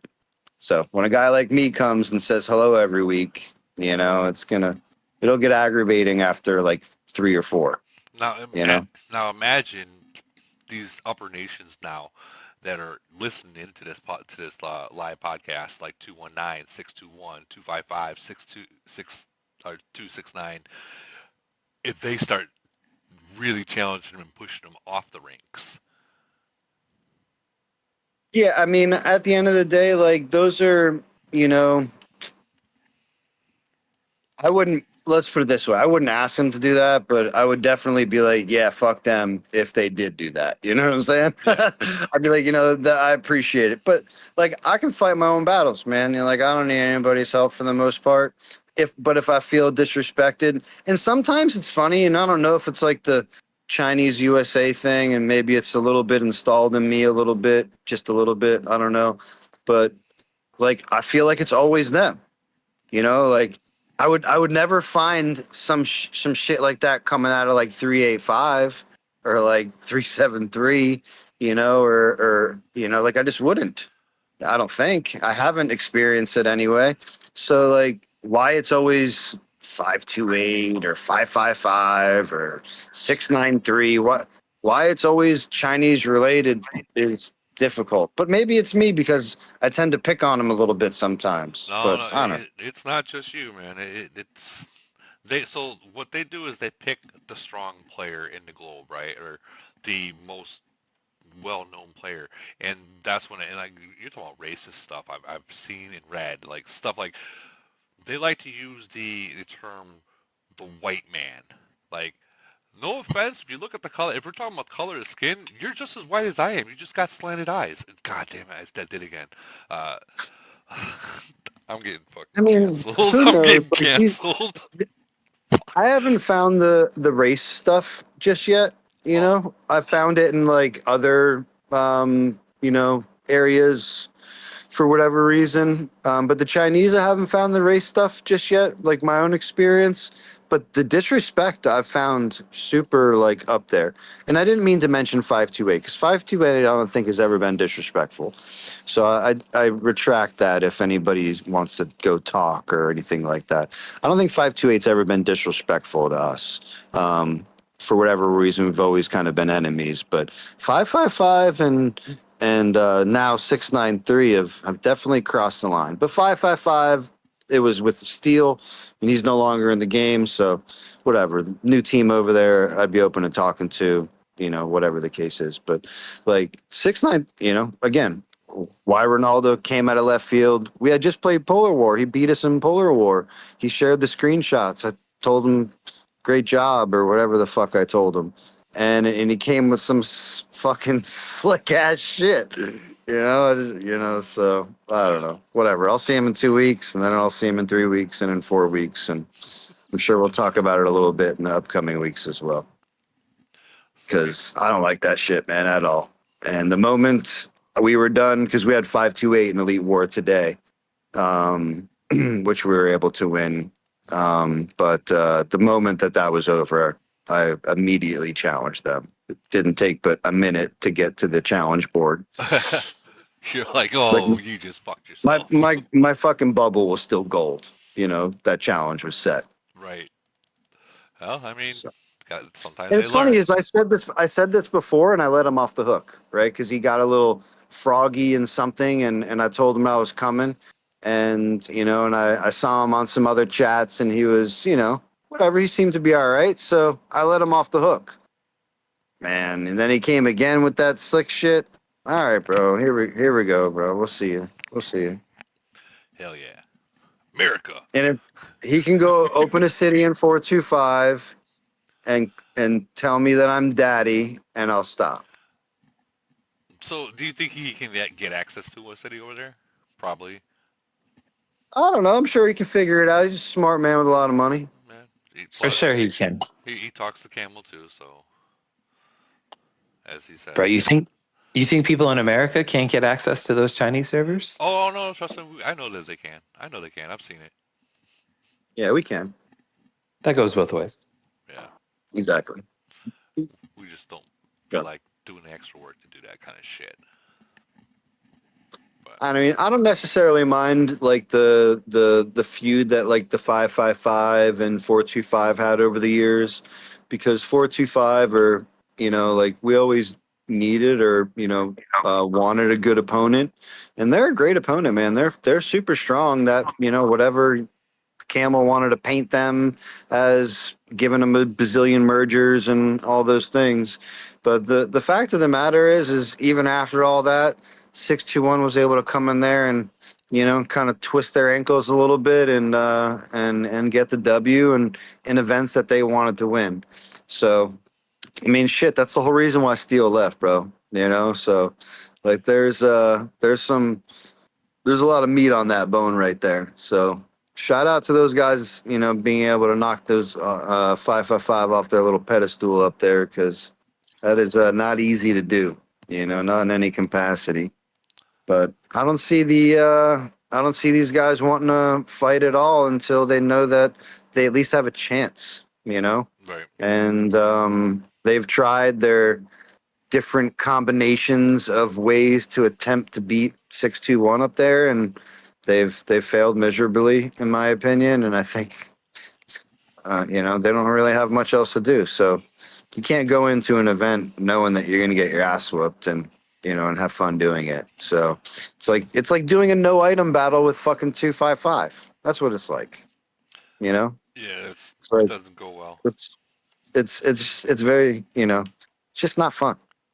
So I get what everyone's feeling, man. I'm feeling the same thing, and I'm set to win. So take that for what it's worth. I don't like that for the game as a whole. I think that Camel should listen to this podcast and fucking make some changes. Maybe they should do what they did that one time and do some mergers right in the middle of GC and really fuck us up. Remember? Yeah, remember they used to do that shit. They used to do that shit, bro, back in the day, bro. So they can do that shit again. Fuck with us. Yep. You know, remember when there would be literally no nation, you know, because they had merged and you were already set to play them, and then they got merged. So you show up on Friday night, 9 o'clock, and there's nobody fucking there because one's the there. nation's literally gone. Yep. Yeah, yeah, we were there for that. You know. Yeah. So they can do it again. So I mean, I doubt they will, but you know, it is possible. And so, shout out to Camel if you want to give us a merger rate in the middle of GC, like right before semis. You know, so like it could really, you know, fuck things up. You know, right at the end there. Like, come on, man! Like throw a wrench in the fucking business. You know, because I know 621 likes GC. They're, you know, GC Nation, but I know they're not going to shy away from somebody trying to take that crown away from them. But I also know that they know nobody can do it right now. You know, same with 255 and same with 425, and I don't really know the ones above me. So shout out to those guys who are going to hold it down for another go round. You got 732. They're probably honestly 732 could have won it last season, but they decided to, you know what, 3 in a row was enough. But I think they're gonna go for it again this season. Yeah, I mean, you know, like as much as I'd love to step away and let somebody else know, bro, someone's gonna have to beat us. You know, and I say that with respect and, you know, to the game or otherwise. And if Camel doesn't give us mergers, then, you know, expect us to hold that, you know, that crown there for a little while. Not to be an egomaniac, but I like the fact that my nation's tatted up there every day that I go collect my little speed up that Camel gives me for free. You know, so I do still, you know, like that. And I don't know if it's because I've been in the game for a long time or not, but, you know, someone's going to have to beat us. And whoever that is, man, shout out to you guys when it comes, because I know it's not going to be forever. But, you know, I think it'll be a fun time when it does happen, you know, and just leave it at that. But I think 621 and 255 would probably feel the same way. You know, if they were to lose in a GC event, it's going to have to be to some motherfuckers that really want it, you know? And it'll be a great battle. And it'll be not easy, you know? And, you know, so yeah. Yeah, that'll be how it's going to work. Like, I don't think anybody's going to be able to take it from 255 without really fucking trying hard, you know? And I know it's going to be difficult for anybody to take it from us. So You know? to bring everything down to what we're saying, and for when Camel sees, and they will see this, 4 hours in, is that we're not upset that our nation didn't get merger. We're upset that there was no merger, and you like Lee God said, fourth quarter, you know, any business, you know, you're trying to trickle in any kind of penny, any kind of money for your business. So with that being said, you screwed yourself. Developers, you screwed yourself. So now you can explain to the CEO why everyone in the game is pissed off right now. And But they're not going to, man. They're gonna, like 3 or 4 weeks in, they're gonna drop C44, and then they're gonna take those profits. Yeah, it's the same money. I agree. You know, I agree. It's the same money. They're gonna put themselves right up in there, the little cash grab on the C44 gig or whatever's gonna come out. I think again they've had a plan for several months, and I think that last one that came through with the mergers, you know, last month or whatever it was, 6 weeks ago, blah blah.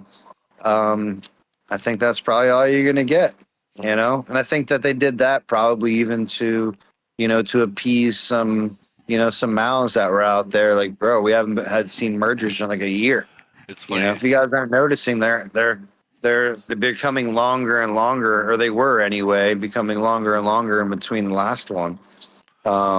So I don't know, man. I would definitely love to see some mergers and some, you know, different ways to think about the game, because right now it's becoming very easy to project, you know, and nobody likes that. Nobody likes to already know the outcome of something, you know, for the most part anyway, you know, before the event even starts. Nobody likes that. I agree. I personally, I probably won't even show up for GC this season. Honestly, it's just there's no reason for me to even show up. Woody, what is GC? Is that a new event coming Yeah, out? it's called Got Creamed. Got creamed. There you go. I was gonna say get fucked, but there was no F in there.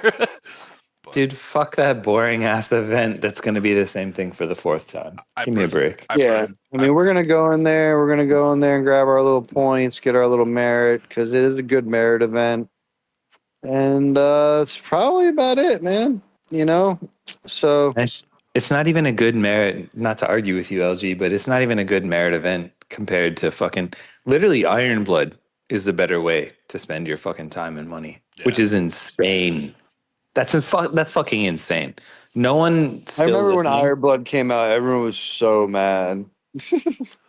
Dude, no one still listening 4 hours in needs the advice that Iron Blood is a better spend for their time, but nonetheless, it's true. It's crazy. All right, so yeah, There's I think Camel have a risk.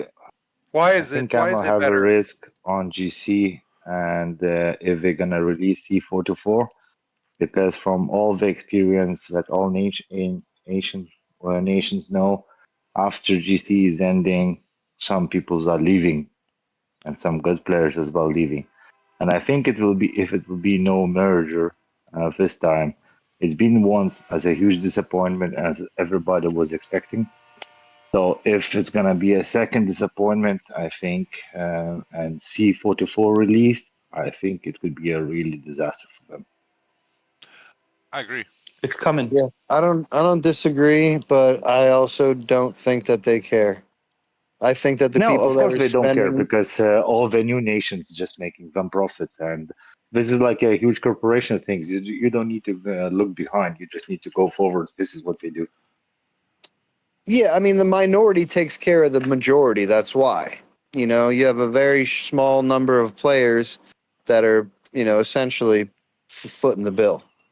You know, and you know, just leave it at that. I think the only reason why the last merger went down is to shut us up. I think Yeah, that's but it didn't shut it didn't shut it. I mean, it shut us up that no mergers have happened, quote unquote. But so many nations that need a merger to keep the game alive and well and breathing and fun and competitive, you know, they didn't get mergers. Yep. You know, all they did was keep status quo and, you know, go nation 11, you know, 1,000 up or whatever. And they did merge that one random 400 nation, but they were trash, bro. That didn't fucking do anything, you know? I think they did that to save Champ and like a couple of other players in 443, you know, to continue to spend some cash over there, you know, but whatever.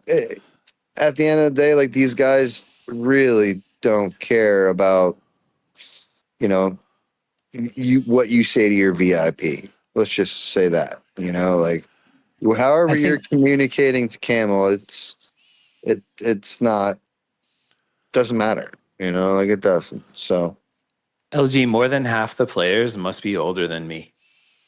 Like more than half the players must be older than 750, let's call it. oh, for sure, man, for sure. I So do you agree with think they that. so do you think they give a fuck about our opinions? Yeah, yeah, bro. That's why I say I agree with you, man. You know, like I agree with you wholeheartedly in that comment and the way you're thinking there makes total sense. Like I just said, bro, a minority are paying for the majority. You know, it's a very small number of players in the grand scheme of things. If there's 200,000 active members play this game, I don't know. I'm just whatever. Not even. There can't be that many. Maybe how many people are in the nation? 250, 1,300. All right, maybe there's a few in there. But anyways, couple 100,000 players potentially. Bro, like maybe 5,000 people are, you know, paying for a majority of that, pound for pound. Like a very small percentage are carrying that bill. So and like I just described, the bigger percent of people spending 750 and up, you know, all that money is coming from up there from the revenue perspective. you know? So you So, got to check this out. So this is the brand new nation, um, 2 days old, right? They have literally only 49, no, not even 48 real people in that nation, and everything else is bots. yeah, that's no good for the game, man. You know, we're going to continue to cry about the bots and the farming things and blah, blah, blahs, but like all that stuff's just a part of the community. You know, every game has, and all the more reason to get the hell out of there and, jump into something a little bit more versatile, regardless of nation number. But I also don't think that those new people have access to what we have to offer either, and they're just not there yet. So I don't know, man. There's a lot to talk about with all that, like bish and bosh and bullshit with Camel. Because again, I agree with Holbrook, man. They don't give a fuck, and especially for the older nations, man. I mean, like this past year and a half. I mean, we've literally watched some of the best nations in the game, like 52 and 30,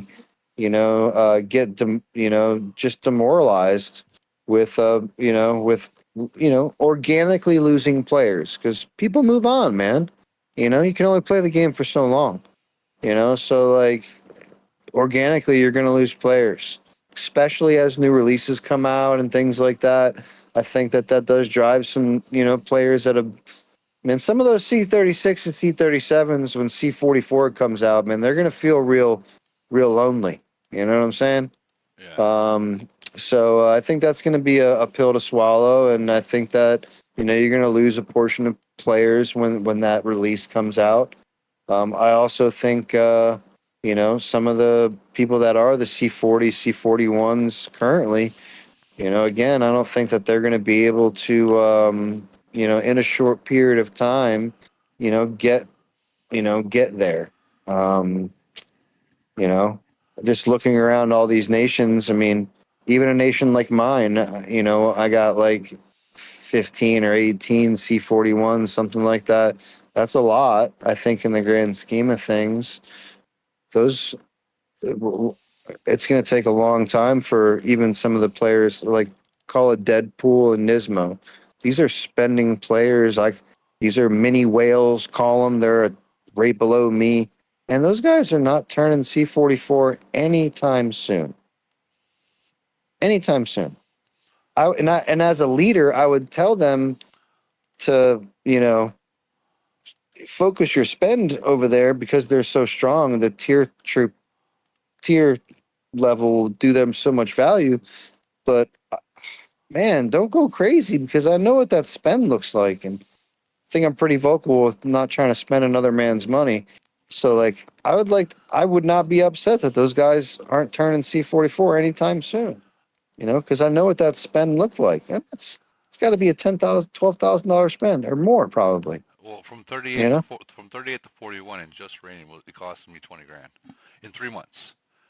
there you go. So you can only imagine where it'll go to the other places. So yeah, guys, ladies and gentlemen, just make sure you're loving your nation and whatever. And it's going to be a long truck, man, if we don't get any mergers anytime soon, because I think it's just going to continue to snowball.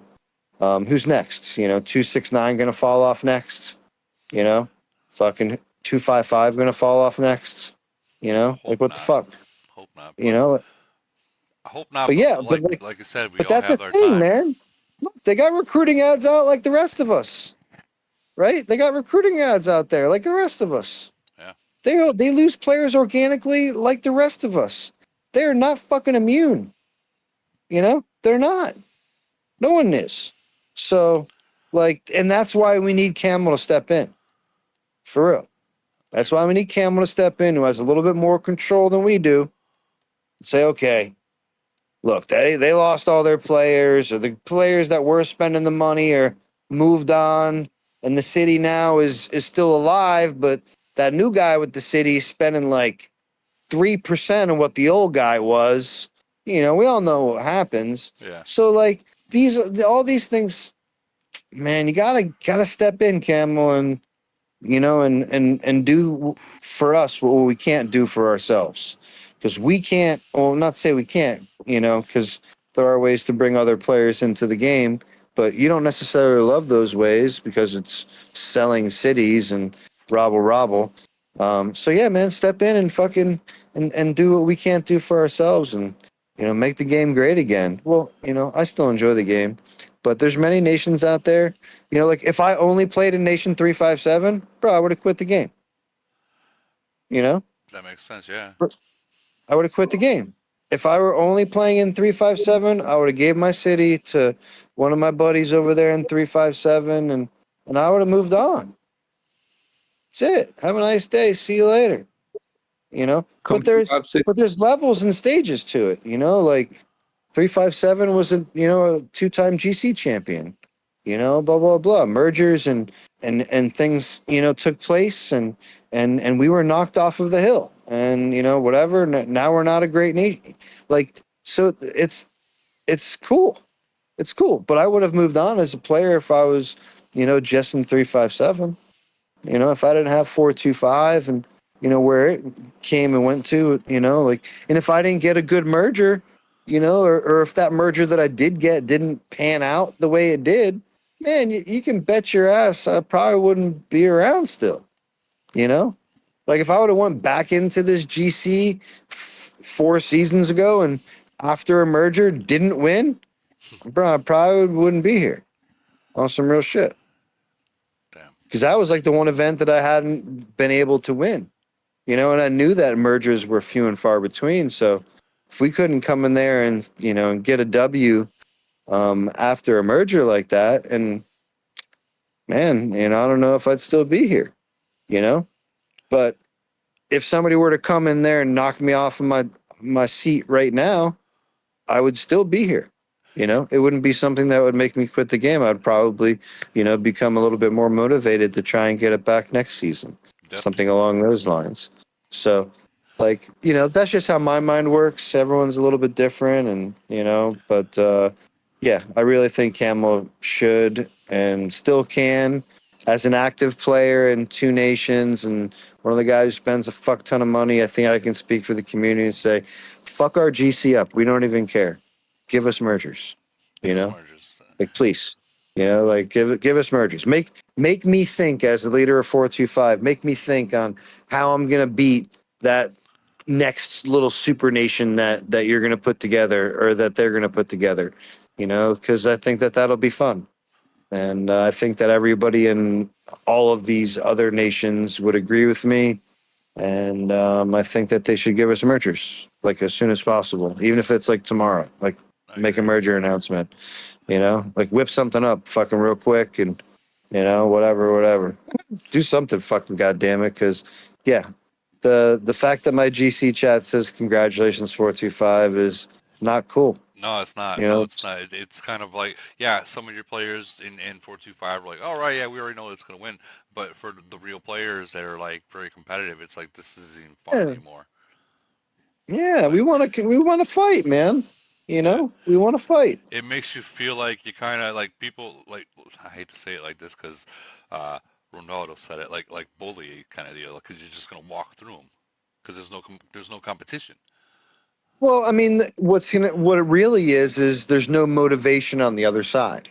425 is motivated. We're ready, but there's no motivation on the other side, and that's not for, any one reason other, than that they don't have the participants, to do so. Because there's several nations out there with the power. Okay, don't get it fucking twisted. 425 is nothing fucking crazy. Well, we are, but like, dude, there's a couple nations in there that give us a real run for our money if those cities were well manned, well operated, and ready to fucking bang.